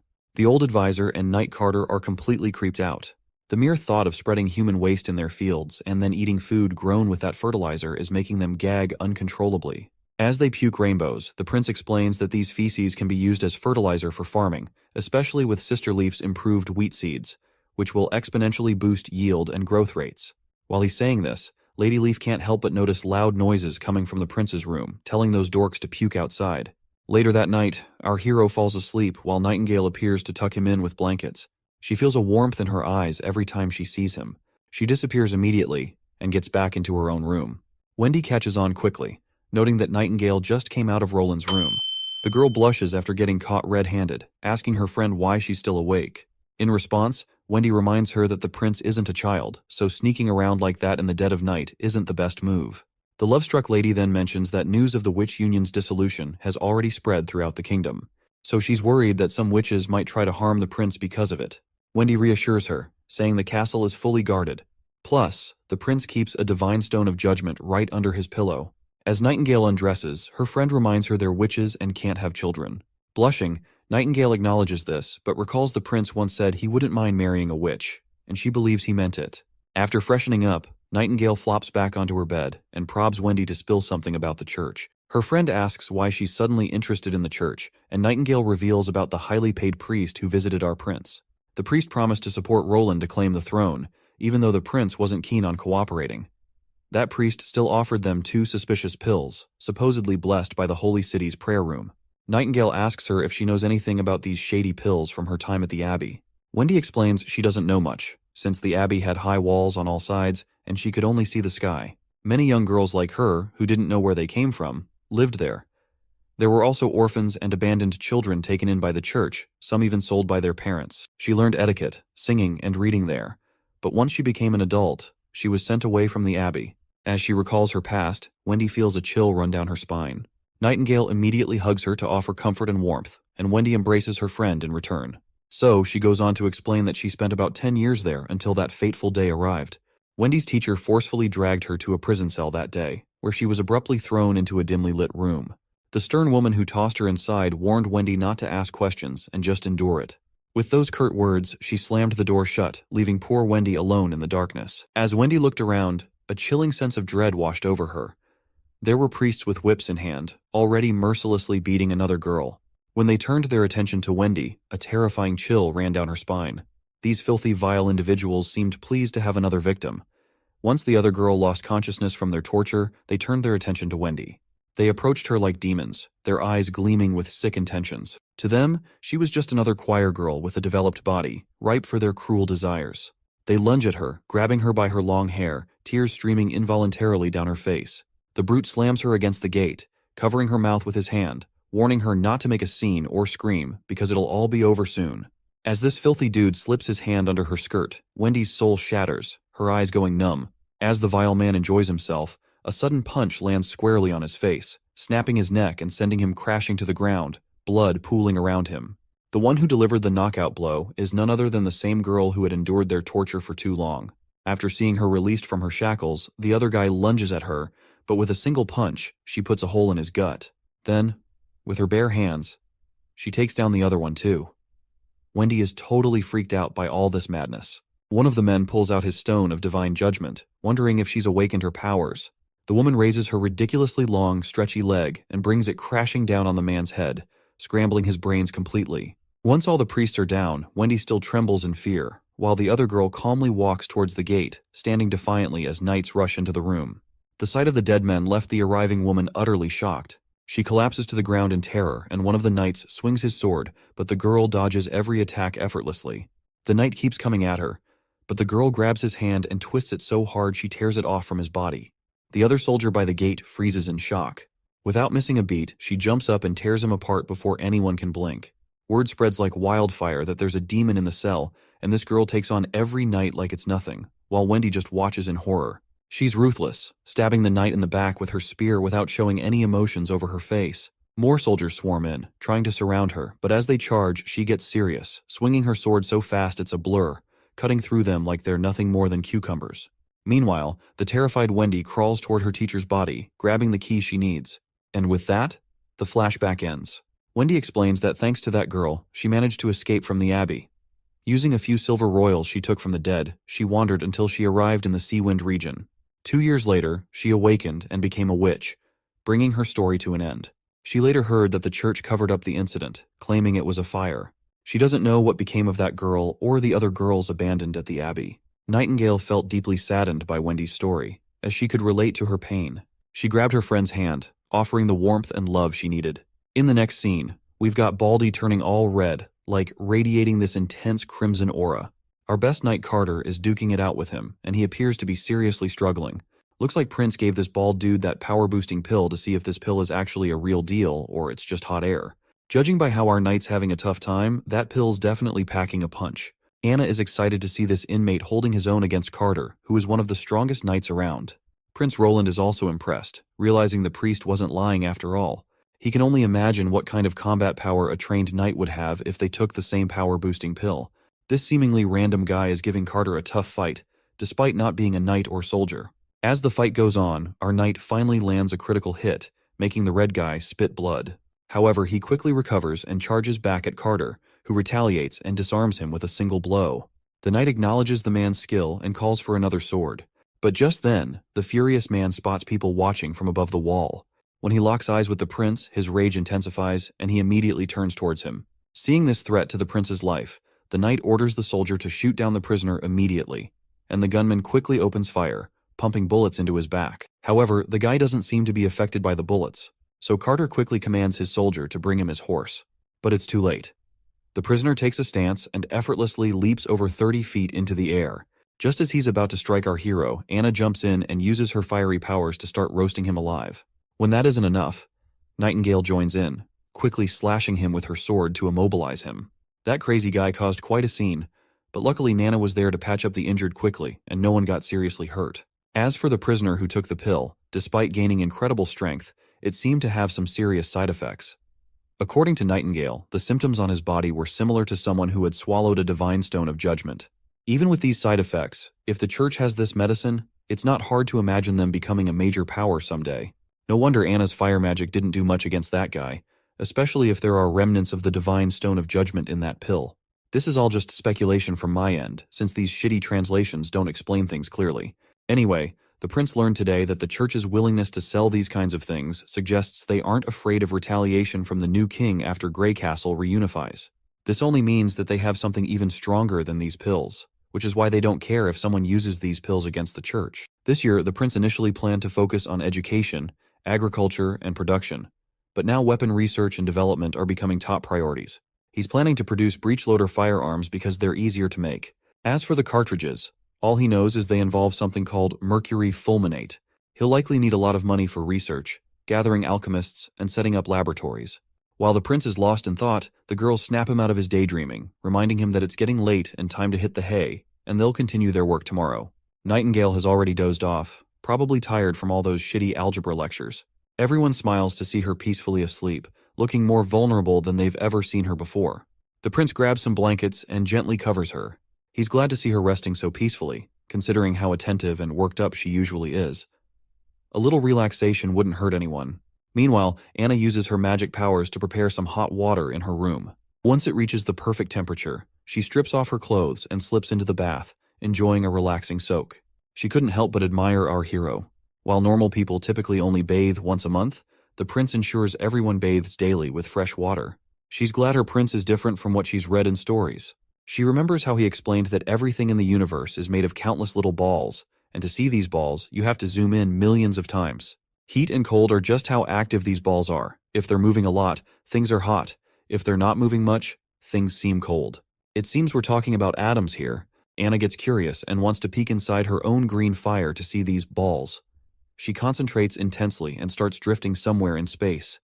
Green energy swirls around her, and I literally have no clue what the hell is happening here. When she finally returns to reality, she sees that her magic has turned red. But I'm still not sure what's going on. The next morning rolls around, and Roland is deep in a dream about battles with tanks and aircraft. In his dream, he's conquering the world with mechas and cutting-edge military power. Suddenly, Nightingale's voice interrupts his vivid dream, and he wakes up groggily. His first question upon opening his eyes is whether there's a new witch in town. Nightingale replies no, and reminds him that Anna's abilities have changed once again. This news really confuses the sleepy prince because Anna has already reached adulthood. He gets snapped awake when a wet towel slaps his face, and Nightingale urges him to quickly go see Anna to check out her latest transformation. She describes it as a shocking magical form, almost tangible. Shortly after, they begin walking down to the office. On their way, Nightingale reveals that when she found Anna in her room, she was sitting at her desk surrounded by metal objects. At that point, she was so shocked that her bread fell from her hand when she saw Anna's magic powers had changed internally, and there was a cube inside her. The prince is confused by the mention of a cube and asks what it is. Nightingale explains that when a witch awakens, her magic initially appears as a thin mist. Over time, it transforms into a swirling gas of various colors. Wendy's is white, Lady Leaf's is green. Anna always had a lot of magic, which only increased after reaching adulthood, and her color was dark green. But now, her magic has taken the form of a fist-sized cube that is completely opaque, like solid matter. Once they all gather in the office, Anna immediately turns to the prince, and without skipping a beat, he asks her what's going on. Anna spills that last night. She was thinking about what they learned in class about the whole universe being made up of tiny balls. She imagined her green flames as made of these little balls, and then she started tinkering with the chains holding them together. She reshaped and reconnected them, completely transforming the flames into something like black silk. Now she can control it with her mind, using it to slice through iron ingots. Using her math skills, she even cut a perfect square. She's practically begging for a pat on the head for her new achievement. The prince then tells her to show off her new abilities in person. Right on cue, she summons her dark powers. When our hero asks if she can change its shape, she snaps her fingers, and poof, it turns into a cube, leaving everyone amazed. She then pulls back her powers and shapes them into strings. The boy tries touching them, and, to his surprise, they're tangible. He asks if she can make them thinner. She nods, saying she can, but warns they're sharp enough to cut anyone who touches them. Despite looking delicate and thin, these strings are actually pretty tough. Unlike her green flames, she can control the temperature of different parts of the flame. Well, our hero seems to have figured out that his hunch was spot on. Magic is just another form of energy, and it's all about how a witch channels and controls that energy. The possibilities are endless, depending on how well they can wield it and what they can imagine. For instance, imagine trying to describe an airplane to someone who has never seen one. It's tough. So, the only limits to magic are what a witch knows and how big they can imagine. The more they understand about the world, the stronger their magic can become. Anna figured out that everything's made up of tiny particles, and that insight helped her grasp how her flames work and how these particles fit together. So she is now able to reshape those particles to make different things. And finally, our hero gives her a deserving pat on the head for a job well done. He then declares firmly that he has made up his mind. Everyone in the Witch Union will be attending study classes. Everyone is startled to hear this, and the prince appoints Scroll as everyone's teacher of enlightenment. She raises doubts about whether she can handle the role, while Nightingale, not much of a studious type, tries to slip away quietly. But my man gives her a deadly stare that stops her in her tracks. Sister Moon also expresses concerns about her ability to perform in this new role. Our hero assures her that knowledge can boost her abilities and open up new opportunities. He confidently announces they'll hit the books after dinner every Monday to Friday, starting with the ABCs of reading and writing because, as he puts it, learning can totally shape your future. But it seems Nightingale is still not too thrilled about it. In the next scene, we see Prince Roland informing a knight that he's going to start a poultry farm with chickens and ducks. He assigns some land on the west border for the farm and tells the knight to also teach others how to raise livestock. He warns that if the farm doesn't take off, he will be sent to the slope mines for labor. Once the current guy leaves, the prince calls in the next person. That is when Nightingale pipes up, questioning why the knights are being put on livestock duty since they are supposed to pick some people with basic education to become teachers. The prince explains that all the knights have ordinary hobbies, and since there's a demand for those skills, he decided to let them pursue what they're best at. The lady calls up the next knight, and he steps forward right away. This one looks pretty educated and polished. Introducing himself as Ferlin Eltek, he's really glad about our hero taking the charge of Longsong Fortress. He thanks the prince and offers to help out, saying to send word if he's needed. My guy is totally freaked out seeing this dude show such loyalty, especially since he is a knight of Duke Ryan. That's when Ferlin Eltek gets serious, dropping the bomb that he used to be Duke Ryan's top knight and swore loyalty only to him. But he abused his power, committed countless wrongs in the Western Territories, and even took his wife by force. So he's been waiting for a chance to bring him down. So, even though he was not able to kill that bastard personally, he is now glad that someone else did. Our hero then asks the man if he is literate and can read and write. The knight says yes, and without wasting a moment, Roland decides to make this guy the teacher. And not only he will get a house for this job, he is also going to a fat paycheck. Ferlin Eltek asks if that means all the illiterate folks will end up in the mines, to which our hero nods. The knight then voices concern about people over 50 not being fit for mine work. He states that there is a knight named Halon, and he is also over 50. My guy clarifies that he doesn't see anyone as a slave, and besides, the mines have steam engines to help out, plus workers get holidays off. Ferlin Eltek suddenly stands up, making Nightingale jump a bit. But all he reveals is that his family has a treasure map passed down for generations. The treasure it points to is in the misty forest northwest of here, and our prince appears to be the only one who can visit that spot in today's Western Territories. He reveals that his father never let him touch the map, but he managed to sneak a look and grab it because he's determined to find those treasures. The pictures on the map have endured many years without fading, clearly not drawn by anything ordinary. Once he had the map, he quietly left the territory to begin his treasure hunt, but his plans were interrupted when he became Duke's knight. He pleads with our hero to consider the map and release the old knight Halon.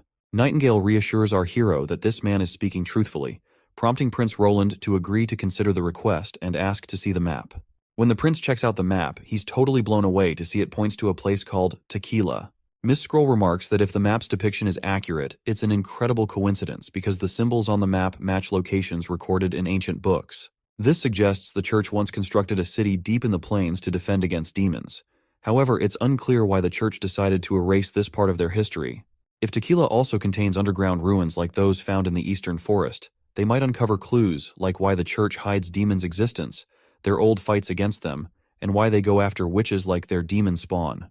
Nightingale decides to head to the knight's house to investigate further, hoping to find more clues. However, our hero warns her it might not be a good idea. If a family guards a treasure map, their home likely holds divine stones of judgment. Since they can't reach Tequila at the moment, he suggests saving this adventure for the future. The hexagram's location is about 50 kilometers away, reachable in a day by Sister Lightning. So, he decides to send her to scout the area first. For now, he shifts focus to the North Slope mines, putting the treasure map aside for later. Before heading to the North Slope mines, he instructs Lady Scroll to teach everyone the phonetic alphabet this evening. If they need more teaching materials, she can ask Soraya, who's turned into quite the printing machine. Then he rummages through a drawer meant for a gift for Lady Scroll. At first he opens the wrong drawer, which contains the snacks tucked away by Nightingale, which totally embarrasses her for some reason. But he soon retrieves a box from another drawer and presents it to Sister Scroll, telling her it's for her. She opens it eagerly to find a beautiful pair of glasses inside. Nightingale interjects, pointing out that Lady Scroll already has perfect eyesight, questioning the need for glasses. To this, our hero enthusiastically explains that he simply adores girls in glasses. Given her role as a teacher, the glasses would make her look more intellectual and beautiful simultaneously. And seeing him all hyped up about the glasses, Nightingale couldn't help but find his fetish rather creepy. Finally, when our studious girl puts on those glasses, my audience goes nuts over how great she looks. Yeah, I'm talking about you. You might want to hit pause if you're a fan of sophisticated style. Moving on, we find ourselves up at North Slope, where the prince is totally surprised by this super long steel tube. He's really impressed by how perfectly it's made, down to the thickness and everything. Anna grins at the praise, while our hero's pretty impressed by her new skill of cutting stuff precisely with her magic threads. With Anna pitching in, the town's industrial game is set to level up big time, and he's even thinking they could start making top-notch underwear for the witches soon enough. But then, Nightingale mentions that even though Anna's powers have improved significantly, her magic thread spans only 10 steps. At the same time, Anna is sure it's actually 15, which leaves our hero scratching his head in confusion. After sizing up their leg lengths, he figures out they count steps differently, probably due to their heights. It's frustrating because measurement units are a complete mess in this world, relying more on approximate values than any real standard. Finally fed up, he decides it's high time to establish clear, unified measurements from scratch, and he assigns Anna to the task. Next up, we're at Clearwater Port, where the Knight of Garcia looks pretty smug about their thriving port.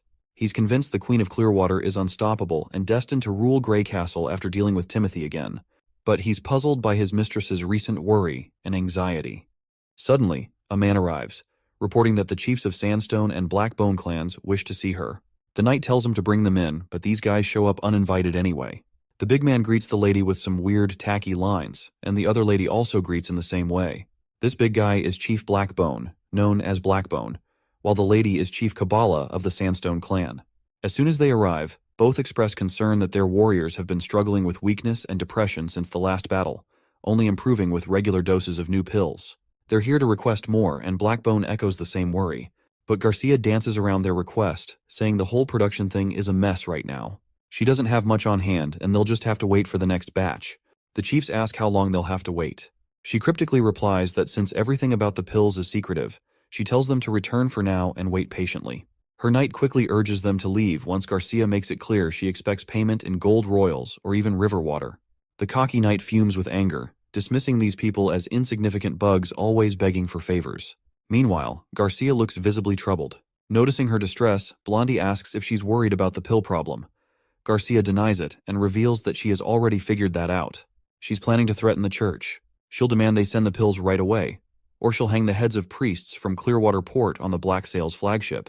She then hands over a letter, which is the real source of her anxiety all along. As the knight reads it, she explains it's from a spy in Hermes.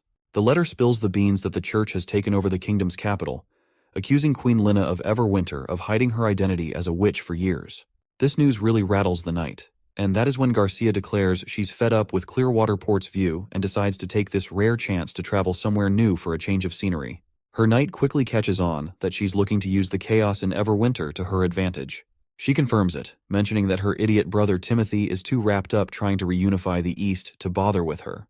And as for Roland, he's a goofball who surprisingly took down Longsong Fortress, but returned back to the border town afterward. and she is sure that he must be terrified of his sister, because she is the one who used to bully him until he wet his pants. The knight is pretty happy that there's no one left to stand in her way. Looks like her path to becoming queen is wide open. The scene then shifts to the Holy City, where we see the big-shot priests gathered in their council chamber. They're grilling Archbishop Taefun about the law and order situation in Everwinter. The old man reports that apart from a few stubborn nobles in the Everwinter, most folks are actually welcoming the church's takeover. He vows that those nobles who won't repent will be dealt with one by one. The lady then decides to just kill these mindless pleasure-seeker nobles. That's when another bishop chimes in, saying they should wait for things to settle down in the kingdom before getting rid of the nobles. That way the church won't feel any resistance by the people. Currently, he plans to offer them positions equal to their current titles under the law of the church, though those titles wouldn't pass to future generations. He reminds everyone they're aiming to abolish kingship eventually, so there's no rush. Heather, feeling a bit let down, reluctantly agrees to wait for another day to kill those filthy nobles. Looks like her sassy remarks definitely rattle Taefun's nerves. Moving on, Priest Main asks his friend Taefun about the situation in the castle. In response, the old man reports that according to the latest info, the new King Timothy didn't return to the king's city after his defeat, but headed straight for the eastern region.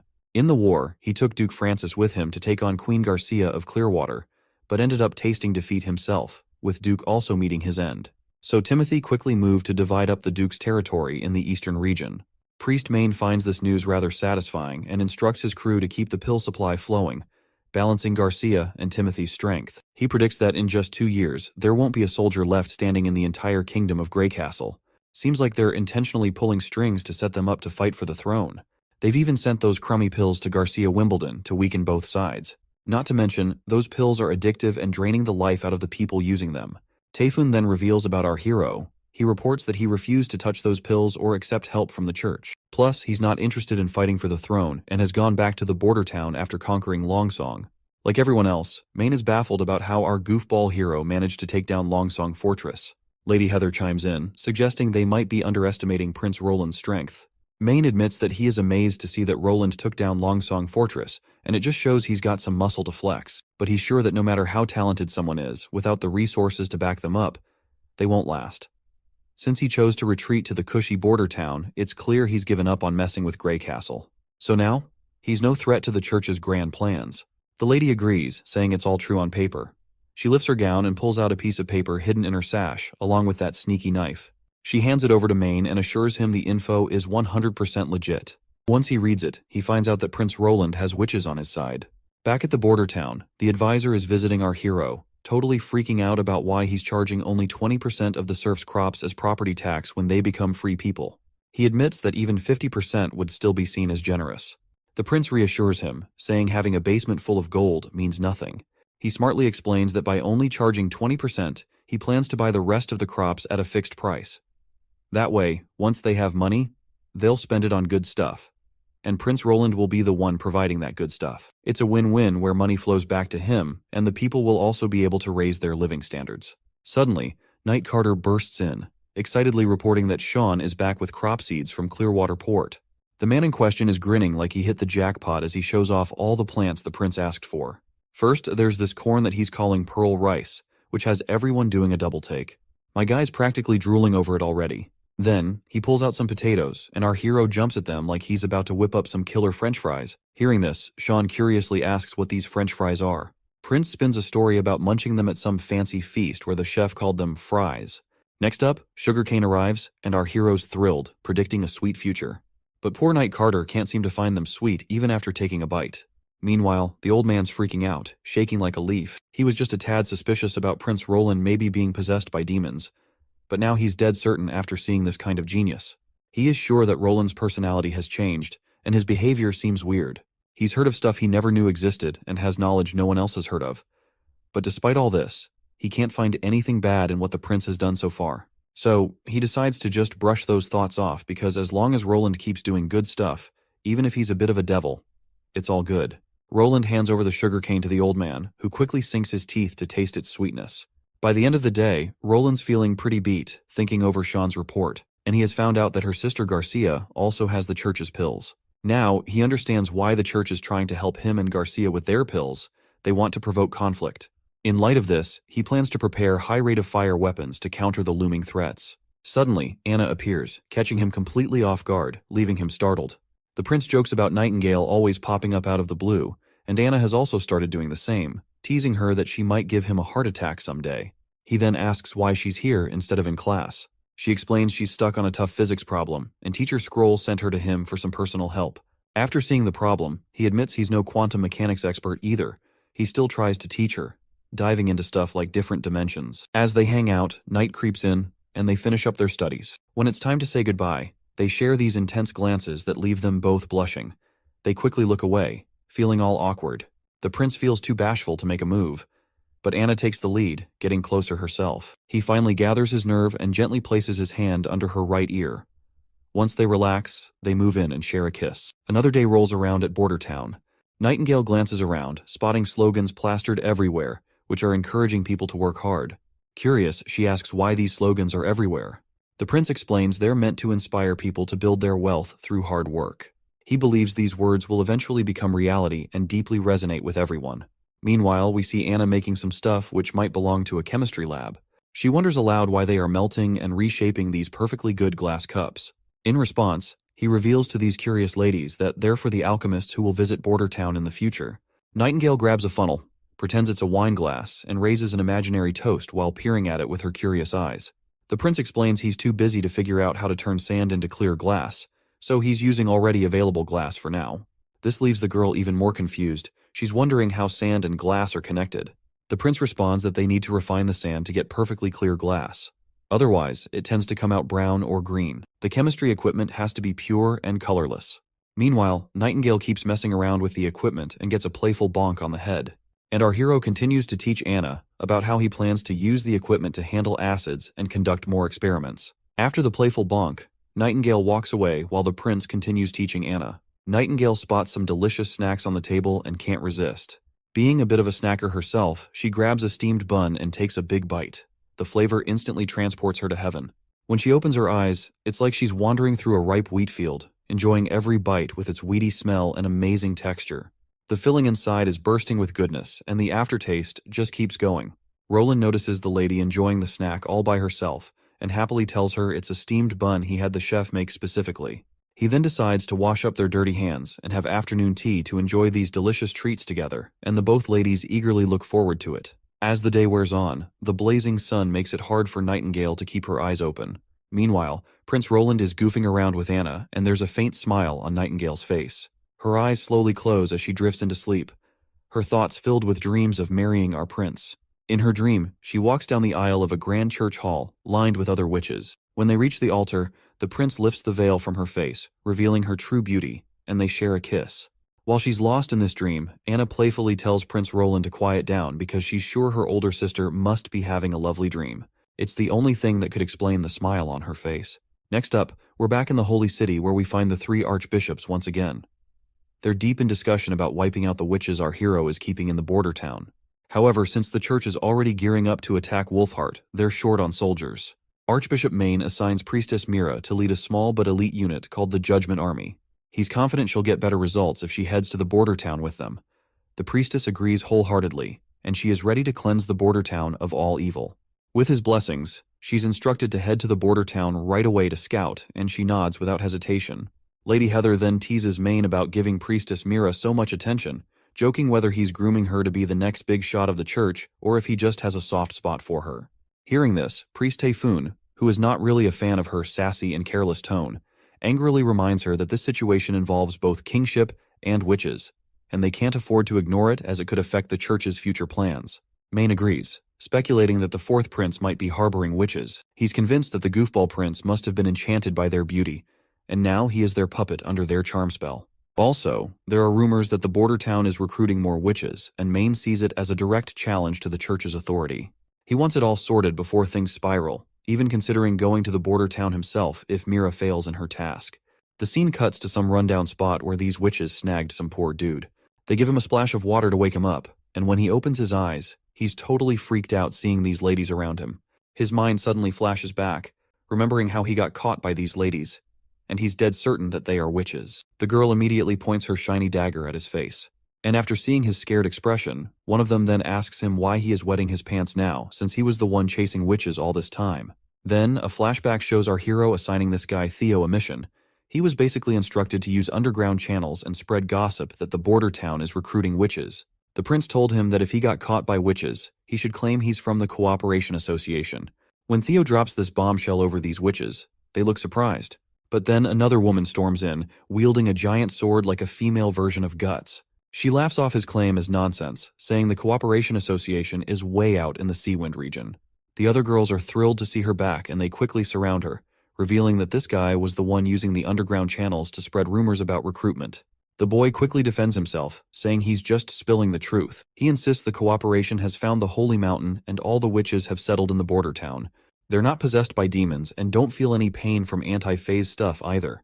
He goes on to reveal their mentor named Kara, who can summon magical snakes, something he's witnessed firsthand and found incredible. He also mentions Wendy and Scroll, who sent him on this mission. This girl is totally intrigued to hear all this, while Theo further talks about Nightingale and others. In response, the women point out that if they've really settled on the Holy Mountain in the border town, they shouldn't have spread the news. It'll only alert the church, and if they don't clear out of there soon, they're in big trouble. The redhead witch asks what their next move should be, to which the black-haired one declares that their leader will arrive tonight at midnight, along with other witches, so they will be sailing the ship along with others. As for Theo, she kicks his chair over, sending him crashing to the ground still tied up. The black-haired woman then tells her redhead friend to hop on the ship with the others while she heads back to the border town with Theo. She wants to confirm if the Witch Association actually found the Holy Mountains, so she tells her friend to inform their leader Tilly that she is going to the border town. In the next scene, we see Lady Lightning soaring through the sky, exploring the areas marked on the same treasure map our hero received from that night. She's covered a lot of ground already, and the prince specifically asked her to scope out the notorious Misty Forest, and after proudly taking on the task, she's psyched to explore further solo. Just as heavy rain starts dumping, she quickly tucks the map into her jacket, making sure it stays bone dry no matter what. Then bam! She spots something nearby and takes off like a shot, racing through the forest like lightning. Deep in the woods, she stumbles upon ancient ruins and starts scanning the place for anything fishy. She admits she had no clue a place like this existed because it was completely hidden from view by the mist when she was up in the air. If not for the rain, she likely would have missed it altogether. Her nose catches a tantalizing scent, the aroma of adventure that perks up her spirits. After a bit of poking around, she realizes these must be the ruins marked on the treasure map. According to the plan, she's supposed to note down the location and head straight back to the border town to report everything to the prince. But her adventurous spirit kicks in, urging her to venture inside alone. Besides, with the rain pouring down, why not explore until it stops? Once inside, she finds empty halls, so she continues deeper, but she still finds nothing. But as she is walking forward, she hears a faint voice, calling for help. Lighting gets absolutely terrified and immediately hides behind the wall, while the same voice continues to call for help. She finds it hard to believe that anyone could be here, considering these ruins are centuries old and deep within the misty forest. It doesn't make sense for someone to be lurking around, but despite her doubts, she pushes forward, thinking maybe there's an explorer stuck inside who needs help. She cautiously pushes the door gently, but the door crashes down and before her stands a disgusting monster, a creature straight out of nightmares. This terrifying scene freezes her in place, and she falls to the ground as she realizes that this is the same demon which the Lady Leaf fought in the Badlands. Tears well up involuntarily as pure horror grips her heart. The monster towers over her menacingly, ready to pounce. The next thing that fills the air is her piercing scream, blending with the thunderous roar of the storm outside. The next scene takes us back to the border town, where our hero meets Margaret Farman, a lively merchant from King's City. She's brimming with enthusiasm, bombarding him with questions about his steam engines. She's eager to buy a lot of these machines, offering a hefty sum of 500 gold royals for each. My guy's thrilled at the prospect of earning 5,000 gold royals for 10 steam engines. But as much as he wants to sell them, he can't just hand them over to the royals. These steam engines are the result of Anna and her hard work, something that can't be bought or sold. He's torn because Margaret is not only wealthy but also strikingly attractive. With a necklace adorned with pure gold containing the divine stone of judgment, even Nightingale can't detect if she is lying or not. He also notices Margaret's enthusiastic personality, which is a 100% clone of Lady Lightning itself. Anyway, the prince tells her besides saltpeter, he needs iron, copper, and ferrous sulfate, hoping she can arrange those materials if they plan for a long-term deal. In response, the woman happily agrees. But suddenly she is shocked by something she sees, and when our guy turns to look, he spots lightning flashing across the window. He quickly opens it, and she immediately hugs him tight, tears streaming down her face. The prince signals his knight to fetch Nana immediately. Roland then gets shocked when he remembers that there is a merchant inside the office, which is troubling him because Lightning is a witch. On the flip side, this lady seems to already know Lady Lightning, and I wouldn't be surprised if she's her mother. But our hero doesn't pay attention to her and decides to take Lightning for treatment, leaving the Morning Lady screaming behind as she watches Lightning go. After a while, Lightning has been healed and she immediately opens her eyes. She sits up quickly, and Wendy and Nana are thrilled to see her awake, bombarding her with questions about what happened. Lightning looks like she's about to cry again as the prince asks why she came back so urgently in that heavy rain. She reveals that she found the ruins from the treasure map and there are demons inside. Everyone is shocked to hear this, and Teacher Scroll looks terrified, asking if she went inside. She says no, explaining that there was a demon guarding the basement door and someone was calling for help inside, but she got scared and ran back like a coward. But the prince reassures her that she made a wise decision because a smart explorer doesn't rush into danger without assessing the situation first. Lady Leaf adds that it's possible a witch might be trapped inside since besides witches, no one else can reach the depths of the misty forest. But considering it's a ruin from 450 years ago, surviving alone there seems impossible for anyone. Lightning mentions there were no signs of human activity near the ruins, while Wendy points out that the area is teeming with terrifying wildlife and lacks suitable food, which makes it clear that someone can't live there alone. The more they ponder, the deeper the mystery gets. Lady Leaf decides they need to find a way to rescue whoever might be inside. That's when our hero steps up, urging everyone not to fret because they're not clear on the whole story yet. To find out, they've got to venture inside. He eagerly declares they're going into the ruins and he'll figure out a plan to save whoever's there. Together, they're set on facing the demon and coming out on top. Shortly after, that same noble bursts into the room, asking about Lightning's condition. Prince reassures her, and as she breathes a sigh of relief, we catch a glimpse of Margaret's peachy ass. The prince apologizes for neglecting her earlier, explaining that Lightning was in critical condition. He explains that this is precisely why he told her to take off her divine stone of judgment. The woman gets cheeky and asks if Lightning is one of those witches. The boy reluctantly confirms it, and Margaret bursts into joy, claiming she knew it all along. She proudly declares that being from the Thunder family, it's natural for Lightning to be an extraordinaire. The prince is surprised to hear this, and Margaret explains that she has watched Lightning grow up. He then asks her about her connection with Lightning, and she spills that she met her while tagging along with Lightning's dad's exploration crew. Thunder, the hero of the fjords, uncovered Twin Peak Island, Sea Dragon Fjords, and mapped out the eastern coast and Infinity Cape during their voyage. Margaret explains that Lightning was born on the ship, but sadly her mother passed away from sepsis. Being the only woman on board, Margaret stepped in as Lightning's pseudo-mom, feeding her oatmeal since breast milk wasn't an option. After the voyage, Margaret bid farewell to the crew and set up her own business in Greycastle's capital. But 10 years later, she heard that Thunder and his crew got caught in a hurricane and supposedly sank to the bottom of the ocean. She never bought into that nonsense though, and now that she's seen Lightning still kicking, she's convinced real explorers wouldn't just go down like that to some measly hurricane. The boy then asks if she's not bothered by Lightning being identified as a witch, and she bluntly says no. Nightingale, lurking in the shadows behind, taps the boy on his left shoulder to confirm the lady's honesty. On the other hand, Margaret goes on to explain that witches are both beautiful and powerful, which are the qualities she admires. She admits she wanted to adopt witches like our prince does, but the capital's prejudice against them squashes that idea. They both happily shake hands, bonding over their shared love for witches. Once they are finally partners, the woman immediately bombards our hero with questions if there are also more witches other than Lightning. She asks him how he met them, their abilities, and all that jazz. Looks like my guy's already feeling worn out just looking at her enthusiastic personality. He is not sure if he can keep up with her. Meanwhile, Theo and the other witch finally arrive at Border Town. She remarks it's quite the place for the Western realm, not what she expected the association to choose. She then grumbles about why there's no one here to roll out welcome mats for her. Theo pulls out a blue flag and waves it while standing over the hill. He explains it's a signal to the association that he has arrived with a witch at Hill. Meanwhile, the witch demands food. After hearing her demand, Theo sighs inwardly, remembering how she's been making him foot the bill for all the fancy meals on their way here, bossing him around with that massive sword of hers. And right now, she warns him once again that if he tricked her, he'll find his head rolling on the ground along with anyone else involved. Not wanting to provoke her further, he rolls his eyes and offers her the pouch of snacks. She explains that her friends should already be on a merchant ship sailing towards the fjords, making it too late for Theo even if he is trying to rat them out. Hearing this, the boy reminds her of the terrible environment at the fjords. The witch agrees, mentioning their plan to establish a sanctuary for witches there, led by Tilly Wimbledon. Once he hears that name, he is shocked to realize she's the sister of our hero. Right on cue, she notices someone approaching. She detects magical signatures and confirms that there are indeed witches nearby. Once they reach her, Nightingale immediately extends her hand and welcomes her to Border Town. As they stroll through the bustling town in the dead of night, the newcomer raises an eyebrow at the sight of children still being taught at this hour. Teacher Scroll explains it's a night school run by the town, catering not just to kids but to everyone studying here who's done with their day's work. The scar-faced woman then asks Nightingale if she is transcendent. Well, looks like our girl has never heard of this terminology before. The scar-faced woman then explains that transcendents can detect the shape and flow of magic due to transformations within their bodies caused by power.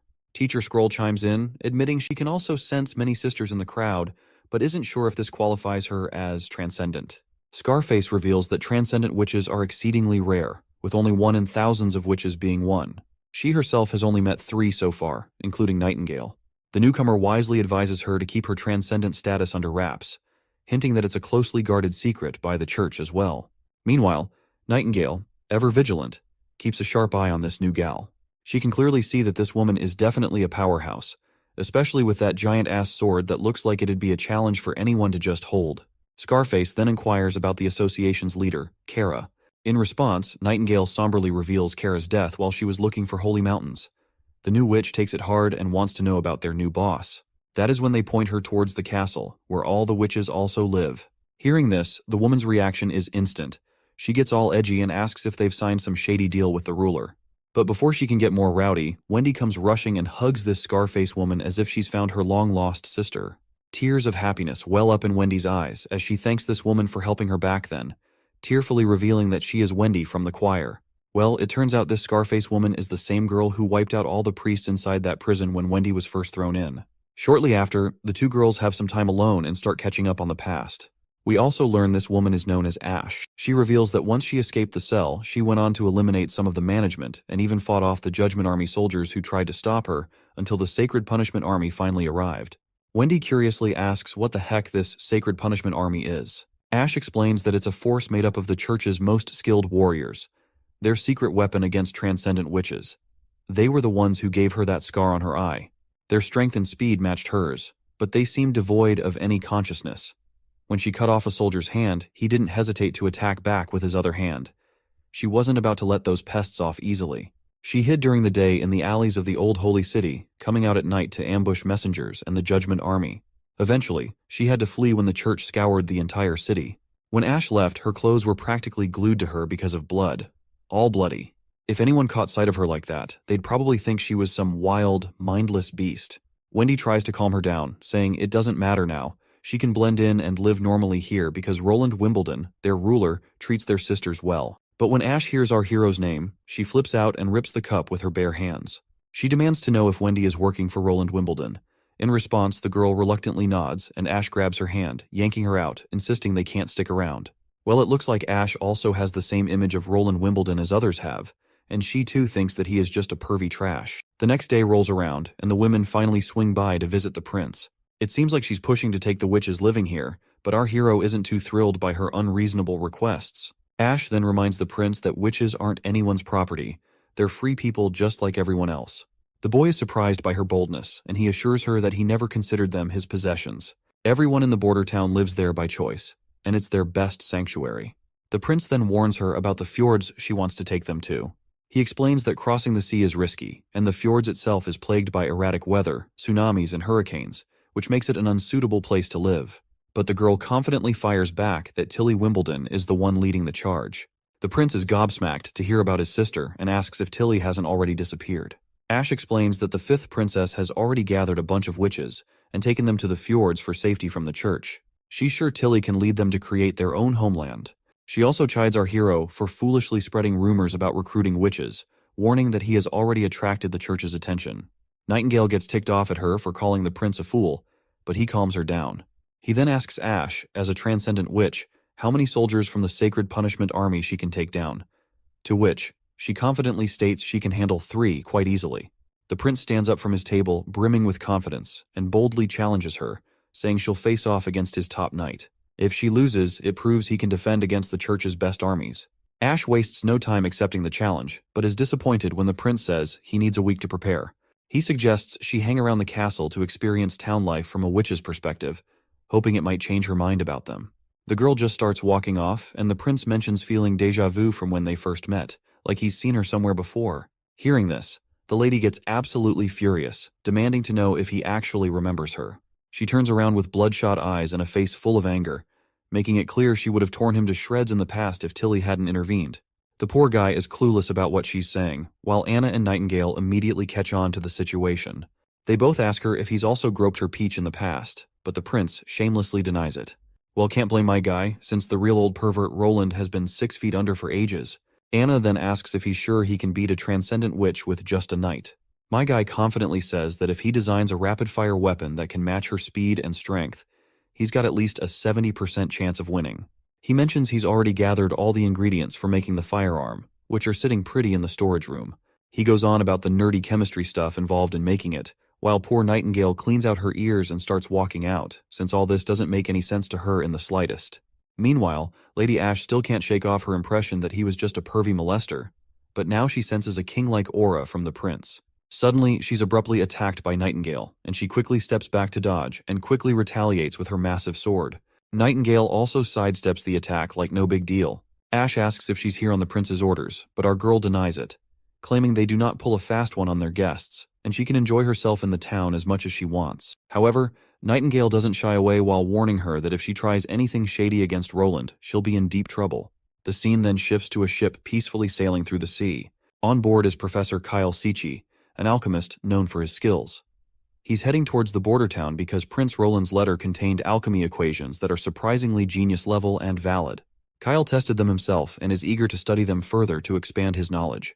He writes a letter to his apprentice, Charles, explaining everything and letting him know he's left the Red Alchemy Laboratory in Redwater City to sail to the border town. As this man makes his way to the castle, we catch sight of our girls, with Sister Moon demonstrating her powers by spinning a small windmill. She's feeling pretty chuffed when our prince compliments her skills and asks for her help in developing a direct current motor. The girls are all smiles, diving into learning about the law of induction. Their learning session gets interrupted by Knight Carter, who bursts in announcing the arrival of the alchemist from Redwater. The old man finally shows up before the prince, and after the pleasantries, Mr. Mustache wastes no time diving deep into discussing the equations from the prince's letters. The prince acts all chill about it, brushing it off like he stumbled upon those equations by accident. The old man is totally floored to learn that my guy came up with these equations on his own, but then he wonders if these were Royal Alchemy Society secrets. The prince just shrugs and cunningly spins the tale that these equations came from ancient books 400 years old. He slyly adds that back then, scholars preferred calling it chemistry instead of alchemy. This revelation really knocks the big mustached man for a loop. The prince nods, dropping more knowledge bombs like the law of conservation of mass, which basically says stuff doesn't just pop into existence, it just changes from one form to another. He then gives an example with a delicious cake he plans to eat, explaining how they'll absorb some parts and, well, get rid of the rest later by shitting it out. Professor Kyle still appears to be curious and asks what happens to the mass when a giant log is burned, since ashes weigh less. My guy calmly explains that the log's mass becomes gases and water vapor, leaving behind only ashes. Once my guy has the old man's attention, he casually digs through his drawers and pulls out a chemistry book, calling it a gold mine full of knowledge. He tells the old man if he wants this treasure trove, he'll need to work for him to earn it. Well, judging by the old man's reaction, it's pretty clear what his answer will be. So the prince gets down to business and offers him a fat paycheck, just like the one he used to rake in at Redwater City, with a 5-year contract. With a snap of his finger, his old advisor magically appears with ink and a pen for the professor to sign. The prince also throws in a confidentiality agreement, making sure the professor won't spill any research secrets to other alchemists. While the professor is ready to go, he's not quite sure what he'll be brewing up in the border town lab. Prince Roland confidently declares that they'll be making high-density acids, the stronger the better. Once the old man is out of the room, Nightingale appears back and calls out the prince for spinning a whole web of lies. She reminds him that just yesterday, he had the Sister Scroll memorize and create that entire book. The prince cunningly admits he spoke white lies, explaining it was the only way to convince the professor, who wouldn't believe someone like this goofball prince could come up with such knowledge. I guess the lady gets where he's coming from, but she throws him off by asking who actually taught him all that stuff. Well, the prince just can't really tell her about his days as an underpaid engineer before coming into this world, so he remains silent.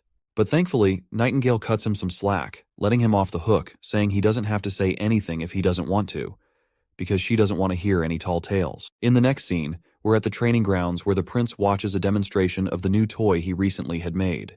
Knight Carter is wielding this new gadget, which seems to be a Russian roulette-style firearm. As Carter empties the chamber, cartridges clatter to the ground, and his confident trigger pulls turn into a comedic failure. Not a single shot hits the mark. The girl standing beside our prince grows concerned as he is visibly disappointed while poor Carter looks devastated as well. But Roland tells his friend to relax, explaining that pistols are notoriously inaccurate compared to muskets. He promises Carter they'll tweak the gunpowder mix to max out this bad boy's potential.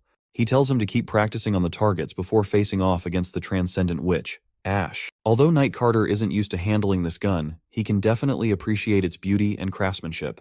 Meanwhile, the prince reminds Carter not to lose the bullet casings since they're reusable and precious. Back at the castle, Lady Ash seems visibly upset. The witches living there are being stubborn and reluctant to leave. She's also scratching her head over the town's peculiarities, wondering what kind of magic Roland is using to hype up the villagers about those upcoming inventions of his. Just as she's thinking this, she spots something, and a chubby little pigeon trotting her way crashes into her. This little furball goes by the name Maggie, and she is apparently part of the 5th princess team. She asks the bird if everyone has reached the fjords, and the bird chirps back in its own language. Then, she inquires if the bird has eaten, and she sprinkles some breadcrumbs. The pigeon lights up and starts pecking at the food, but soon it becomes agitated, poking Ash angrily on her head, insisting she's not a bird. Suddenly, the seemingly ordinary bird begins to transform, turning into a cute little girl. She greets her friend once again, this time in their shared human language. The girl tells her friend that even with a tracking bracelet, it was tough to pinpoint her exact location. Thankfully, Lady Shadow tipped her off that Ash was heading to recruit more witches from the border town, and she is now really thrilled about meeting the other witches in person after her long trip. Ash somberly admits that the witches are hesitant to leave because they trust Prince Roland more than her. Maggie is surprised by how both siblings seem to have a soft spot for witches and are willing to welcome them. Ash then reveals her upcoming battle with the prince. If she loses, the prince won't allow her to take any witches, and she doesn't want to disappoint Princess Tilly by going back empty-handed. The little girl then reveals she saw a carriage with church flags as she flew here, and it was carrying around 10 people. Ash is confident they are heading to the border town due to the rumors about border town recruiting witches spread by the foolish prince across the continent.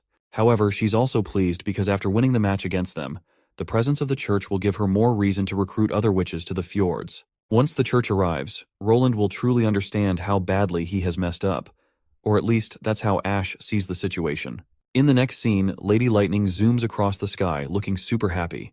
She's loving these goggles she's got on because they keep her eyes comfy even when she's flying crazy fast, all thanks to the prince. Suddenly, she spots this big pigeon. Instantly, she starts daydreaming about roasting it for dinner tonight. She's tired of having buttered toast and mushrooms daily, and her mouth is practically watering at the thought of juicy roasted bird. So, she bolts straight towards the pigeon, which is, of course, not to a pigeon at all. Poor Maggie freaks out when she sees Lightning hot on her tail. She starts flapping like crazy to outrun her, but Lightning, who is renowned for her speed, quickly catches her and they both tumble to the ground. Maggie, in a panic, tries to wriggle free while Lightning whips out her knife. The sight of that sharp blade terrifies the poor pigeon even more, and that's when she decides it's time to reveal her true form. She transforms back into herself, still teary-eyed from the close call of almost becoming dinner.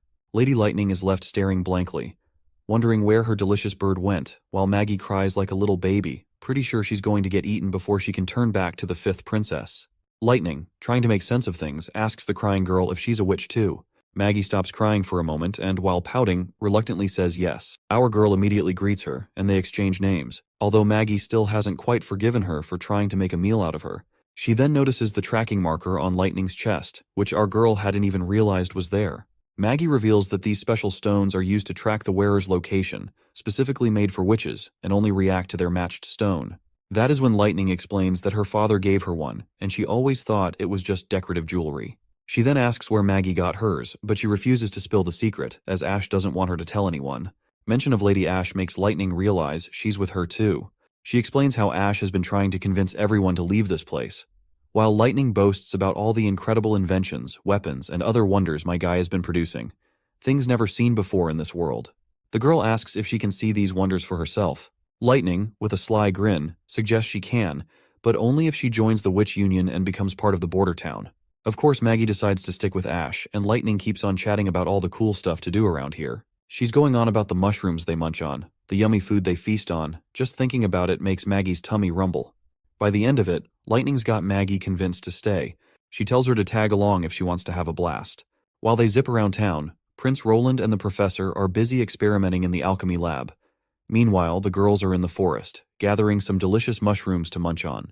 Along the way, they spot Wendy too. Later that day, they spend the evening studying. The next morning, they head to the northern mountains where people are busy making bullets for guns. Back at the castle garden, they have a great time, and Maggie is enjoying every moment. Afterward, they head to the outskirts of the border town where Carter is diligently practicing his shooting, and it looks like he's improving his aim at the targets. After a few days of hanging out with Lightning, Maggie comes back to Ash a bit late. Ash asks why she's been showing up late these days. Maggie happily shifts back into her human form and tells Ash that Lightning took her bird hunting. She even offers Ash a drumstick, but she declines with a cool, "No thanks." Maggie then happily starts munching on the drumstick herself, which Ash finds kinda creepy. Watching a bird eat another bird isn't exactly normal. Then, Maggie asks why Ash hates this place so much. She also tells her own desire that she kinda wants to stay here, because Prince Roland's always throwing fun parties and sharing grub in the backyard. He's easy to chat with, not like those stuck-up elites, just a simple, caring dude. As Maggie continues to highlight the positives of their current place, Ash's response remains unchanged. She grabs her head in frustration, knowing Maggie's life was full of misery until the 5th princess took her in, so it's natural for Maggie to see the bright side of this place now. Suddenly, Ash snaps at Maggie, reminding her that this place is constantly threatened by the church, and their lives could end as soon as the border town is attacked, especially since no one can defend against the Divine Punishment Army. But Maggie confidently shrugs off the concerns, asking Ash what if they actually defeated the church. Ash nods, sharing her own hope for that outcome. That's why she wants to spar with them, to show that they can't defeat the soldiers of the Judgment Army. The day of the battle finally arrives, and Sister Echo states the rules. No hitting the head, and anyone can surrender at any time. As long as they don't die on the spot, Nana's healing ability will restore everyone to their original state. The prince asks if anyone has any questions. When no one responds, he decides to let the match begin. Both contestants stand before each other. Ash is quite concerned to see that this knight doesn't have a sword or spear.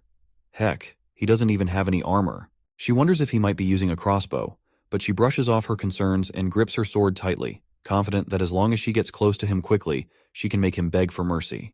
But it looks like this isn't going to be that easy, as Carter is also ready with his gun. As soon as the prince gives the order to start the match, Captain Ironaxe immediately hits that gong with a loud bang. Both contestants wield their weapons, and Ash immediately swings her sword from afar. The mere swing of her sword startles Carter, but he takes aim and starts shooting. When Ash sees those bullets coming, she sidesteps them in the nick of time, which still leaves her grazed over her face. She takes her stance and starts running forward, determined to close the distance between them. Her speed is so fast that she feels like a blur, and even the onlookers are amazed by her such reflexes. But Carter keeps his ground and continues shooting at her, trying to hit the bullet right at the perfect place. As the bullet comes flying towards her, Ash immediately blocks it with her giant sword. In an instant, before Carter can react, she attacks him directly in the gut, sending him flying backward. Everyone anxiously awaits the outcome, and when we look at Ash's face, blood is leaking down her cheek, while her belly is totally obliterated by the gunshot. Her consciousness starts to fade as her vision blurs. The crowd rushes to heal Carter before it's too late, while Ash weakly declares her victory to our hero. She then collapses, falling into the prince's arms. Before we progress the story further, let's take a look into Ash's past.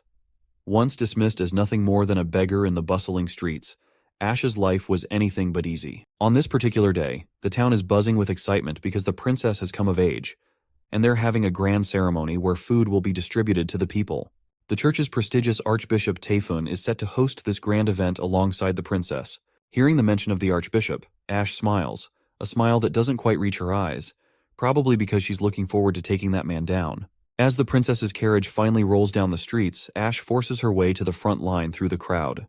The 5th princess steps out of her carriage and the crowd erupts in cheers. Amidst the sea of faces, the princess notices someone who stands out the most for her, and it was Ash. Their eyes lock and time seems to stand still. In that brief moment, there's a flicker of recognition and something unspoken passes between them. Once we're back in the castle, Ash gets summoned by the princess. A servant nudges her forward, and the princess can immediately tell she's a witch. She reassures Ash, saying she won't have to wander the streets anymore. And that is also when the 5th princess gave Ash her name, since she was nameless before that point. In the current moment, she finally wakes up from her unconscious state. The bird girl excitedly jumps at her friend and hugs Ash tightly.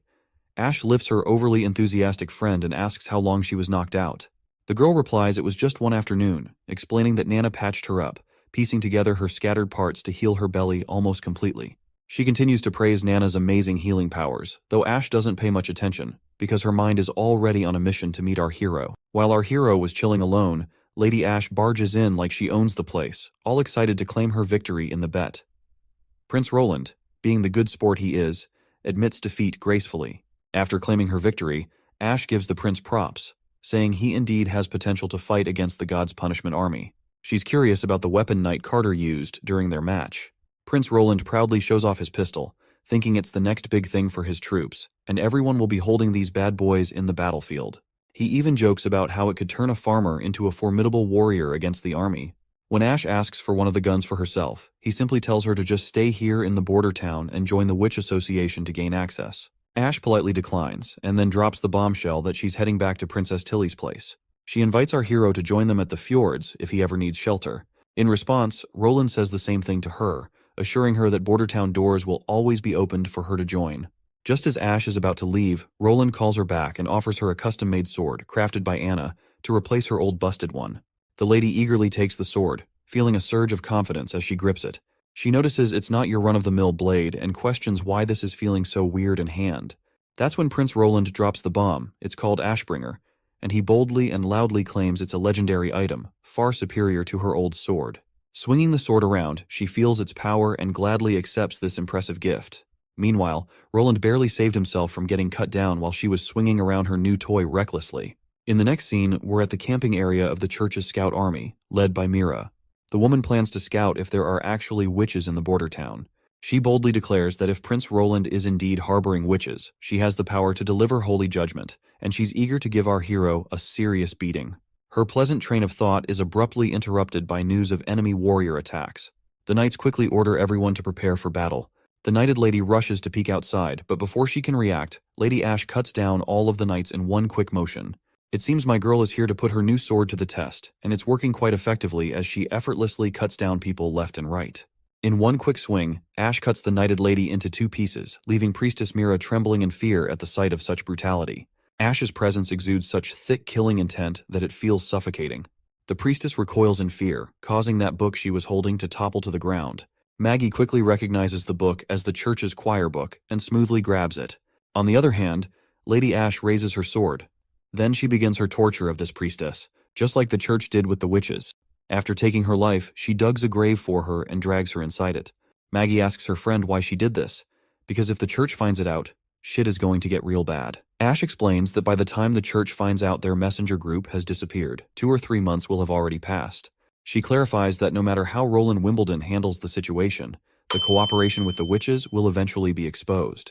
Then, she shows her the messages they've been sending via carrier pigeons to Hermes to report on the situation. Maggie declares she's already nabbed all the pigeons, so there won't be any reports back to the church. Hearing this, Ash adds that this buys Border Town some much-needed time before the church's army strikes, and she is feeling pretty proud that she is doing a favor to our hero by doing that. Maggie gives her friend a thumbs up for her mastermind plan, and for some reason, Lady Ash grants our pigeon girl permission to stay in Border Town. The little girl mentions she likes Lady Tilly too. Ash then tells her to just visit the fjords once a month. This way, she can keep tabs on what's happening in Border Town and facilitate communication between both sides. It's a plan to help Border Town escape to the fjords if things get messy. Maggie is over the moon to hear this, and just as the sun peaks over the horizon, we're back at the Border Town castle. Here, Sir Ferlin Eltek has been invited to a royal feast by the generous prince. Roland urges them both not to hold back and to enjoy the feast to their heart's content. Ferlin humbly thanks him for the honor of dining there, and his wife, Irene Eltek, also expresses gratitude. She specifically thanks our hero for allowing her to become a teacher. Roland credits Sister Scroll, in charge of the Ministry of Education, for arranging everything. Irene cuts to the chase and asks why they've been called there exactly. Roland enthusiastically reveals his plan. For the first half of this year, he wants a play performed in the town square every weekend. He already has scripts, props, funding ready, and now he just needs a cast. Knowing Irene used to be an actor back in the Longsong Fortress, he asks her to play the role of Star in this play. The lady hesitates at first about taking on such a major role, but our hero waves a fat paycheck her way for her job. Her husband encourages her, noting it's always been her dream, and he wholeheartedly supports her. The couple gets a bit romantic with each other, making our hero feel a tad awkward. He clears his throat awkwardly and then proceeds to hand them the scripts. He explains that the first play is Cinderella, a romance between a commoner woman and a prince. The second is Midnight Crow, where the little guys stick it to their greedy landlords. The last one, Witch's Diary, is an original they crafted with Miss Scroll, and he's genuinely excited and proud of it. The wife is absolutely amazed by all these scripts, and our hero is pumped to kick off the cultural scene. He's really eager to use plays to counter the church's propaganda and promote progressive ideals. Next scene zooms in on our pretty pigeon girl, totally floored by the feast spread out before her. Unlike the usual cheap buffets we hit up, this spread is top-notch. Everyone warmly welcomes Maggie into the fold. Our boy tries to introduce himself formally, but the little girl is too busy ogling those barbecue sticks to even notice the prince's introduction. At that moment, the girl can't hold back her hunger any longer. But Wendy jumps in with her own introductions, while Lady Moon encourages the girl to try the barbecue sauce made by the prince himself. She dips her finger into the sauce, and once she puts her finger into her mouth, she is absolutely thrilled to have it. Her taste buds are doing the happy dance. This is something she has never tasted before in her life. Everyone gathers around her as she enjoys her barbecue stick. They're all curious about her pigeon form and ask if she can transform into other birds. Proudly, she says yes and demonstrates by changing into a sparrow, then a seagull, and finally a cute little parrot. Her adorable transformations capture everyone's hearts, and they can't take their eyes off her. Anna turns to Roland with curiosity, admitting she never thought that the fifth princess was also gathering witches together. Roland shares her astonishment, revealing his intention to send a letter to his sister to team up with her. Maggie will deliver the letter once she returns to the fjords next month. Speaking of Maggie, Anna finds the prospect of flying really amazing and excitedly expresses her desire to fly like birds in the open sky. Well, looks like my guy has already got everything covered. Right in the next scene, a hot air balloon appears, granting Anna's wish as she soars through the skies. From up high, everything seems so small, and Anna sees the border town for the first time from a bird's eye view. Here they go again, chatting about all the nerdy stuff like how the hot air balloon works. But I'll spare you the details since we're here to have fun. The prince says one thing to Anna. Right now, everything depends on her black fire to work. Suddenly, Anna spots a redwater river and can see everything from above. The test fields Sister Leaf uses, and the recently built factories. Well, looks like along with the era of industrialization, my guy has also started the era of pollution and climate change. The prince gives her all the credit, explaining that because of her, everything started and they were able to build everything. Anna is amazed to see everything, and that's when the prince takes his chance and gets closer. He grabs her hand, but the mood immediately dampens when Anna reveals that her mother died in a fire. She somberly reveals that not only did she narrowly escape the thick smoke and fire, but she also became a witch herself. That's why she's hated flames for so long and struggled with self-acceptance.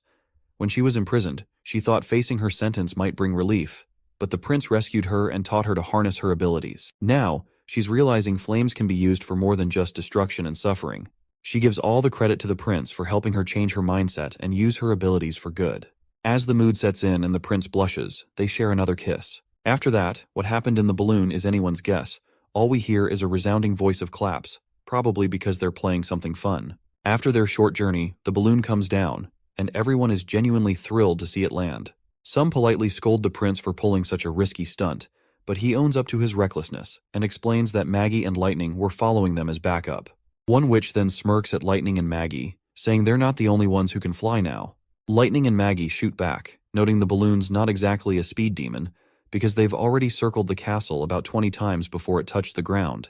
Nana seems super pumped to take a ride in the sky too, and they all eagerly ask if they can hop on the balloon. Anna explains it can only hold 2 people at a time.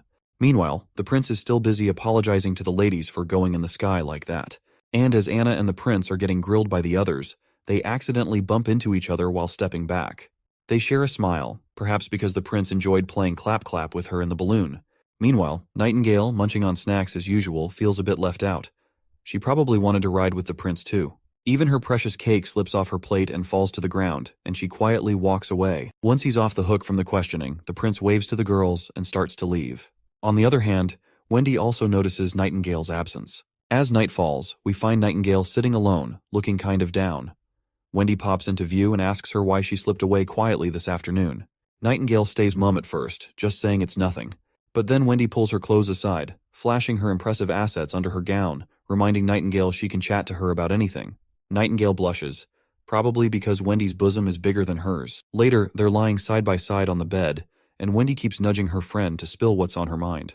Nightingale reminds her friend that what the prince said about marrying a witch was true, because she can tell when someone is lying.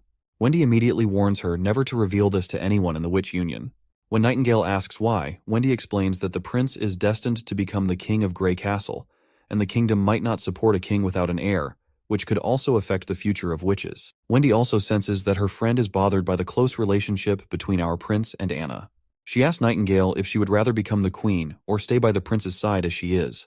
Nightingale chooses the latter. Wendy reassures her that she's already by the prince's side, so there's nothing to worry about. She advises her to come to terms with it and live happily just being beside the princess. The scene shifts to the Holy City, where someone is getting brutally tortured by these filthy priests in the name of ceremony. The pain is so intense that the man begs for death instead of enduring it. Meanwhile, Archbishop Maine seems to be really nervous. Just then, the big boss of the church arrives and orders Maine to stop. Priest Maine spills the beans right away that this guy also flunked the test for the elite judgment army, and the man before us is undoubtedly Pope O'Brien. The Pope tells him to let the guy rest, and when he says rest, he meant to cut this failed subject off brutally right then and there. Then the Pope grabs his junior's hand and assures him that back in the day, he was way more nervous than him when he first hosted the ceremony. He mentions he even puked all over the place at 45, and the smell of blood made him dizzy. Maine then asks his senior if it's really necessary to go through with this ceremony and how many soldiers they want to transform into the Judgment Army. The old man just walks off, telling him to hang tight. He says that when he becomes the next pope, all his questions will be answered in the church's secret library. Suddenly, a man grabs their attention, and Pope is absolutely thrilled to see if he's going to participate in the ceremony. The man on the ground agrees and introduces himself as Rekut Rot, part of the Holy City Guard team. He's honored to take part in the transformation ceremony. Shortly after, they bring in a witch who has already been rendered unconscious with dreamland water. They tie this new man to the same bench as the one before him and immediately begin extracting the witch's blood. They mix it with some divine stones of judgment, and the mixture turns into a mysterious bluish liquid even the archbishop has no clue about. Then they inject this solution into the man's body. There's a possibility he'll undergo a transformation into a God's punishment warrior, also known as the Judgment Army, who is as strong as they come. However, if the transformation works out, it wipes out their emotions and smarts, turning them into mindless ghouls with just instincts and a tiny bit of will left. There's also a chance they might fail and suffer like hell or even kick the bucket. But the priests are all in because it's their only shot at fighting demons. Looks like this man has passed the transformation process. Soon after, we spot both the junior and senior priests together. The Pope gives Maine props for pulling off a solid transformation ceremony. 62 warriors joined in, and more than half of them succeeded. Then the old man brings up this new kind of poison, produced by Master Crow's eyes. If it's slapped on a rotting corpse, it spreads out to the area around it. This stuff floats through the air, so you don't need to eat it or touch it to get affected. There's no cure for it either. Pope, sounding all ominous, asks why they don't just use this against Grey Castle. Back in Border Town, everything's peaceful, and Anna's totally blown away by the scenery from the hot air balloon. She turns to Soraya, asking if she feels the same. But Anna is left speechless for a moment when she sees all the paintings Soraya has been whipping up of the scenery they've seen from up high. Anna stumbles over her words, trying to say something about the paintings, while Soraya waits for her response curiously. Once they finally touch down on the ground, the prince bursts into the room, radiating happiness because he's heard that Soraya's painting style has undergone a drastic change. When Nightingale's eyes fall on Soraya, she's immediately shocked to realize that her magical abilities have transformed dramatically. The prince asks if her powers have evolved like Anna's, and when he sees Soraya's new paintings, he notices the thick textures of fluffy clouds, gritty castle walls, and tree bark so thick it's almost like you could touch it. It makes the paintings feel super real. Meanwhile, Soraya admits that she can increase the thickness further but didn't do it because it would cause her a lot of pain. Nightingale tries to peel off the texture of the tree but fails. Then Anna uses her strings to pop out the texture, which looks like real wood.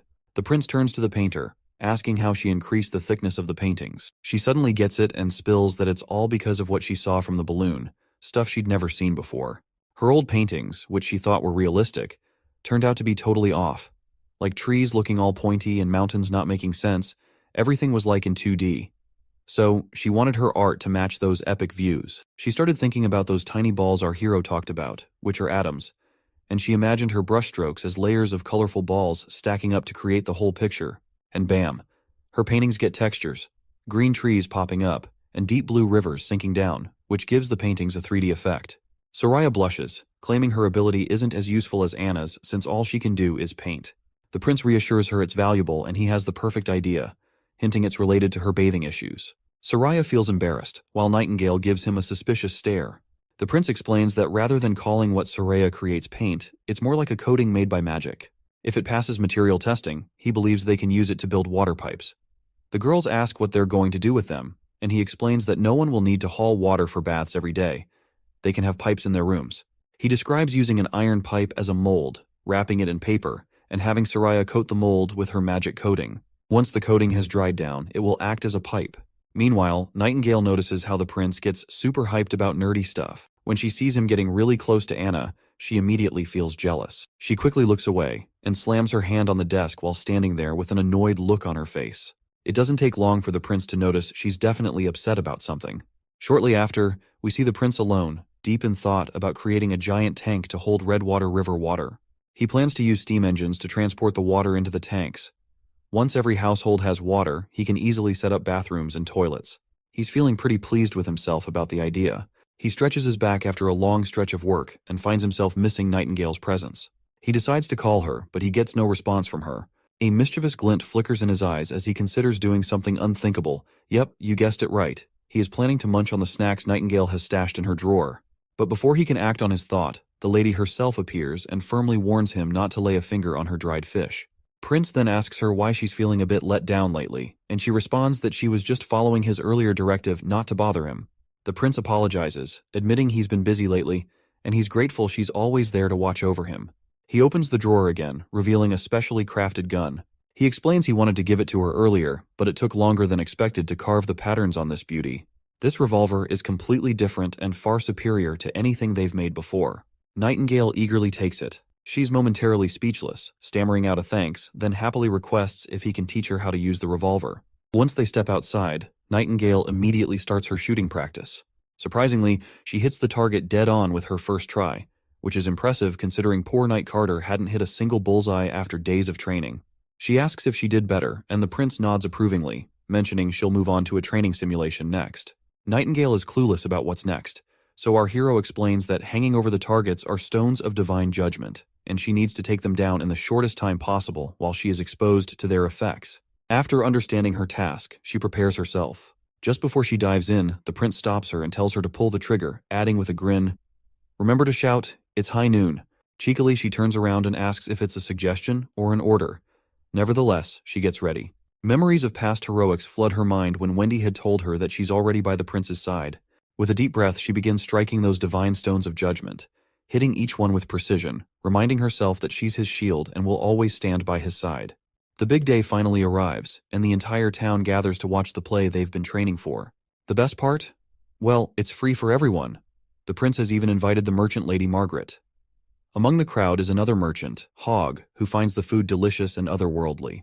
Meanwhile, Fjord's merchant Marlon is super impressed by the quality and material of the cups, and he's ready to buy a few for himself. As the merchants continue their business talk, Lady Margaret apologizes on their behalf. She says that merchants are just laymen who can't stop talking about money and is sorry they're taking up his time. Meanwhile, up in the sky, Lightning is having a blast munching on popcorn, while Maggie looks annoyed that she's hogging it all for herself. Down on the ground, the prince is surprised that Lightning didn't recognize Margaret, even though she's been like a mother figure to her. Margaret explains they parted ways when she was very young, so it's no wonder she doesn't remember, and she only wants to reconnect back with her naturally. Margaret then asks about this snack called popcorn, and wonders if it's also a royal family snack. Our hero nods yes, but in reality, he's had Nana's help in making these popcorns from Sister Leaf's special corn. He can't imagine watching a show without munching on them. Well, Margaret isn't fully convinced yet, because she has lived in the king's city before. Without being rude, she asks him to hold off on flattering her, and then asks about his closest friend in the city. It turns out Prince Roland didn't have one, as he was just a flirtatious guy, and his closest companion was his magical hand, Yorko, which he used to grope every woman around the castle. Margaret starts chuckling and points out that she's also heard he used to be quite the ladies' man in the castle. Poor Roland feels a bit embarrassed that he let slip something awkward to her. He then changes the topic and urges everyone to focus on the play, and thus begins the story of Girl Cinderella, with Lady Irene, wife of Ferlin Eltec, playing the role of Cinderella. Another standout in the cast is May, known as the Star of the West, who looks stunning on stage. It doesn't take Margaret long to realize who she is, and she's totally amazed to see her there. Prince Roland tells her to watch quietly, but Margaret is so excited she can't help but sing May's praises loudly. It seems our hero hadn't anticipated Lady Irene would bring such a renowned friend to perform here in the border town. As the show continues, May's acting looks incredibly realistic. When she pushes Cinderella to the ground, the shove is so lifelike and powerful that everyone in the crowd becomes genuinely concerned. Even Prince Roland feels like that push was personal. As the play continues once again, the whole crowd is totally hooked, and even Lady Irene can't help but notice how her friend has everyone's attention. During the break, someone in the audience comments that the performance was so realistic they got a bit scared, encouraging Lady Irene to keep up the great work. She agrees enthusiastically, and this time Irene is determined to win everyone over with her own skills. When the play resumes, Lightning also has a little role of her own, playing a cute witch. Let's skip the play details, but by the end of this scene, it's Sister Irene who steals the show. May, usually flawless in her acting, finds herself overshadowed this time by Irene's outstanding performance. Well, it looks like seeing her friend win has made her even sadder. This guy Ferland has been the target of countless women in Longsong Fortress, and in the end, he chose Irene. Now she can't help but cry her eyes out over this love triangle drama. As she walks off the stage, she notices Knight Carter holding a bouquet of flowers. He introduces himself as Chief Knight Carter Lannis, the prince's knight, and he gives her props for her incredible performance. Not one to waste time, he immediately invites her for a drink, leaving her blushing and feeling quite happy inside. The scene shifts to Longsong Fortress, where the soldiers from Grey Castle have arrived. Upon seeing their familiar flag fluttering, the ambassador starts to lose his cool. Below, the knight introduces himself as Leman Hawes, King Timothy's messenger, and he has brought a message from the king's city. He requests to lower the drawbridge to allow them entry. One of the knights quickly brings the permit, and the ambassador quickly takes a look at it, only to find out that this is indeed stamped with Timothy's emblem. Petrov quickly realizes that he can't turn down the new king's messenger like that, or he will be picking up a needless fight with the king's city of Grey Castle. With that in mind, he tells his soldier to grab 3 quick horses and make a dash for Border Town, and deliver the message to Roland that Timothy's crew is on the doorstep. Imagine if they had something like Skype to communicate. It would be quite a sight to see all the kings and princes having a heated conference call, probably more toxic than a Call of Duty lobby. Once the soldier dashes off, Petrov hopes Prince Roland gets the news soon. With the enemy's messenger group numbering less than 50, they don't pose much of a threat. All Petrov can do now is let them inside, and as the gate lowers, those knights below exude an ominous energy, and I'm pretty sure that shit is about to get real. Meanwhile, back in Border Town, it seems Prince Roland has finally brought the first bathtub into this world. Everyone bombards him with questions, and he patiently explains everything. When the tap is turned, water flows out, leaving everyone amazed and curious. They are curious to know if they can drink it, and from where it is coming. Prince Roland explains it's not safe to drink directly without boiling first, and Anna then elaborates on the principle of a siphon, showing how they can transfer water using this basic method. They've positioned a tank of this water at a higher elevation to ensure it reaches everyone's homes effectively. As Prince Roland gets caught up teaching everyone the nerdy ins and outs, our not-so-sophisticated lady just couldn't resist poking at the tap to see what would happen. As you can imagine, water starts gushing out like rain from the steel pipe above. Prince Roland quickly steps in to give a quick rundown on how the shower head works. Meanwhile, Sister Lily jumps in with a bit of sass, asking if the prince spent his whole week at the castle just to make his bathing more comfy. She's not shy about pointing out how nobles love their comforts, and he seems no different. Lady Scroll shuts Lily down with a quick, shush. But Prince Roland stays cool, explaining that chasing comfort drives human progress, and he's no stranger to that. Despite his casual yet clever response, Lily just sneers and turns her head away. Later on, when the prince is alone, Lady Scroll swings by to apologize for Lily's antics, but our boy just shrugs it off, saying it's no big deal. Well, since we haven't heard much about Sister Lily until now, Lady Scroll decides to reveal how she's been deceived many times and now finds it hard to trust others. Lady Scroll starts off telling us how she sniffed out Sister Lily using her magic power sensing abilities, right in one of the shelters in Redwater City. Basically, in the past, Lady Scroll would travel through towns pretending to be the wife of a noble interested in adopting a child, all the while carefully observing to find awakened sisters like Lily. However, when she tried to adopt Lily, she was refused by the shelter owner, who insisted on waiting until the children reached adulthood before they could be adopted. This refusal raised red flags, prompting Nightingale to dig into the orphanage's finances. Turns out, over the past decade, 3 witches were handed off to the church. The good-looking ones got dolled up and sold to nobles, while the others were left to die in the forest behind the shelter.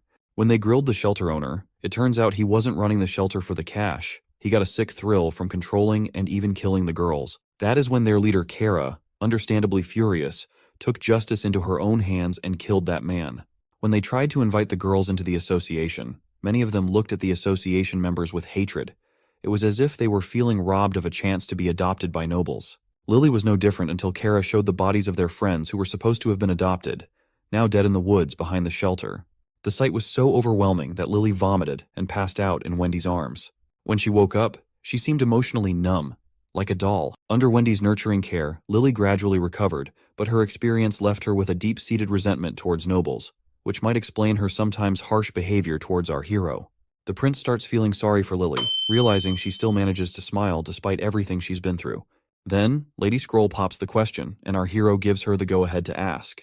Right on cue, Sister Scroll calls out to Nightingale, who promptly shows up from the shadows. By now, Roland is clueless about what these ladies are actually plotting. Lady Scroll finally asks the prince a rather awkward question, which is that since he's planning to marry a witch, does he know that witches can't get pregnant? The prince finds this a bit blunt, and asks if it's confirmed or just speculation. Lady Scroll sadly confirms that it's a harsh truth, which is backed by history itself since there's no record of witches ever getting pregnant. Roland thinks of it like reproductive isolation, wondering if witches have evolved into a whole new species that can't mix genes with regular folks. But the prince shrugs it off for now, deciding to chew on that idea later. For him, his love for Anna isn't tied to whether she can have kids or not. He's more excited about setting up a political system that's fair and doesn't favor family connections. Plus, he sees the lack of kids as a perk. It stops powerful family clans from forming, which he thinks could bring witches and regular folks closer together to work as a team. Suddenly, Nightingale interrupts him and asks what's on his mind. He's caught off guard at first, but then assures her that his feelings haven't changed, and he's still up for marrying a witch. After Lady Scroll quietly leaves, Roland wonders aloud if she's happy or disappointed. Nightingale stays silent as well, leaving Roland to play it cool and assume everything's all right. Just then, someone slams the door open. Night Carter bursts in, reporting urgent news. Longsong Fortress has been taken over by a group from the King's City, and Mr. Petrov has been imprisoned. The prince is floored by the news, especially when Carter adds that there were only 50 knights who managed to seize the entire fortress. The next scene takes us at the Longsong Fortress's cathedral, and it's a total bloodbath of soldiers. The priest of the church is shocked to see these enemy knights, likely under the influence of those same pills. Knight Lehman states that it's all thanks to the church for helping them capture the entire Longsong. He raises his sword and, before striking down the priest, declares that with this speed, King Timothy will quickly unify Greycastle. With that, he cuts the man down. Another knight appears and informs Sir Lehman that they've found more pills in the basement, 4 boxes, totaling at least a few thousand pills. Sir Lehman is thrilled to hear this and mentions that about 1,000 soldiers will soon arrive here. With this many pills, they'll have more than enough before entering the battlefield against the border town. He's all pumped to see our prince's face when he wipes him out completely. Back at Border Town, Prince Roland waits anxiously for his scouts who were sent to assess the situation at Longsong Fortress. Right on cue, Nightingale perks up with a smile as she spots Lightning and Maggie returning, who deftly land in the office through the window. Lightning doesn't waste a single breath before announcing they've departed Longsong Fortress and are heading straight here with around 1,000 people. The prince is shocked to hear this, wondering how those 50 soldiers multiplied into 1,000. Maggie then reveals that only 6 of them are on horseback. The rest are on foot. She further explains they're dressed plainly, many without armor, and their weapons are mostly spears, with a few swords mixed in. The prince perks up right away, figuring from the description that they're probably civilians or serfs in the army, so he's scratching his head wondering why Timothy would send in such cannon fodder. He wonders why Timothy hasn't learned anything from the border town's battle with Duke Ryan, where 200 knights couldn't even tickle the border town. Then it finally hits him like a thunderbolt, and the prince figures out that they're trying to plow through all that gunfire using the church's pills. He never doubted from the start that the church was supporting Timothy. If the border town has to face this army of thousands, he's pretty sure his first army will take a heavy blow. The prince then asks if those people were carrying the divine stone of judgments. Lightning says she didn't dare to get closer, but that little bird over there saw everything once she turned into a hawk. While Maggie's chowing down on cake, she responds that she didn't see any stones, but there's a chance they might be hidden in their clothes. The prince then tasks Nightingale to go with Maggie again alongside the river. When they encounter the passing ships, Nightingale should get close to them while hiding within her fog. Once she's close enough, she needs to see if they're holding any divine stones of judgment. Nightingale just climbed out the window, and they flew off. The prince, stuck behind, curses himself for not paying enough attention to Longsong Fortress and making the dumb move of taking all the soldiers to Border Town, leaving poor Ambassador Petrov defenseless.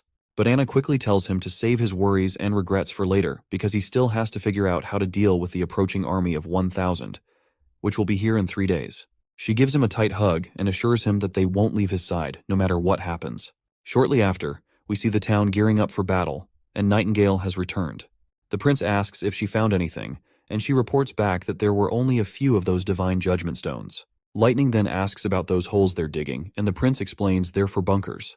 Both ladies look puzzled, so he clarifies that walls will surround these holes, leaving a small window for soldiers to shoot bullets while staying safe inside.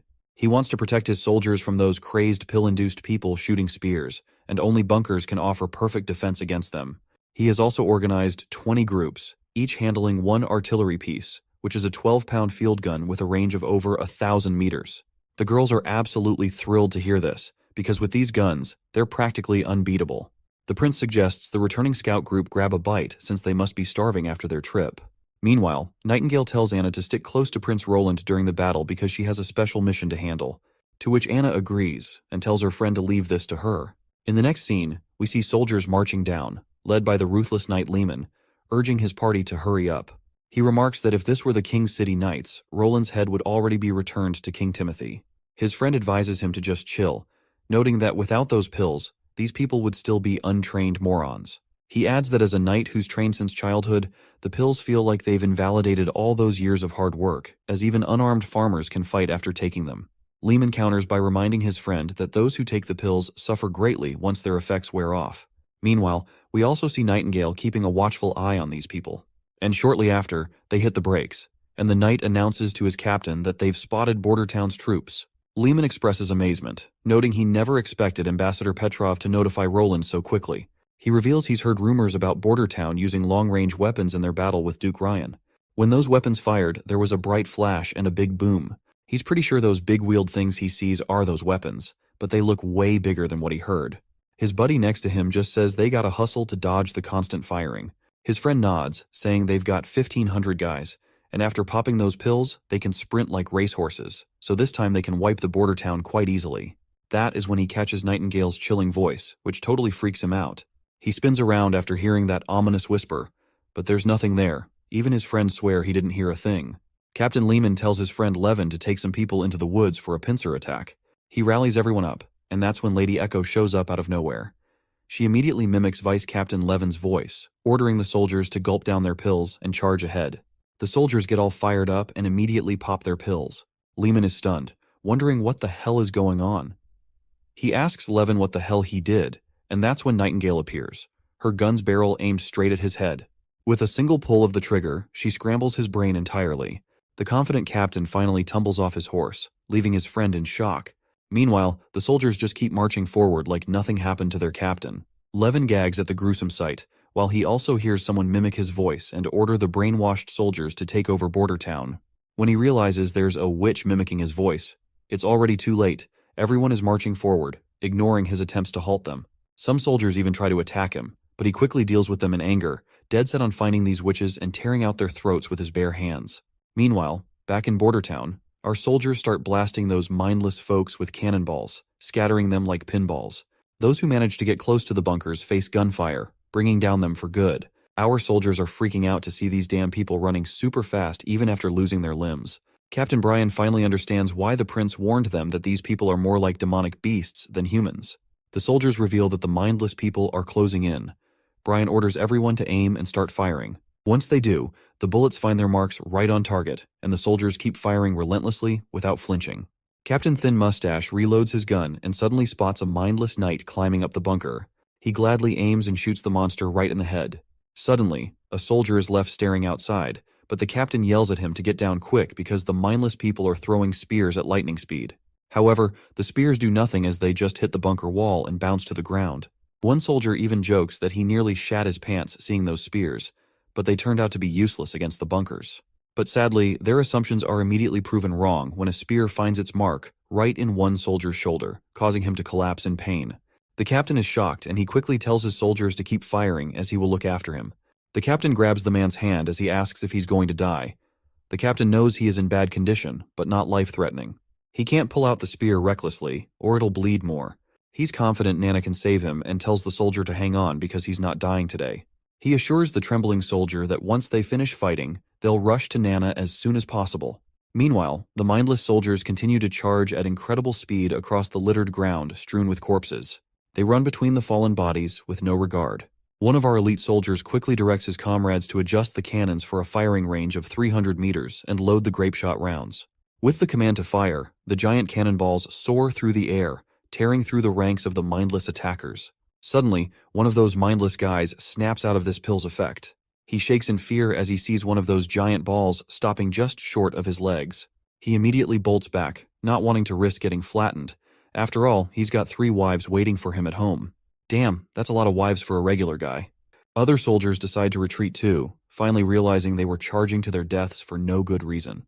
Meanwhile, a stubborn soldier sticks to his guns instead of running. But let's be real. Who wouldn't rather be called a coward than take a 100-pound cannonball to the chest? The prince notices the enemies starting to scatter and disperse. He feels a pang of sorrow, knowing the pill might stop pain, but not fear. He's especially disgusted that Timothy used innocent civilians who aren't even soldiers. The guy with the spear in his shoulder has finally been brought to the infirmary, where Anna starts healing him right away. Meanwhile, back in the woods, Nightingale gets sniped by the enemy, but she disappears in the blink of an eye. The knight reports her escape, making Levin furious. He scolds his soldier for missing her when she was right in front of them. He orders his men to take the pill and bring her down as soon as she reappears. Meanwhile, roots and branches start creeping from above. Before the fools can react, Lady Leaf chokes them by their throats. Levin hasn't even finished cursing his rotten luck when Nightingale reappears. They lock eyes, and the man calls her a demon, but he soon notices that she's a witch. His last thought is about how beautiful she is before our girl pulls that trigger. The sun hadn't even gone down, and the battle was already wrapped up. Nightingale thought this one was way easier than the Duke's brawl. We only had 5 casualties, but they got treated in time.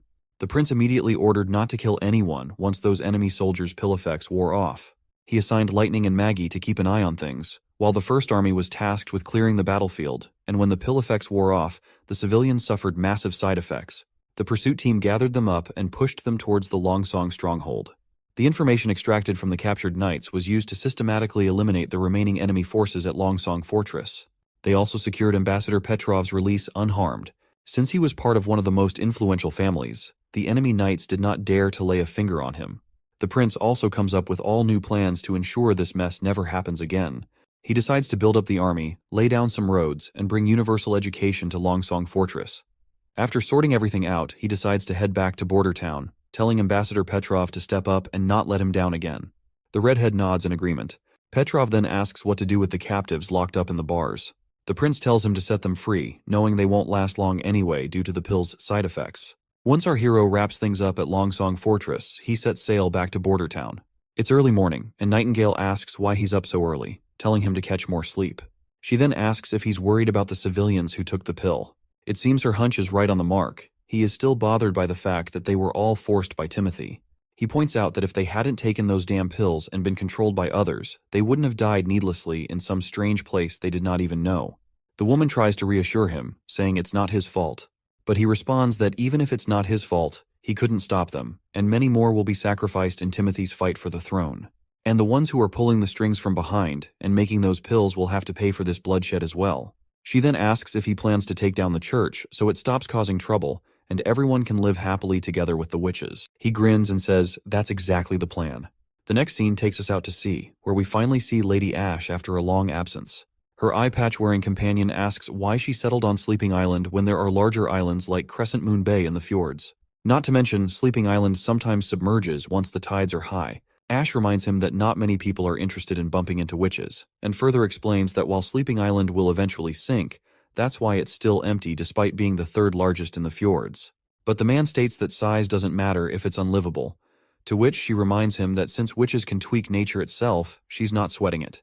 They'll make it their own territory, away from the oppression of the church. She then asks the old man when was the last time he went to Sleeping Island.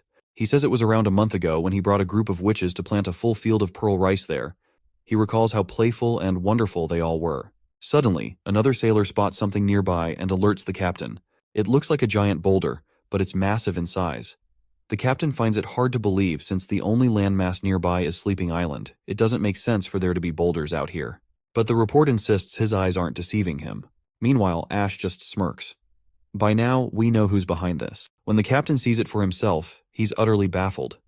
Sleeping Island has risen higher. Ash reminds him that this is what she meant about witches tinkering with nature. As we finally arrive over this island land, the witches rush out, with one particularly enthusiastic witch named Honey leading the charge. A girl with green eyes tells her to simmer down. Outside, the 2 witches suddenly notice something. When they turn around, the green-eyed girl quickly uses her abilities and recognizes that they're here. Ash is back. Once the ship reaches the shore, Sister Molly is the first to greet Lady Ash, and Our Lady promptly gives the little girl a pat on the head for her politeness. Meanwhile, Sailor Jack is amazed at how this place, once a hellhole, has turned into heaven. Molly then reveals they didn't raise the island like he thought. They just erected a wall around Sleeping Island. Ash then turns to the little girl and asks if she can help carry some goods. The girl gets excited and summons her water blob, which immediately picks up the boxes and starts walking with everyone else. Jack gives a middle finger to his nervous companions, who are scared of witches, reminding them that even if they combine their strength, they can't compare to Molly's little water blob. They invite Molly to join them, but the little girl bluntly declines. After finally reaching the heart of the island, Ash feels like she's back home at last. The captain is also completely amazed to see this transformation. He can't believe they've turned the island into a fortress. Inside, the place isn't flooded even during high tide, and the captain is pretty sure they're living below sea level right now. He points out 2 docks, one on the seafloor and another at the water's surface. He asks if both are usable, and Molly nods, saying the surface one works during high tide, while the submerged one is for low tide. That way, they can dock any ship, no matter the tide. While Ash admires the place, Molly gestures towards the north and points out Lady Tilly's palace. They decide to split up since there are more goods to unload from the ship. Molly tells her senior to go on ahead alone. With a face full of admiration, Molly smiles once again. Meanwhile, in the castle courtyard, someone's practicing magic. She's pretty skilled in combat abilities, and her magic looks downright terrifying, not gonna lie. Once she stands still after her stunt, Ash sneaks up behind and covers her friend's eyes with her hands. The girl gets annoyed at Ash's sneaky move. And well, this girl is none other than Tilly Wimbledon herself. The 2 ladies greet each other with a warm, welcome home, and clasp hands like they're in love. Ash then asks her friend if she just summoned a flash of lightning a moment ago, wondering if it was her new magic ability. Tilly clarifies that it wasn't a new magic ability, it actually came from a magic stone. She takes off her glove and offers it to Ash, explaining that the stone enhances magic power and produces a different effect as a byproduct. Excited, Ash immediately wears the glove embedded with the stone. Tilly encourages her to give it a try, instructing her to imagine pouring her magic into the stone and releasing it once she feels the stone can't hold any more magical power. Ash follows the instructions eagerly, focusing her magic into the gem. However, despite her efforts, the gem fails to release lightning. Tilly smiles at her friend's adorable attempt and mentions that, as extraordinary witches with their ability to detect magic, they both should pull that off quite easily compared to other sisters. She reveals that she has tried the glove with over 100 people, but only a few could grasp the concept quickly and successfully release lightning. Ash jokingly asks if Tilly is implying she's stupid, to which the girl proudly responds that she herself nailed it on her first try. So yeah, Ash is kinda stupid in comparison. Suddenly, Ash surprises Tilly by lunging at her and giving her a sweet and unexpected smooch on the lips. I have no idea where this is going, but let's roll with it and bear with me. After sharing a passionate kiss for a solid 5 panels, they finally release their lip lock, and Ash affectionately pats Tilly on the head. That is when the little one reluctantly reassures her that she's not stupid after all. Tilly turns around still pouting and reveals that she's gathered a few other witches here, each with different powers that have piqued her interest. Ash, not quite following, asks her to clarify. Tilly starts by questioning the nature of magic itself, explaining how witches' powers have always varied widely. Even if their abilities seem similar, the way they perceive and use magic can be quite different. But these mysterious stones can standardize magical abilities for anyone who uses them. For example, anyone can produce the same kind of lightning if they unleash their magic through this stone. She speculates that magic might be this all-powerful energy, and witches can tap into only one of its forms. These stones act like amplifiers for magical power, but can't generate magic by themselves. It's unclear if they're natural or man-made, but rumors suggest they were taken from lost ruins. These are the only ones she's found so far, but she's heard about an ancient ruin in the Seawind region of the Eastern Forest. She's itching to check it out herself. Lady Ash spills that before she sailed off from Clearwater Port. She heard that Garcia Wimbledon's Black Sail Fleet is on the move, heading for the Seawind region, which is Timothy's turf. She figures Garcia is aiming to use the speed of her fleet to hit their rear camps surprisingly. Tilly chimes in, worried that if they keep duking it out in Seawind, the whole place might go up in flames, and the church could swoop in on the chaos to take advantage. She's afraid that without Grey Castle united under one ruler, it'll end up like the kingdom of Everwinter, swallowed whole by the church. Suddenly, Ash notices a striking resemblance between Tilly and Roland Wimbledon, which totally freaks her out. When her friend asks what's got her stunned, Ash blurts out that Tilly looks just like Roland Wimbledon right now.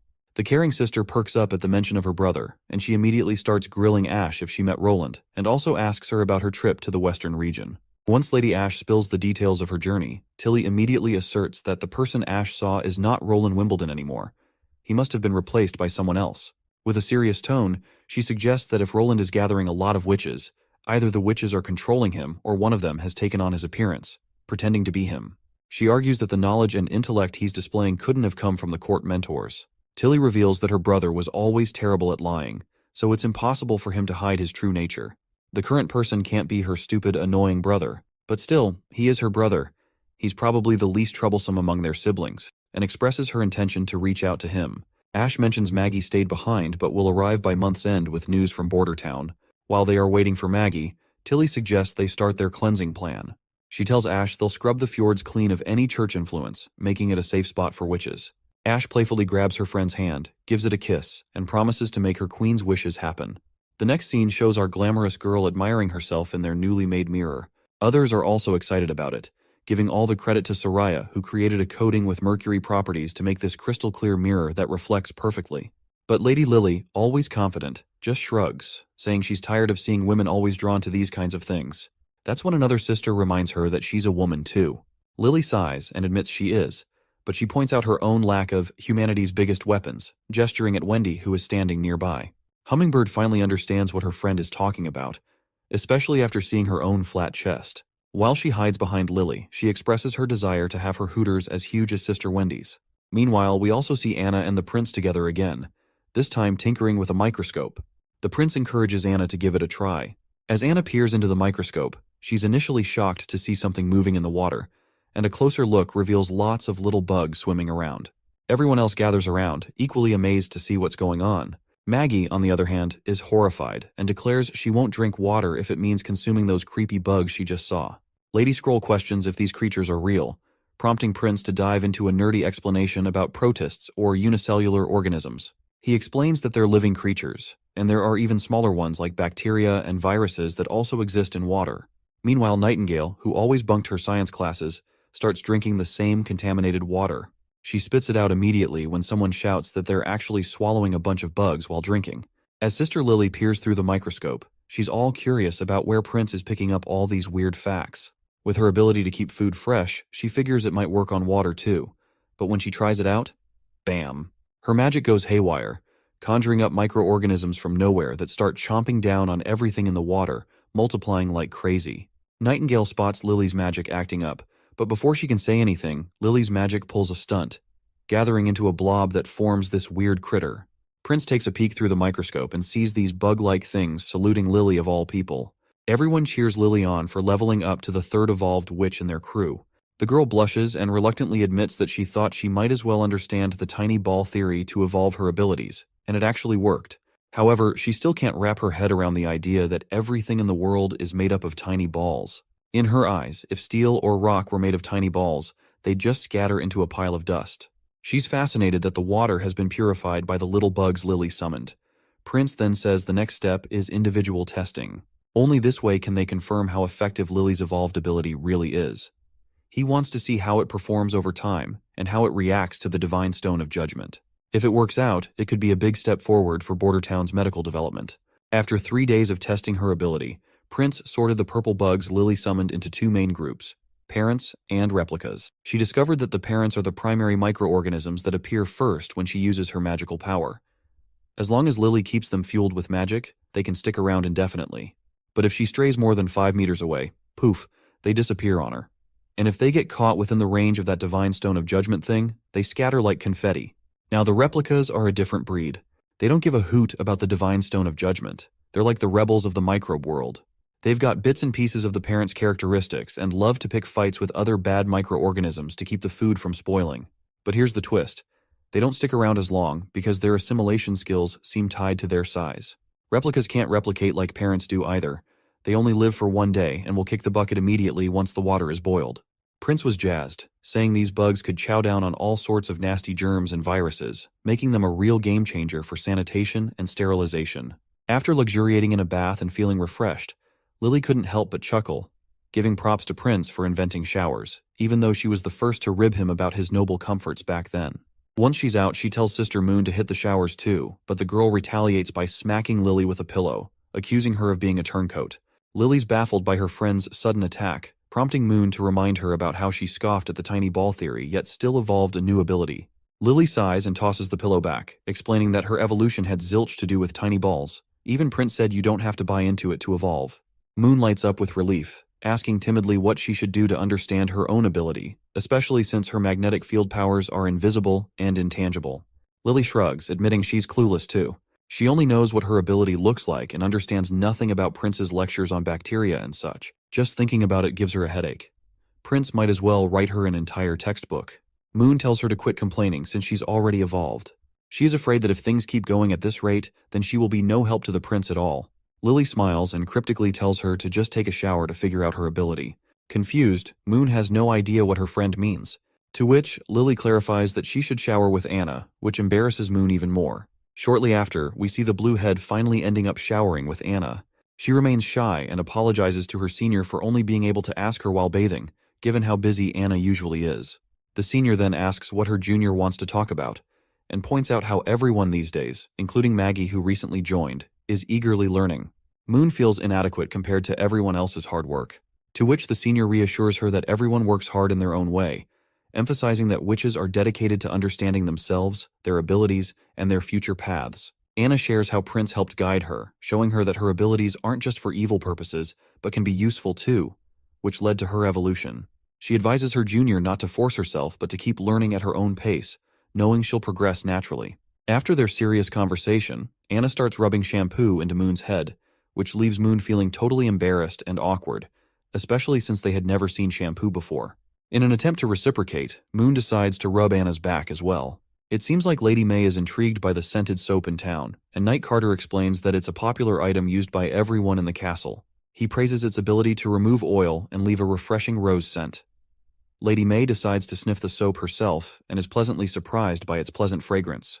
She marvels at how such a large scented soap can be so affordable compared to the expensive perfumes in the King City.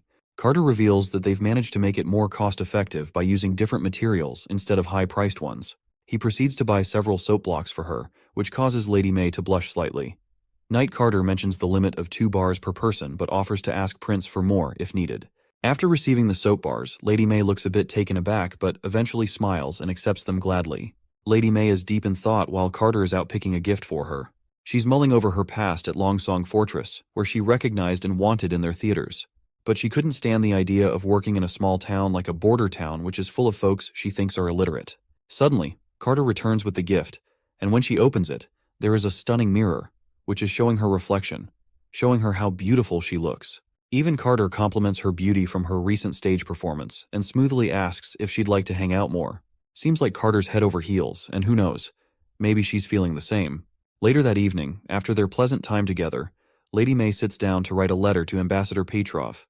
In it, she explains she won't be heading back to support the Honeysuckle family at the Fortress Theater. Instead, she's decided to stick around Border Town to delve deeper into her studies and broaden her horizons in her career as an actor. Seems like Carter is finally not alone anymore. Another day rolls around in Border Town, where a new knight reports that the Second Army's training is going great. They'll be ready for target practice in about a week, and during this time, he is sure that there will be plenty of decommissioned flintlocks for everyone. Meanwhile, Prince is totally lost as to who this new knight is. He turns to his advisor, bewildered, only to find out it's none other than Carter Lannis. Carter, a bit embarrassed, admits he just trimmed his beard last night. He tells them not to tease him anymore, but Prince and his advisor can't help but chuckle, wondering aloud how chasing after girls could lead a man to such drastic measures. Back to business. The prince assures everyone will get enough ammo for training and tells the knight to have veterans from the First Army supervise. Once the prince is done giving his advisor a list of tasks, the knight suggests they could make good money selling the perfumes they make using sugarcane, because he has heard that it's high price in the King City. The prince's eyes light up with the prospect of profit, seeing it as a great opportunity to hoard some fat cash. The advisor, still standing nearby, adds that the perfume is the King City Alchemy Association's top-secret product, with only around 1,000 produced each year, and only a fraction of those being sold. Selling it outside the King City could mean doubling the selling price. He explains that the scented soap he produced makes bath time a lot more fun, and if they use sugarcane for making perfume, they can rake in the money by selling it to Redwater City and Fallen Dragon Ridge. The prince is blown away by how little it costs to produce the perfume. It's just a few crushed flowers, herbs, and ethanol, and yet the profits are pretty sweet. On top of perfume, they can also churn out white wine and white sugar. Even though they might not fetch as high a price as perfume, they'll still bring in some much-needed cash in bulk. With his mind made up, he gathers all the city's merchants the next day. Once Merchant Hog downs some wine down, he raves about the top-notch quality of the product. Margaret's also taken aback by the wine's punchy flavor, but she's more interested in discussing the perfume business deal, so she dives right in with her questions. She then takes the chance and leans towards the prince to drop some secret info he requested. It seems that not much has changed since Everwinter fell to the church. The kingdom of Wolfheart put up quite a fight, supposedly halting the church's army at Broken Tooth Castle for about 2 months. Additionally, the King of Dawn reached out to Grey Castle, suspecting the church's intentions to occupy all mainland kingdoms. He proposed an alliance to expel the church forces and cooperate in defeating Hermes' holy city. The prince quickly asks Margaret about the king's city's response to this proposal. In response, she sighs and reveals that under Timothy's advice, Prime Minister Marquis Wyke rejected the proposal. That chubby one sure has some weighty news. He mentions that Timothy is currently occupied in the eastern region with his men, suggesting he might not be able to focus on other matters. There's also word of a large fleet landing in the Seawind region, led by Garcia Wimbledon, wreaking havoc along the shoreline. They've plundered everything in sight, including churches and many merchants from the fjords becoming victims. Margaret adds that numerous refugees have appeared in the eastern regions, with her caravan taking in many of them. These raiders not only stole valuables, but also took lives and burned anything they couldn't carry, which she believes will deal a heavy blow to Timothy, who had just managed to subdue the nobles in the area. The prince is concerned about the refugees and asks Margaret for details. She explains that compared to refugees from Everwinter or Wolfheart, those from Grey Castle are less likely to want to sell themselves into slavery. Prince clarifies that he doesn't want slaves. He just wants to provide food and shelter for those willing to stay in Border Town. When he learns there are around 10,000 refugees, mostly women and children, gathering outside the king's city, he immediately orders his men to screen them. He asks if they need permission from king's city officials to transport the refugees, but the chubby man assures him it's unnecessary, as overcrowding could lead to food shortages and riots in the city. Margaret offers ships to transport the refugees and strikes a deal with the prince, shaking hands to adjust the cost against the steam engines she bought from him. Outside, everyone is offering their food and spices gladly to Maggie, who's about to depart for the fjords. She's teary-eyed seeing such generosity and probably doesn't even want to leave, promising to return very soon. Prince then hands over a letter to her, saying it's for Princess Tilly. The little girl eagerly accepts the mission, pledging to fulfill it no matter what. Nightingale is intrigued that he's reaching out to his sister. He explains he wrote in the letter about his desire for cooperation and asked her to send a few support-type witches to assist with Border Town's construction. In the letter, he didn't refer to himself as her brother but as the ruler of the western region. Lightning, her best buddy, asks what if the other witches don't let her come back to Border Town. In response, Maggie confidently says she'll fly back without telling anyone. With the deal sealed, our playful girls exchange a sisterly fist bump before parting ways. Prince feels a sense of accomplishment knowing Maggie is now on their side after just a month. As Maggie flies off with her load of products, Prince wishes her a safe journey. Meanwhile, Lily wonders if she's gained a little weight, and Lightning, who's been making her eat all that food, quickly catches on that it's probably her fault. The scene shifts to a sailing ship carrying Margaret and Theo, the representative sent by Prince Roland. Margaret asks the boy if he was born in the king's city, and he confirms that he grew up there before becoming a castle guard. She then asks how it feels to return home, to which Theo responds that he'd rather stay in Border Town because he admires Prince Roland very much. She then teases him, asking what he knows about the prince, to which he stares blankly, unsure of how to respond. Margaret mentions that Prince Roland is an amazing person, but he had a bad reputation in the king's city. She asks if Theo heard the rumors about him, but notes that in Border Town he's nothing like those rumors. He's a well-behaved, thoughtful gentleman with a wealth of knowledge. Theo shrugs, admitting he doesn't know either, speculating that perhaps Prince Roland was hiding his true self all along. As they chat, they finally arrive at the king's city, and Theo is confused by the commotion outside the walls. He asks Margaret about the gathered people there. She explains that these people are currently being fed, but she's uncertain if they will continue to receive food indefinitely. The strong ones will likely be chosen by nobles, while the weak and old might be left behind. Margaret asks if he plans to use his men to advertise and recruit people, but he explains it would be ineffective and draw too much attention. Instead, he suggests she take his men with her and reveals he's already figured out a plan. To get things done, you either deal with annoying officials or hire people known as rats to handle it. Once alone, he reveals to us that in the past when he joined the castle guard, he used to be part of the patrol team, responsible for shady tasks passed on to an underground organization called the Rats. These rats do all the dirty work of the kingdom to keep things in balance. He plans to approach them through middlemen to see if they'll take on the job. As he walks, he notices some girls hanging at the gallows, but soon reaches the middleman who hooks him up with the rats. The middleman introduces Theo to the group, which includes a young girl and someone named Fox. Theo is surprised to see someone from a respected family involved in such shady activities. The middleman explains that Fox lost all his money gambling, sold everything, and ran away with someone else, leaving his wife behind. Theo takes a seat and gets straight to the point. He tells them about the city's plan to reduce food relief for refugees, which could lead to riots. He emphasizes that kicking people out will be harder if unrest grows in the city. The middleman then asks what they're supposed to do next. Theo simply states they need to spread the word that the western region is reclaiming uninhabited lands, and the local lord welcomes refugees. He tells them to make it sound as realistic as possible and insists on spreading the word that mercenaries and fleets will arrive here in 3 days to scare off the people. Another person chimes in, saying that if there are no mercenaries, people won't believe the rumor no matter how plausible it sounds. Theo assures them that mercenaries will come, and someone asks loudly if there really is actually anyone in the western region willing to take them in. The middleman bonks the person's head, reminding him that's exactly why they're trying to lure people to the western region. He tells everyone that his boss is loaded with cash, so they'll all get a fat paycheck if they do the job right. Everyone's pumped to hear this and eager to get started. A boy asks if the little sister will be joining in. In response, she confidently says she doesn't even need anyone's help for this job. The boy reminds her that the king has ordered soldiers and knights to execute witches on sight, putting every woman at risk of being caught by the guards. After all, they'd rather wrongly kill people than let them go. Theo's mind clicks as he remembers the girls he saw hanging at the gallows outside the city. They were all witches. He starts praying for Prince Roland to become king as soon as possible because he's the only one who can clean up this mess. The news of a ship sailing to the western region has already spread, and everyone is considering migrating there. While these two ladies are excited about the prospect of heading west, the little girl notices something on her palm. A black spot beginning to appear. Suddenly, chaos erupts in the tents as people start groaning in pain. A strange disease-like thing spreads over their bodies, and they beg not to die. Outside the church, a horde of people gathers as priests preach about how witches are causing this infection. They promise to eradicate witches, and assure the distressed crowd that the church will not stand idly by. The priest announces that the church has developed a holy medicine.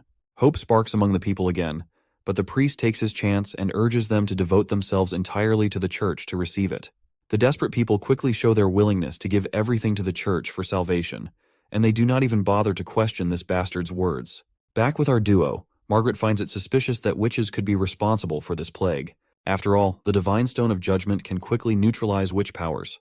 If it weren't for that, the entire region around the holy city of Hermes would have been wiped out long ago. The first victim was found lying by the roadside, covered in those ominous black spots. He looked almost like a corpse.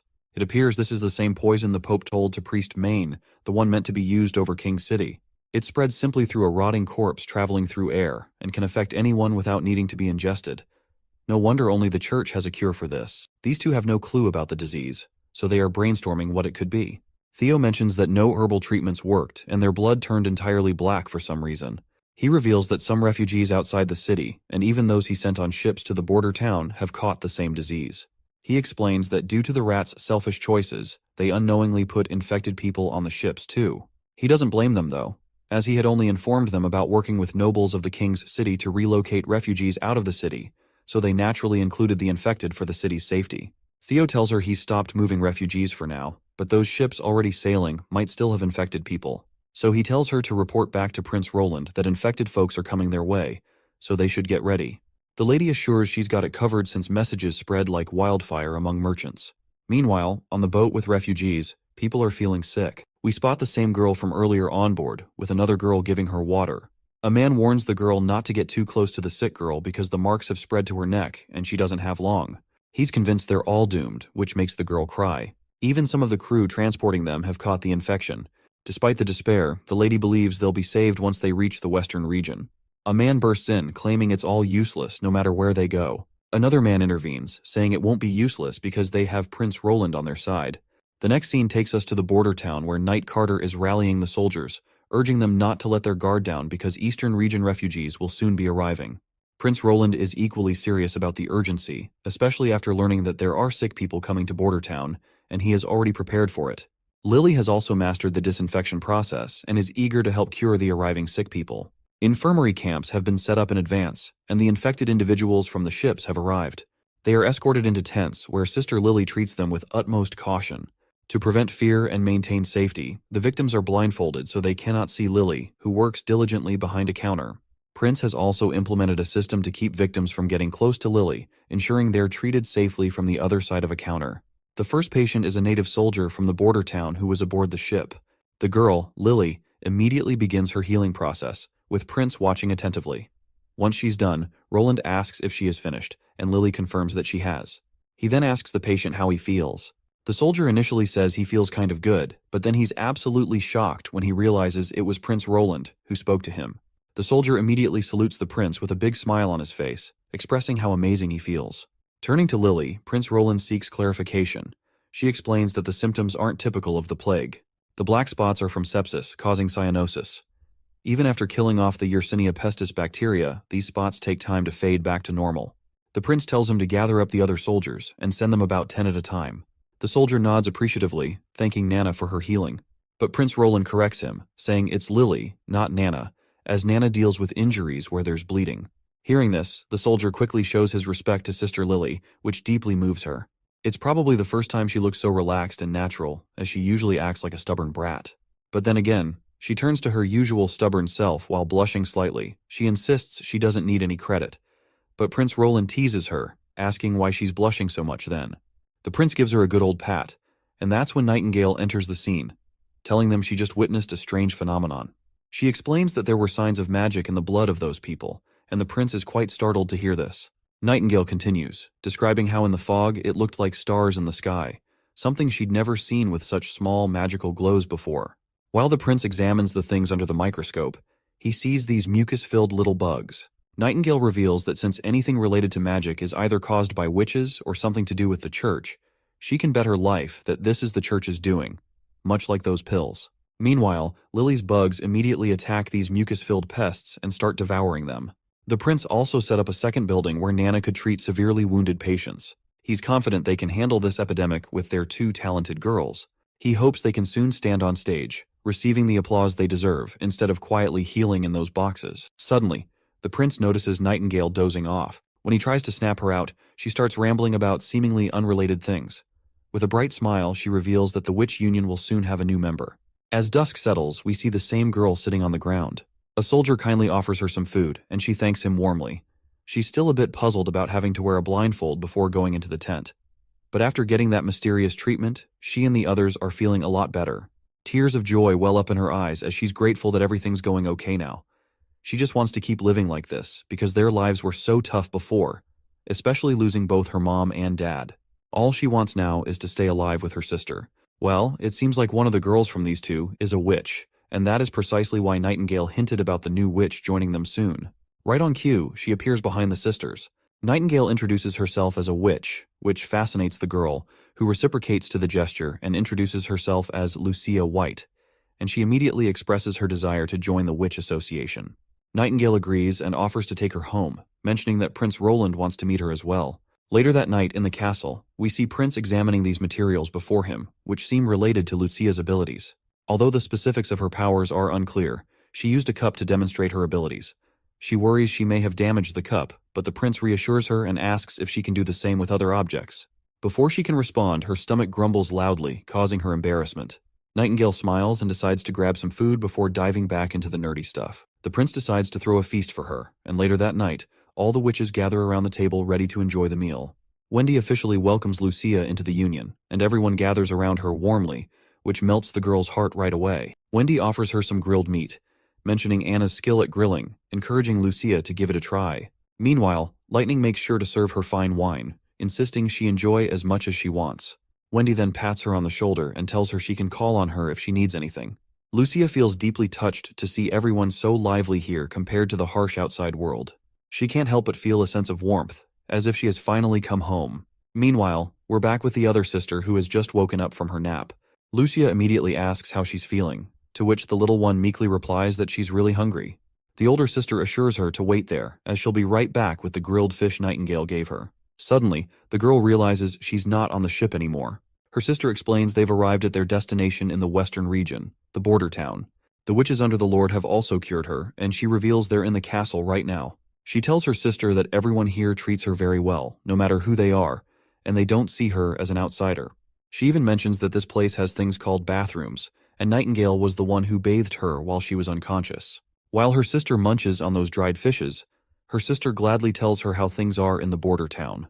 The younger one teasingly asks if she'll be sleeping with the prince now that she's working for him. This gets the older sister angry, and she starts pinching the poor girl, demanding to know who taught her such things. The junior sister quickly spills out that it was their mother who told her, and this is precisely why she never let father take beautiful maids at home. Seems like their father had a reputation as a playboy back in his day. Speaking of parents, Lucia remembers them for a moment and feels sad that ever since they died, she never had anywhere to belong. Now that she can stay here, she worries that her abilities won't be useful to Prince Roland. Even though she can supposedly restore objects, whenever she uses her ability, it often ends up destroying other people's hard work. She even turned the prince's cup into a pile of different substances. It seems like her skill leans more towards reverse engineering rather than restoring objects, but they appears to be using restore term as restoring the stuff to its original form, not fixing the broken. Right now she's worried that if Prince Roland deems her abilities useless, he might just kick both of them out of the castle. The next day arrives, and there are various random objects laid out before Lucia. The prince asks her to try restoring the first one. She gladly complies and uses her magic power right away. Meanwhile, Nightingale can't help but notice Prince Roland's rather happy face today. To which Prince admits he's thrilled because with Lucia's abilities, they might actually make some tangible progress in the smelting and manufacturing industry. He starts delving into technical details that even Nightingale finds a bit snoozeworthy. Once Lucia is done with the first object, Roland tells her to try restoring grapes and steak, and he jokingly reminds her to restore some steam buns before Nightingale devours everything. The girl laughs at their banter and jumps right in to use her powers on them too. When she's done, she admits she's totally out of magical juice. Meanwhile, the prince checks out the steam buns she just fixed up. He explains that after steaming, the gluten proteins go through some irreversible changes in high heat. So even if you grind it back to powder, it won't be as smooth as it was. Despite this, she managed to turn the flour back to its original form. Then he looks at the iron ingot and realizes if her power was just about restoring, it should have turned into iron ore. Instead, it broke down into iron powder and some other gunk. And as for the steak and grapes, there's no change. Seems like she might struggle with organic stuff or composition of living beings. From these tests, he figures her power has two sides to it, and it all depends on what she knows. Nightingale also gives her props for her impressive powers, even though she's not even an adult yet and hasn't been through the whole coming-of-age thing. The prince immediately offers her a job contract, detailing everything it includes. Lucia doesn't pay much attention to the specifics. She's just thrilled to be staying here with her sister, even if she has no clue what her job actually entails. The prince reassures her that her role here isn't just about her ability. The witch union always supports its members, and everyone has unique talents. He's confident she'll find her place.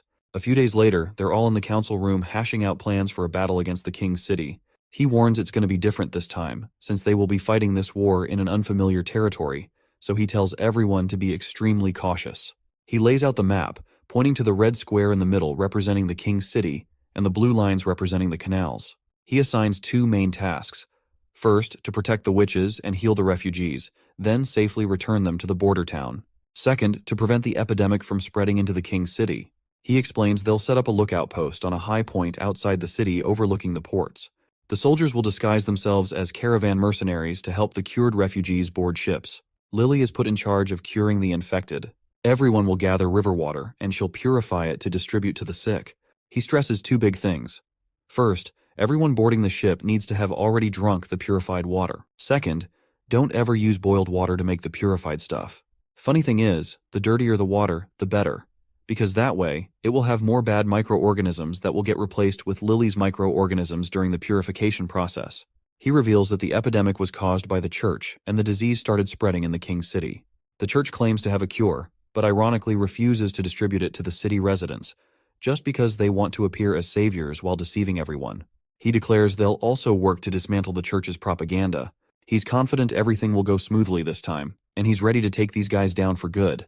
It's just a matter of time before he gets to them. Theo arrives at the king's city and tells Margaret straight up that the prince wants to move all the infected refugees back to the western region. He asks her to provide a large number of ships for continuous transport, rather than just one or two fleets, because he is aiming to have all refugees in the border town within 3 days. Margaret calls it ridiculous. Even if half of these people die here, there will still be at least 5,000 left.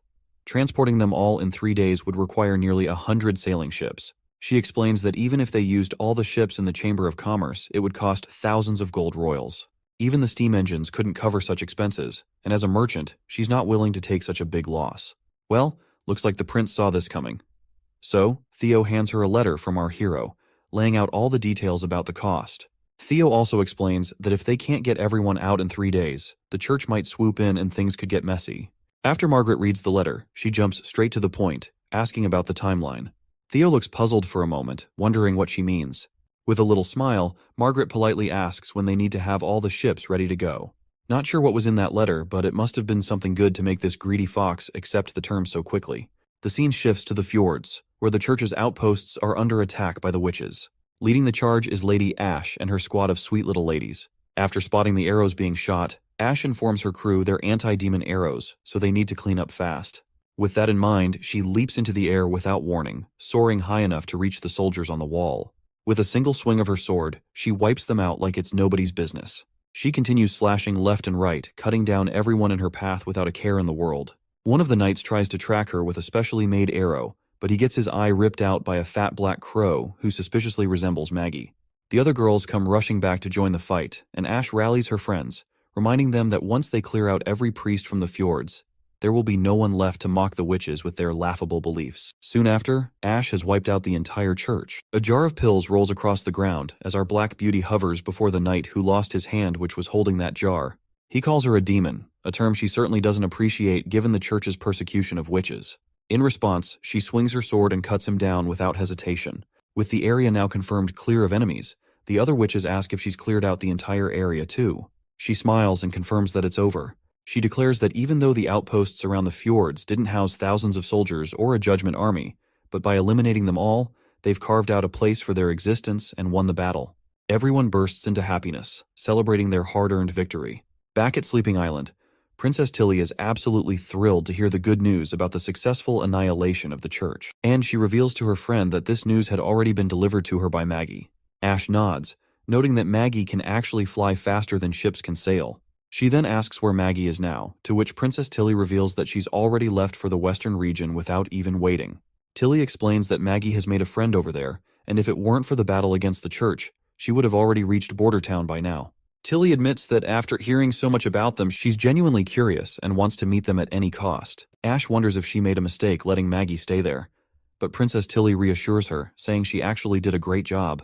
The only reason they're able to communicate with the other side is because of Maggie. She also mentions that she has sent her response letter to Roland Wimbledon, and she asks Ash how she thinks she responded.